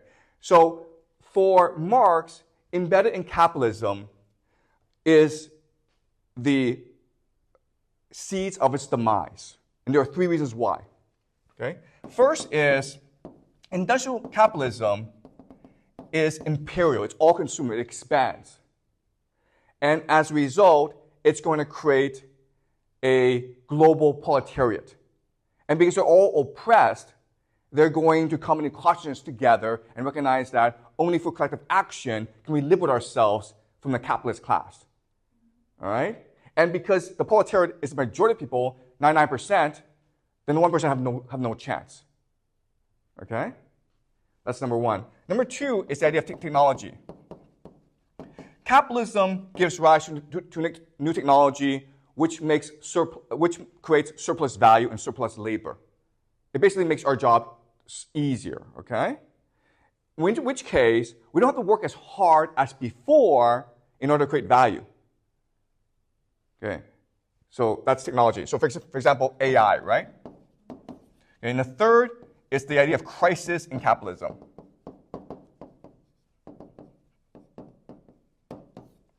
Okay, crisis in capitalism. And what this means is, for Marx, capitalism is fundamentally unsustainable. It will collapse at a certain point. Why? Well, there are many reasons why, okay? So for Marx, the main problem is overproduction. You're producing all these goods, but because you're impoverishing everyone, no one's going to buy these goods. In which case, the economy is going to collapse, right? That's one possibility. Another possibility is presented by a man named Thomas Piketty, okay? And he wrote a famous book called Capital in the 21st Century. And he's working off Marx. And what he believes the fundamental paradox of capitalism is a problem of financialization. So all this is saying is this. At first, we have to build a factory to generate wealth, right? But once we have generated enough wealth, we want to take this wealth and go invest it somewhere because it's easier for us and we can make more money that way. But over time, as capitalism grows and grows, everyone wants to invest, no one wants to manufacture. And what happens then is the financial economy is growing faster than the manufacturing economy. In fact, for Piketty, the financial economy will go at 5%, whereas the manufacturing economy will go at 2%. This means that if you put your money in the stock market, you'll make 5% a year. But if you open a restaurant, or you create a factory, or you do something useful, you make 2% a year. So no one wants to work anymore, right? So for Piketty, capitalism will have to end at some point. Then you have a name named Carroll Quigley. And he's a historian. We discussed him last week, but he's a historian at Georgetown. He's dead. But he wrote a very famous book called Tragedy and Hope. And he argues that capitalism goes in phases. The first phase is consumer capitalism, where companies are trying to create products that consumers want to buy. Then that leads to financial capitalism, where now companies just want to invest their wealth. But over time, the final stage is the idea of monopoly capitalism, where a few companies control all the resources. Okay? In which case, we pay a lot of money for crappy stuff. And then we don't want to buy anything anymore. Okay? So for Marx and for Piketty and for Carroll Quigley, capitalism can only lead to crisis. And then because of the crisis, the proletariat will organize and then rebel and then create a workers' paradise, okay, which leads to communism. That's the logic of Marx. That is Marx's understanding of history, okay? All right, so what I'm going to explain now is why would this be popular? Why would this history be popular for people? Because communism was one of the most popular movements throughout the 20th century, okay? And the problem that Marx diagnoses is capitalism makes people miserable for 3 reasons. Okay, so the issues of capitalism. The first issue is that it is all-encompassing, all-consuming. So in other words, it just grows and grows. And because it has to grow and grow to create value, it starts wars. So you have imperialism, right? Because as a factory owner, you want to create new markets, you want access to cheaper goods, you want access to cheaper labor. Therefore, you force your government to go invade other countries like China, India, Africa. Okay? So capitalism creates wars and human misery all around the world. It's all consuming. It's always expanding. Okay? Second problem with capitalism is that it consolidating. And the idea here is this. Capitalism can only lead to extreme inequality. Why? Because the point of capitalism is to generate as much wealth as possible. So to do that, we want to consolidate our wealth. So maybe there's 10 of us with $1 million each, right?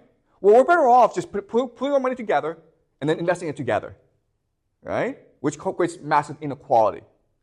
So over time, Marx believes that because capitalism is all-consuming and consolidating, it will destroy the middle class.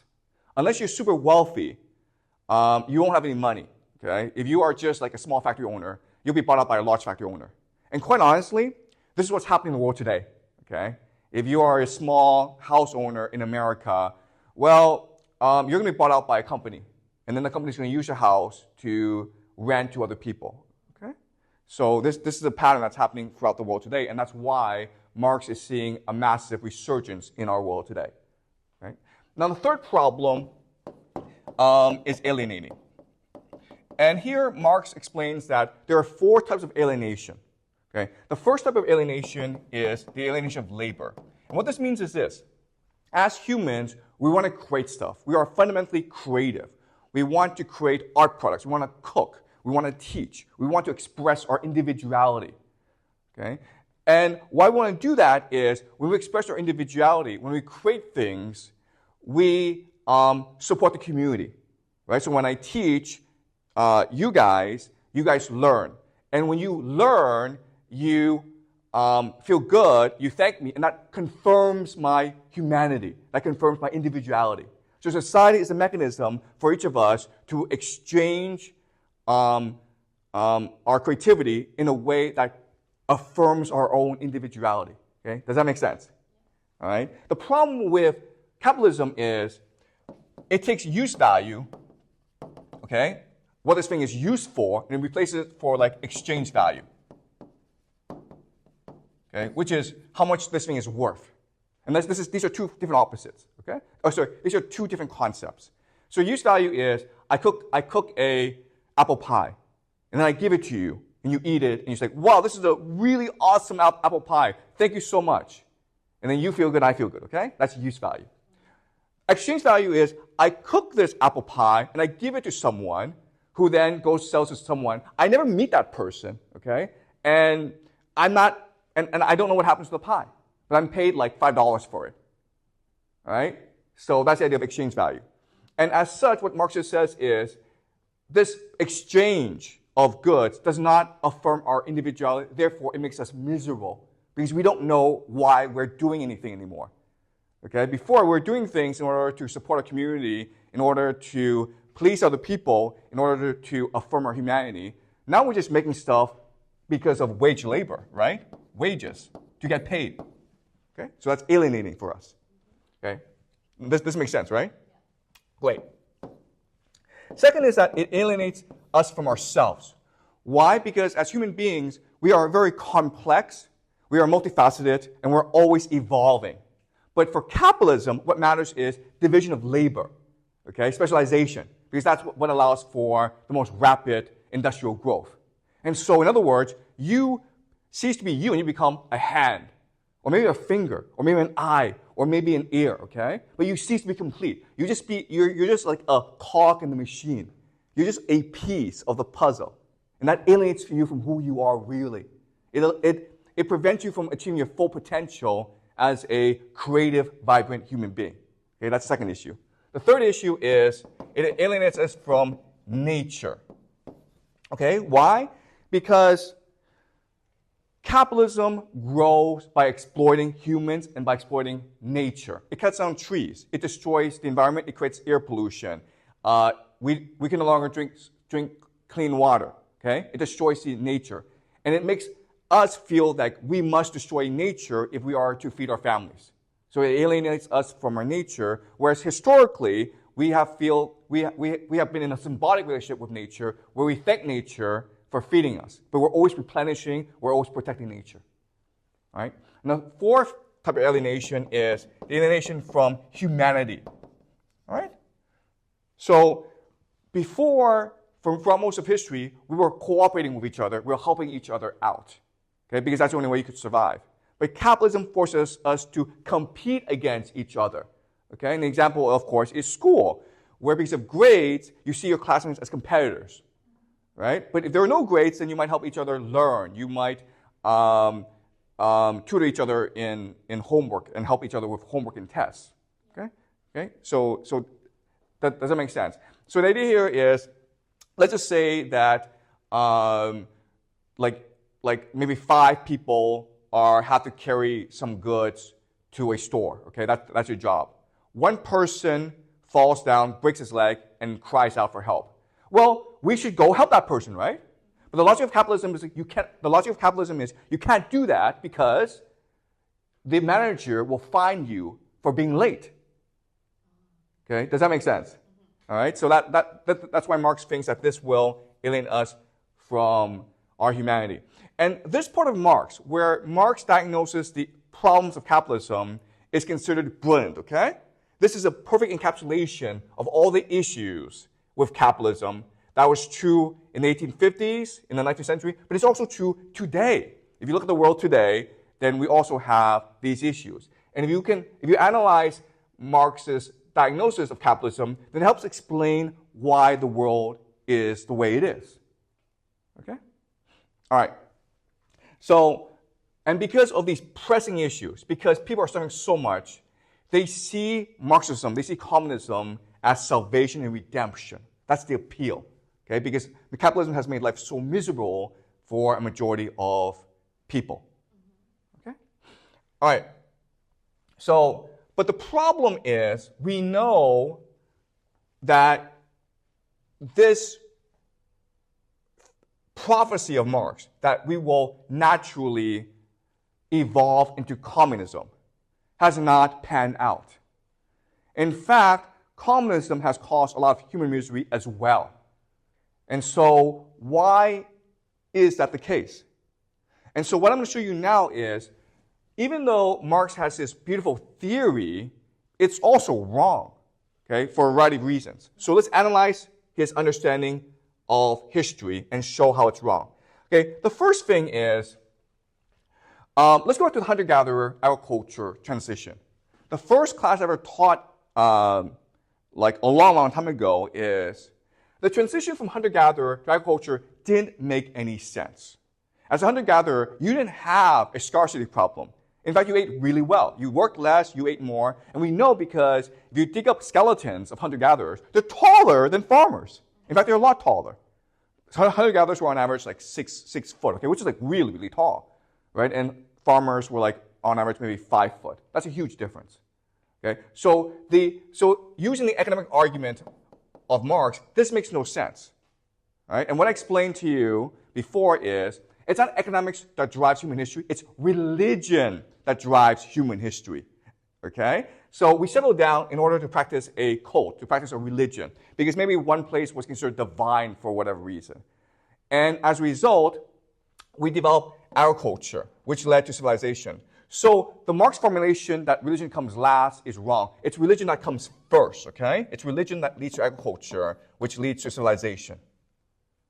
All right? So that's what Marx gets wrong. Also, the transition from feudalism to capitalism was not driven by technology. It was driven by religion. All right? So let me explain. Okay, so the feudalism, the dominant religion at the time was the Catholic religion. When we go into industrial capitalism, the dominant religion is Protestantism, okay? So, as we discussed before, the Catholic religion was an imperial bureaucracy led by the Pope. And there were many religious reformers who thought this was abhorrent. This went against the will of God, okay? And so, what they proposed was this. They proposed a religion which was democratic, in which everyone had access to God. Okay? Before, you had to listen to the priest. You couldn't read the Bible by yourself. Now you had to read the Bible by yourself in order to access God by yourself. Okay? And there were two major transitions. The first is, before, in order to get to heaven, you had to use justification by works. All this means is, you do good things. You give money to the church. You primarily give money to the church, okay? All right? But because the Protestants want to reduce the power of the Catholic Church, they said, no, what matters is justification by faith. It doesn't matter how much money you give to the church. What matters is, do you truly believe in God? Okay, that's what matters. So that's the first major difference. And then the Protestants, in order to reduce the power of the church, because the church said, only if you listen to us can we guarantee you access to heaven, right? So what the Protestants said is, no. Access to heaven is predestined, so they have predestination. In other words, at the beginning of time, God has already decided who will go to heaven and who will go to hell. He's already decided, so it doesn't matter what the church tells you, it doesn't matter how much money you give to the church, you're all going to hell if you don't truly believe in God. All right? So the Protestant religion was a direct response to the Catholic religion. Now this creates a new problem. Okay? The problem is this. How do you know you truly believe in God? How do you know that you are one of the elect? How do you know that you were chosen by God to go to heaven? This creates anxiety, right? Anxiety, as we know, leads to OCD, obsessive-compulsive disorder, right? So how do you compensate for OCD? Well, you make a lot of money. But not only do you make a lot of money, but you don't spend it. Because that wealth now is an indicator to you and to others that you are truly one of the elect, that you are saved by God, that you are chosen by God to go to heaven. And that's the birth of capitalism. Okay? Does that make sense? All right? It was not technology-driven because the technology at that time was everywhere. But it was only in Europe did you have industrial capitalism. It was because of the Protestant faith. That's what drove it. But why, making so many wealth can be a promise to God? Okay. So you're generating this wealth not to appease God, but to appease your anxiety. Do you understand? You won't give money to God because God doesn't need your money, okay? But having this money is confirmation to yourself that you will go to heaven. Because this money can only be made because of your faith in God. Do you understand? Okay? How do you know you believe in God? Because you worked hard and God made you wealthy. And that's the logic driving capitalism. So Marx missed this. Okay? So let's summarize and say, look, Marx made three fundamental mistakes. The first is people care about religion, not economics. Okay? It's religion that drives human history, not economics. That's the first mistake he made. Second mistake that he made is people care about God, not heaven. Okay? In other words, we're going to heaven not because we think it's a 5-star hotel with like lots and lots of like I don't know, like lobsters and steaks and all-you-can-eat buffets. That's not the reason why we're going to heaven. We're going to heaven to be with God because God represents eternal truth, eternal salvation. We want to be with God. Okay? The third is people care about status, not class.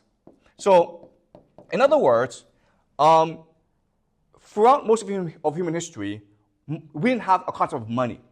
So, for example, the Vikings, when they went off to steal, they stole lots of gold, right? But when they got back to their village, they would hold a big feast for everyone, and they would waste all this money. You understand? Because there's absolutely no point in having money. You couldn't spend it.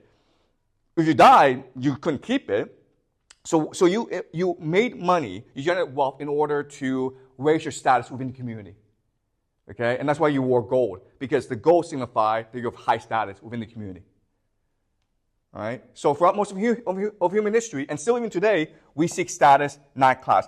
The concept of class is created because of industrial capitalism, because of the free market, okay? Because now people were mobile, okay? But before, it was about status. Okay, and so what this means is this. Because Marx interpreted history incorrectly, and he didn't really understand human psychology, what he could not predict is when we did achieve communism, it would become bureaucratic hierarchies with cult of personalities. In the Soviet Union, you had Stalin, right? He was in charge of a bureaucracy. And in China, you had Mao Zedong, who was in charge of bureaucracy. North Korea is the same situation. Why? Because of these three factors, right? Mao, Stalin all understood that people want a religion. They want to feel close to God. So they made themselves God. Okay? And people want status, and that's why it's important to have a bureaucracy. So that's why communism became the way it became in the 20th century. All right? Okay, so does this make sense? All right, great. All right, so even though the Marx philosophy is very appealing, it's very clear, it's very direct, it's very sexy, he got the history wrong. And because he got the history wrong, the consequences were huge, okay? Because communism created a lot of wars, and it led to a lot of disasters like famines and stuff. Okay? Any questions before I move on?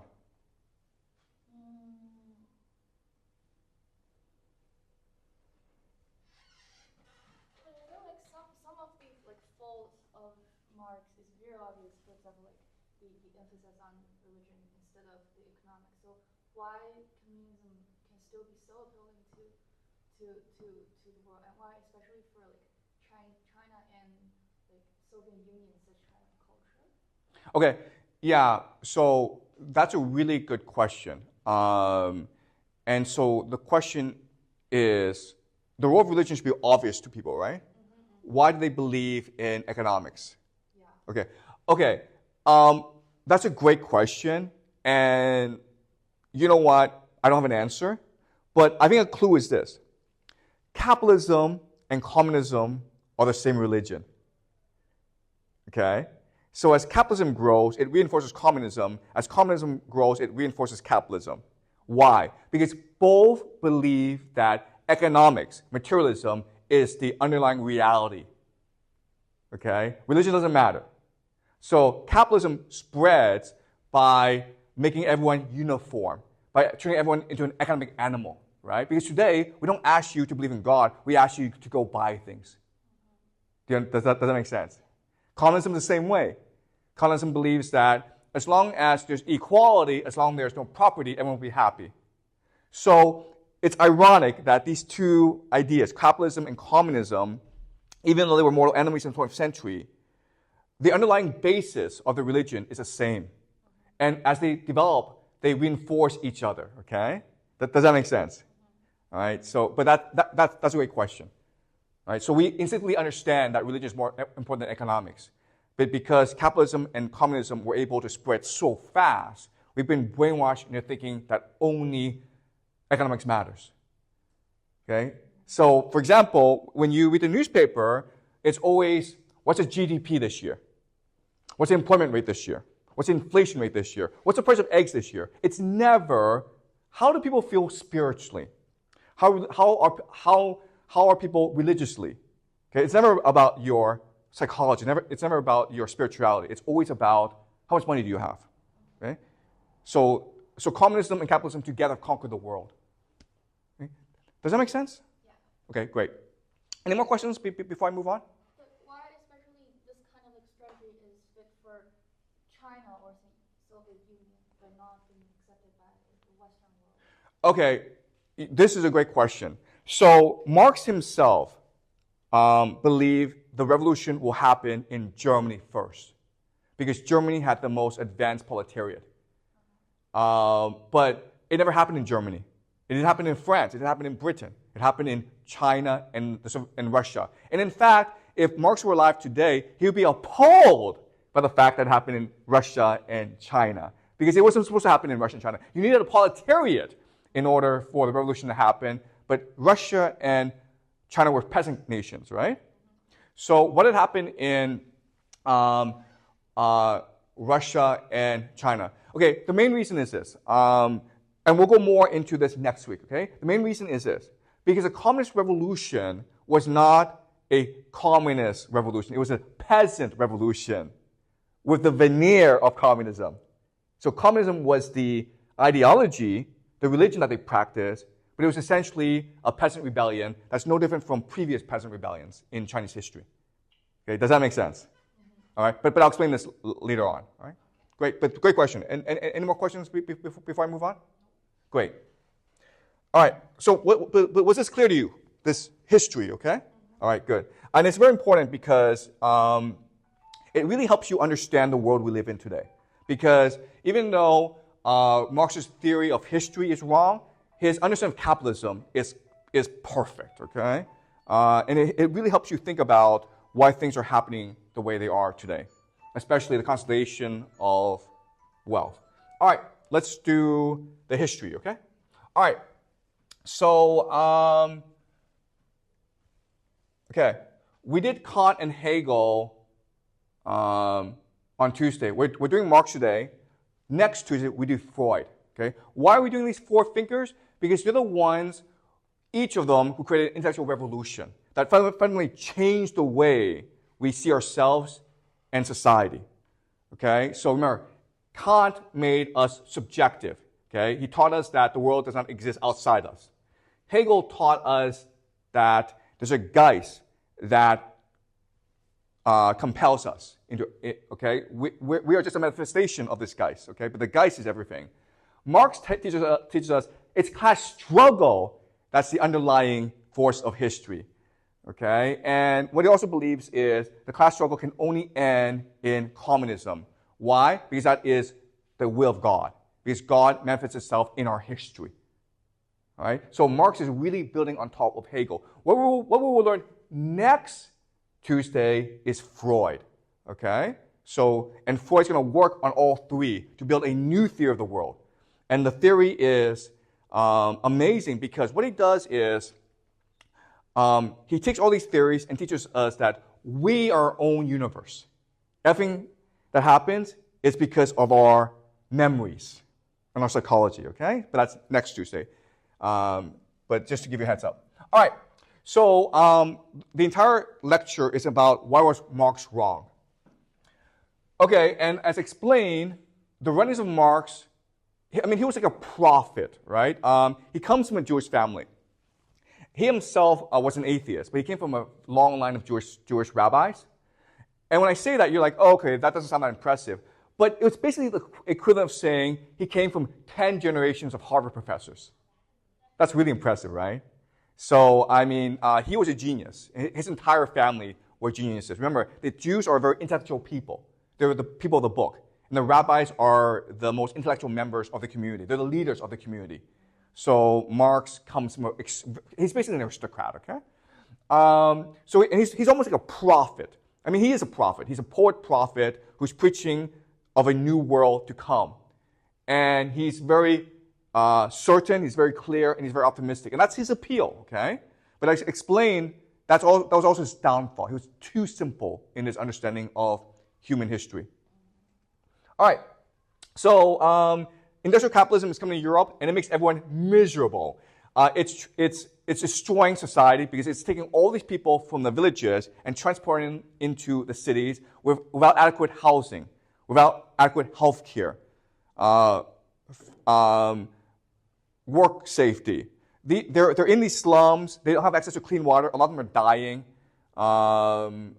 Their children are being forced to work from age 5 or 6. It's all polluted, okay? So people are living in absolute misery, okay, especially children. And this is causing a lot of anger. What really does it is, in the 1840s, there's a massive potato famine all across Europe. Okay, so remember, in the 16th century, the Europeans, the Spanish, discovered the New World, and they brought back the potato. Why is that important? Because a potato will allow Europe to grow its population very, very fast in order to feed its economic needs. The problem, though, is when you rely on a single crop, the potato, it's prone to disease. Okay, so the potato, because of its lack of diversity, it created a famine throughout Europe. Tens of millions of people died in this famine, and so a lot of them immigrated over to the New World, America and South America. Okay, the worst hit part of Europe, of course, was Ireland. So as you can see, only Dublin managed to maintain or increase its population. Everywhere else saw a massive decrease in its population. The red represents a population decrease of 30% or more in the span of a few years, okay? From 1841 to 1851, 10 years. Okay, so this was a massive traumatic event in Europe, and this led to massive uprisings throughout Europe, okay? And this is what inspired Marx and Engels to write the Communist Manifesto, because they believed a new order was coming, and we have to prepare for it, okay? Now, what will happen is the 1848 revolutions are calling for three things. They're calling for nationalism, nation-states based on France. They're calling for liberalism, more political rights, and socialism, more worker rights. And it's all happening throughout Europe. And so Marx and Engels is convinced paradise is coming. But ultimately, the authorities crack down. But Marx and Engels are still convinced paradise is coming at any point. Okay? So they dedicate their entire lives to imagining this new world. The Communist Manifesto was published in 1848 in anticipation of this proletariat victory over the capitalist class. Okay? And it is an amazing document. It's beautifully written. I don't think they get enough credit for how wonderful this is written, okay? But let's read the beginning, right? A specter is haunting Europe, the specter of communism. So the specter is important because, remember, it's the Geist, right? Hegel said that the underlying force of the world is the Geist. And what they're saying is the Geist is communism. Communism is the future. It is what will happen, okay? All the powers of old Europe have entered into a holy alliance to exercise the specter, Pope and Tsar. Okay? So all the authorities of the world are afraid of this Geist. But this Geist is God, so it will triumph eventually. Okay? Let's read the end. To this end, communists of various nationalities have assembled in London and sketched the following manifesto to be published in the English, French, German, Italian, Flemish, and Danish languages. This is really important because this is one of the first international revolutions. It's going to sweep all around the world, okay, and replace capitalism. Capitalism is only the building block for communism. Okay. The Communist Manifesto, it is powerful. It's wonderfully written. It's poetry. And I think that over the next few years, as the economic crisis worsens around the world, people are going to refer back to the Communist Manifesto. Okay, but this is really the best part of Communist Manifesto, where Marx and Engels diagnose the problems of capitalism. Okay, the bourgeoisie, the capitalist class, wherever it has got the upper hand, has put an end to all feudal, patriarchal, ideal relations. It has pitilessly torn asunder the motley feudal ties that bound man to his natural superiors and has left remaining no other nexus between man and man than naked self-interest, than callous self-cash payment, okay? So remember, capitalism, it is an all-expanding, all-encompassing, all-consuming, alienating force. And it's destroying the world. But for Marx and Engels, this is good because it will lead to the rise of communism, right? This is part of the thesis, antithesis, synthesis part of history.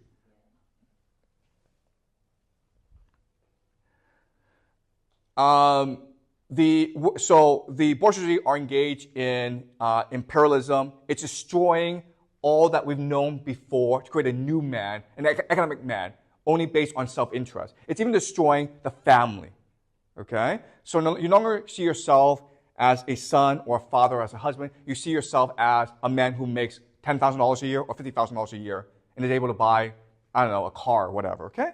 So that's the power of capitalism. But again, for Marx and Engels, this is good because now it will lead to communism, where this new consciousness will transform into a class solidarity.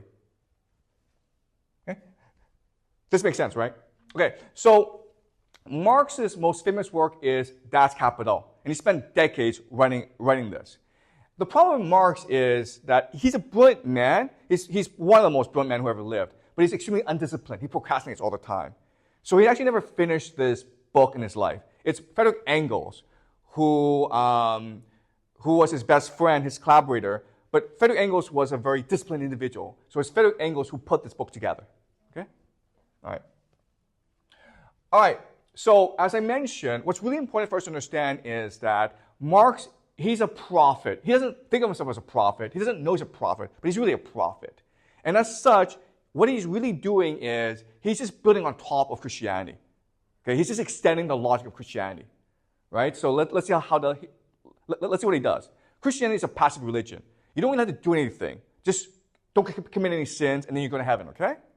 But for Marx, what's important is that we participate in the revolution, that we are responsible for our lives. Okay? Second difference is Christianity argues that only a few can go to heaven. They argue about who will go to heaven, but only a few, okay? Only a minority of the people, okay? That's why you have hell, purgatory, and heaven, 3 different places. But for Marx, he believes that workers' paradise can be achieved for everyone, okay? And the third difference is Christianity offers a heaven of God. Marx offers a utopia without God. The problem is this: no one wants utopia without God, okay? We discussed this, where if heaven was just a 5-star hotel where you could eat all the best food in the world, no one would want to go. People are going to heaven for God. Okay? And this is why Marx cannot anticipate the rise of people like Stalin and Mao Zedong. Okay. This is a letter that Marx wrote in his early years. And it is probably, in my opinion, his best piece of writing, because it really shows you his thinking, his optimism, his idealism. Okay, so let's read it together. Supposing that we have produced in a human manner, in this production each of us would have doubly affirmed himself and his fellow man. I would objectify in my production my individuality and its peculiarity, and would thus have enjoyed in my activity an individual expression of my life, and would have also had, in look at the object, the individual pleasure of realizing that my personality was objective. Okay, does that make sense? So you're creating something. This thing is the perfect expression of your individuality, of your personality, of your creativity.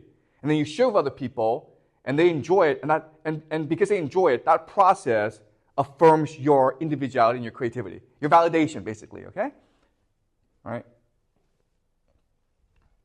I would have been for you the mediator between you and the species, and thus have been felt by you and acknowledged as a completion of your own essence and a necessary part of yourself, and I would then thereby have realized that I was confirmed both in your thought and in your love, okay? So when I cook a meal and you enjoy the meal, you're not only affirming my individuality, but you're affirming my connection to all of humanity, okay? Because you're telling me that I contribute positively to the species, right? The problem is this. Presupposing private property, my individuality is so far externalized that I hate my activity. It is a torment to me and only the appearance of an activity, and thus also merely a forced activity that is laid upon me through an external arbitrary need, not an inner and necessary one. Okay? So this is complicated, but all he's saying is this. I cook you a meal. I spent days preparing this meal. Okay? It's a labor of love. I cook the best food in the world. Okay? I give it to you. You are blown away. You're in love, okay, with this food. And then you're like, here's $1,000. Right? That's disgusting. Right? All you have to do is say thank you, but then say you give me $1,000. And you think, wow, I'm giving you $1,000. That's a lot of money, man. I don't pay this much at a restaurant. Okay? So that's what Marx is saying. The moment you put money into the equation, it destroys all human relations. Right? So he's talking about extrinsic motivation versus intrinsic motivation. Intrinsic motivation is what makes us fundamentally human. Extrinsic motivation is what makes us slaves. Okay? So that's what Marx is saying. Capitalism makes us slaves because it deprives us of our humanity. Okay? That's what money does. So does this make sense to you? Yeah. Great. All right. So again, let's just summarize what the failings of capitalism are. Okay? It creates inequality, it exploits, and it alienates. All right? So for Marx and Engels, the antithesis will be class solidarity. And this will lead to a classless workers' paradise. Okay? That's the very logic of Marxism.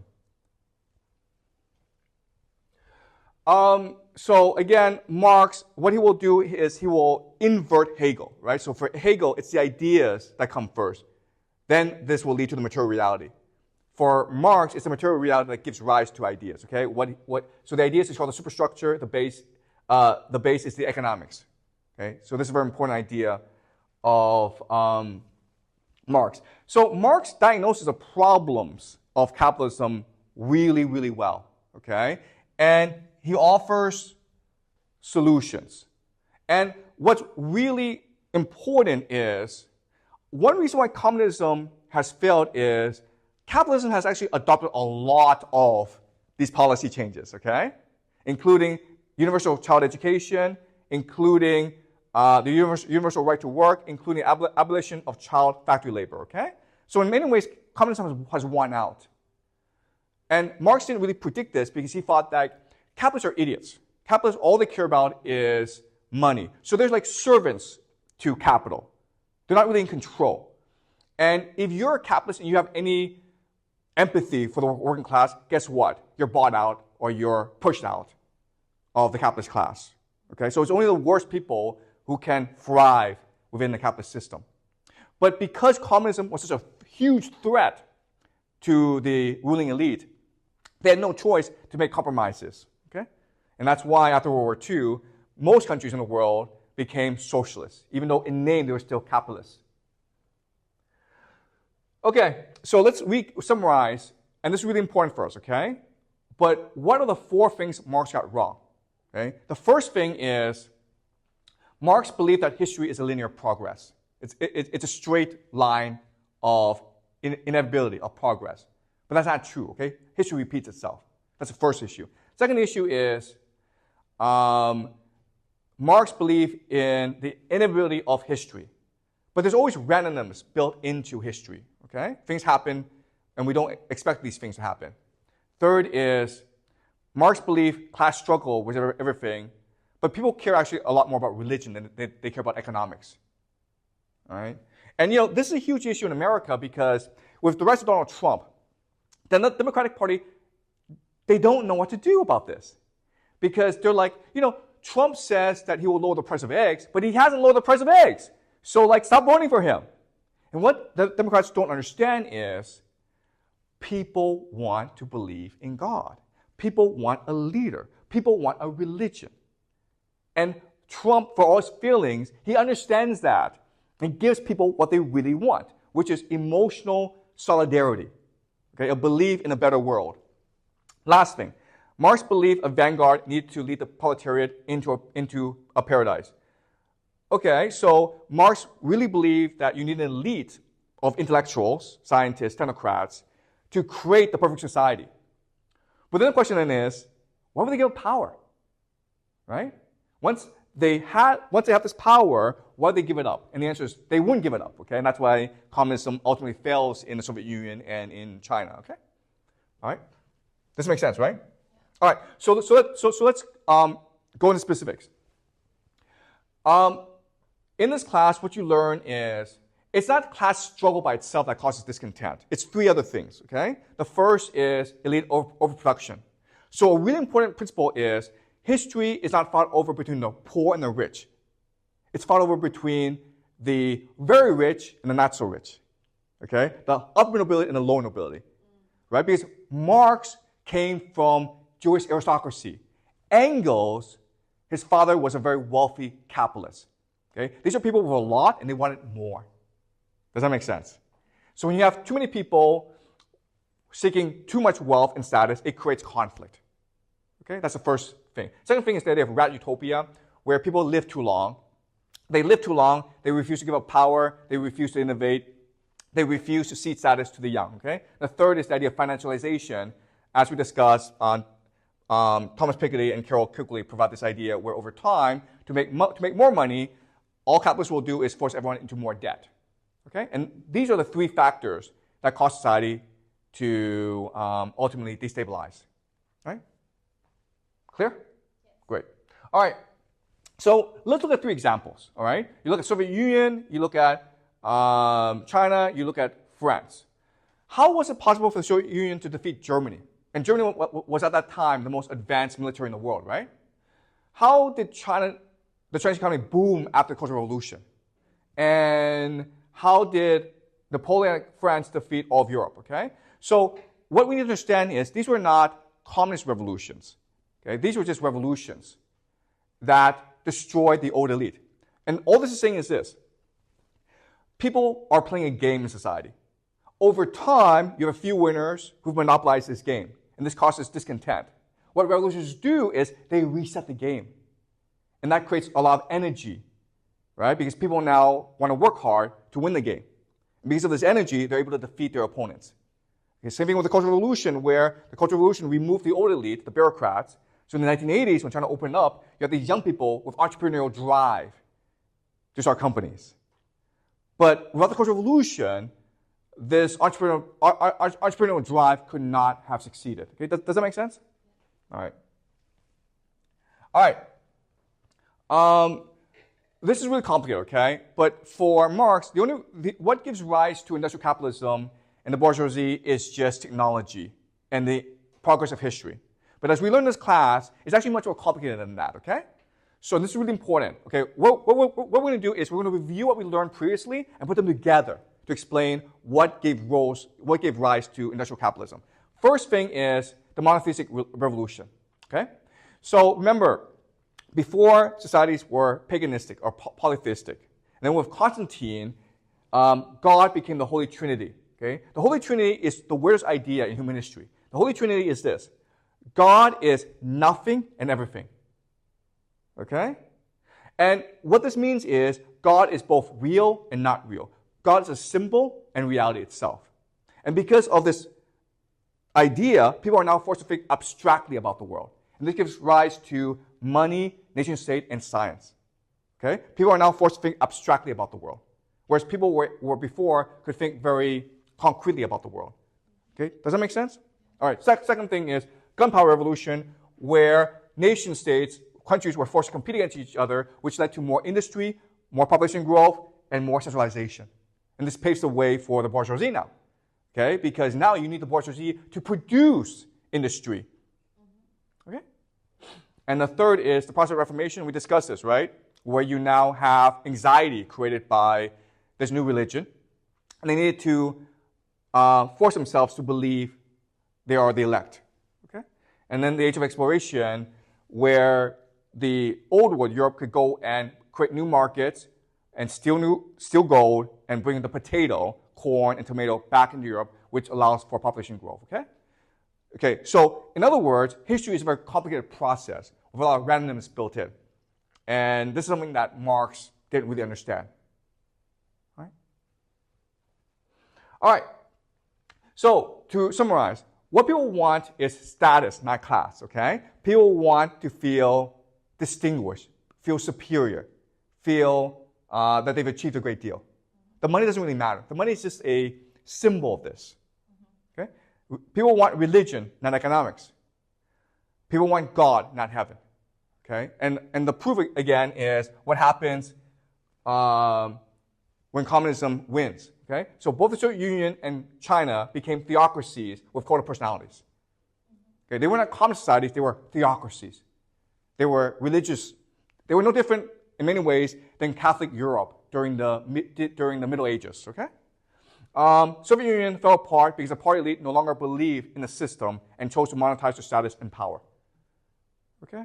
And then the third example is North Korea has a fertility rate of 1.79, while South Korea has a fertility rate of 0.78. Okay? So North Korea, it is a theocratic society. South Korea is a capitalistic society. So what do you mean by the cult of the personality? Oh, cult of personality is you believe this person is the manifestation of God. All your hope, all your emotions are invested in this one person, right? So Stalin, right? His pictures were everywhere. And in school, you learn about how great he was. You worshipped him. He was God to you. But same thing with China during the Mao Zedong era, okay? Does that make sense? So we call this a cult of personality.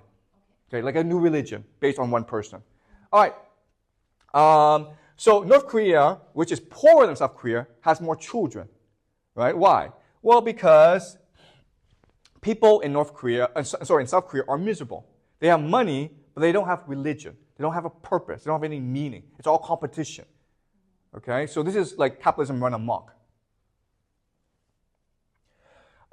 Then you go to North Korea, and he's president, okay? He's dead, but he's still president. Why? Because he's divine. He's God. He is the forever president, okay? Kim Il-sung, okay? Right? And I mean, like, I just say this, but if you go to North Korea, they're probably happier than they are in South Korea, okay? And the other thing about North Korea is they're not fighting Ukraine. So these are people who are willing to die for what they believe in. So I would say, if I had to bet which nation had the best future, I would bet North Korea over South Korea. Okay, let's talk about the vanguard idea. So for Marx, a really important idea is you need an intellectual elite to lead the proletariat into paradise.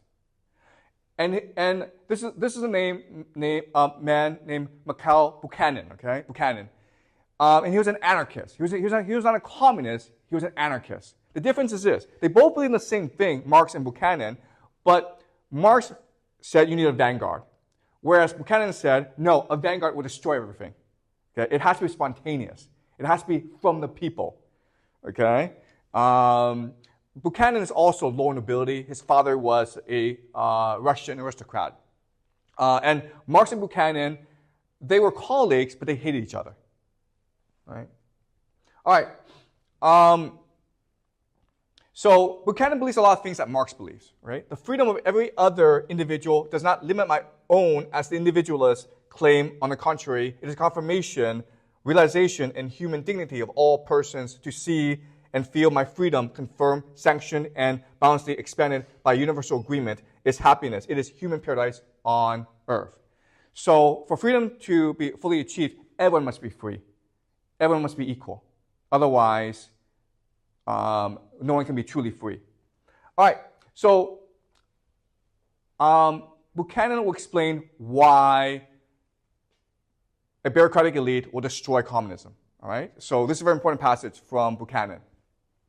Available to everyone will be a general scientific education, especially the learning of a scientific method, the habit of correct thinking, the ability to generalize from facts and make more or less correct deductions. But of encyclopedic minds and advanced sociologists, there will be very few. It would be sad for mankind if at any time theoretic speculation became the only source of guidance for society. If science alone were in charge of all social administration, life would wither and human society would turn into a voiceless and servile herd. The domination of life by science can have no other result than the brutalization of mankind. Okay? This is a very important passage. All this saying is this. Before, we were intellectuals. We were curious about the world. Now we are technocrats. We're engineers. We're taught a very specific skill, and we're taught to see the world in a very specific way. Okay? And we're run by technocrats. And this has led to the brutalization of mankind because it has led to the alienation of mankind, right? We are now just parts of a machine. So an example, of course, is AI. So these people in charge now want to make AI the dominant religion of the world. They want to make humans slave to AI. Okay? And that's what Buchanan is warning against. Anytime you let a bureaucratic elite take over, they will think of ways of how to reinforce their power for technology. And this has led to the rise of AI. Okay? Does it make sense? Okay? And this is describing China very well, right? The bureaucrats in charge, they have no imagination. They have no empathy. All they care about is, okay, are we checking off the boxes? Do you have enough food to eat? Right? Do you have a job? Well, if you have a house, if you have a job, if you have health insurance, why are you complaining? Right? So that's what Buchanan is saying. All right. The last thing I want to talk about is this. And you brought this up earlier, okay? It's a great question is, the question we're looking at today is, why is China so similar to America, right? America's a capitalist nation. China's a communist nation. But if you talk to Chinese people today, they all want to go to America to study and possibly even to live. Chinese want to become American. So in many ways, America has conquered China. And so why is that the case? And the answer, and I mentioned this before, is it's because communism and capitalism reinforce each other. They share a similar ideology. They share a similar background. Okay, they're all actually branches of Christianity, really, if you think about it. Okay, and they have a similar worldview, right? A belief in progress, a belief in class struggle, a belief that you need a technocratic elite to run the world. All right? So in other words, communism in China paved the way for American capitalism. And that's why today you have this going on. Okay? What China is doing to children is unconscionable. Right? Because we make kids sit in school for like 10 hours a day. They have no childhood. They have no freedom. They have no happiness. Most of these kids will develop depression by age 14, right? The vast majority. Last week, there's a huge news that a 9-year-old kid in Beijing killed himself. 9 years old. Yeah, jumped off a building. 9 years old. That's incredible because my eldest son, he's like 7, turning 8, okay? I mean, like how miserable did he have to be to want to kill himself, right? Even if the kid succeeds and goes to like Beida or Tsinghua, he'll develop depression because he'll never achieve what he wants in life, okay? So all that's happening is we're forcing our kids into depression, into suicide. Why? Because this has become an evil religion almost, right? The belief that through education, you can make more money. And even though everyone else will probably develop suicide, will probably develop suicidal depression in the process, you won't, okay? I'm betting you won't, okay? It's insane. Okay? I mean, what's happening in education today? It is unconscionable and evil what we're doing to our children in China, right? And why we're doing this is because in China we've combined communism and capitalism to create the worst possible society. Okay, all right. So yeah, any questions?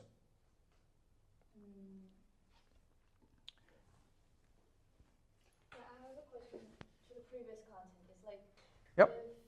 if I'm talking about like the North Korea, if they really like have such kind of power, even somehow like Nazis, they also have like kind of like well of unity, and why they are still suffering from poverty, why they're so like backward. Okay, so why is North Korea so poor?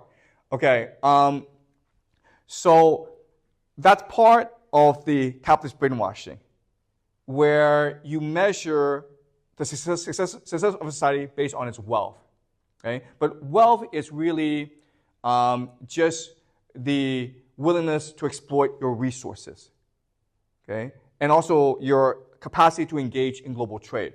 So first of all, North Korea is heavily sanctioned. They're not allowed to trade with the world. Okay? That's the first problem. Second problem is they focus on, their religion is called self-reliance. They want to be independent of the world. Okay? So they purposely choose not to engage in the world in order to maintain the unity of their people. Okay? So that's why we call them the hermit kingdom. For them, what's important is to maintain their independence and sovereignty from the world. But that does not mean people are not happy where they are. Okay? I would argue that even though China was a lot poorer during the Cultural Revolution, people were a lot happier during the Cultural Revolution than they are today. Maybe not us, okay?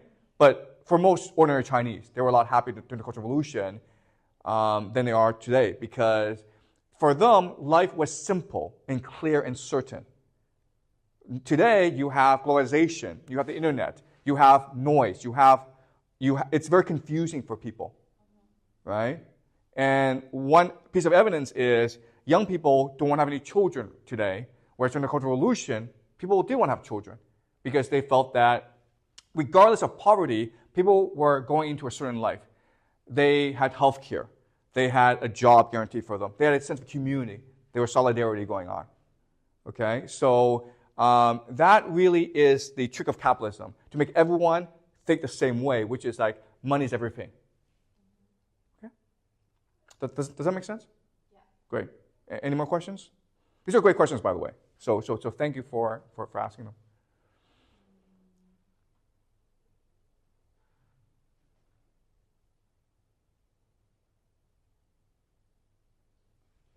Won't Marx feel himself a bit of too idealistic? Yeah. So was Marx too idealistic?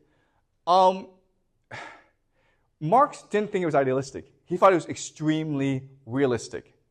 Why? Because he was studying all this history. He was studying all this economics. And he was coming up with a scientific understanding of the world. Marx saw himself as a scientist, first and foremost. He saw himself as unveiling the truth to people. Right? Did you understand? For him, it was science. It was certain. It had to happen. Okay? But the thing about Marx is this. Marx is also a person that if you were to like jump forward today and he saw the world created by communism, capitalism, he would be utterly disgusted. He wouldn't be like, oh wow, I'm famous now. I'm the most famous person, one of the most famous person in the world. I'm like Jesus, okay? He wouldn't be like that. He'd be like, what have we done to humanity? This is far worse than the Industrial Revolution, what's happening, where everyone now is a slave as a consumer, right? In your mind, all that matters is I go to school, I make a lot of money, and I buy a lot of things. And that's it. And this would have been unimaginable to Marx and anyone actually 100 years ago.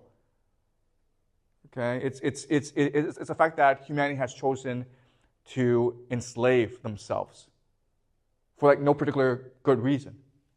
Okay, and so the question then we're looking at next class is why does this happen? And what I'll show you next class is Sigmund Freud had a lot to do with this. Psychology had a lot to do with this. Because before, we were focused on the collective consciousness, right? The world as it is, the community. But with the coming of Freud and psychology, we now shift our focus to ourselves. So we come to believe that for our own internal struggle, we can be happy. Others don't matter. We ourselves, if we're happy, we're good. And what Buchanan and Marx have taught us is, if everyone is unhappy, you must be unhappy as well. It's only if people are free and happy together can they be free and happy by themselves. Okay? And that's the thing that we've forgotten. And that's what's led to the world we live in today. Okay? But that's something that we'll discuss next class. Okay? Any more questions? Great. Okay, so Freud, next class.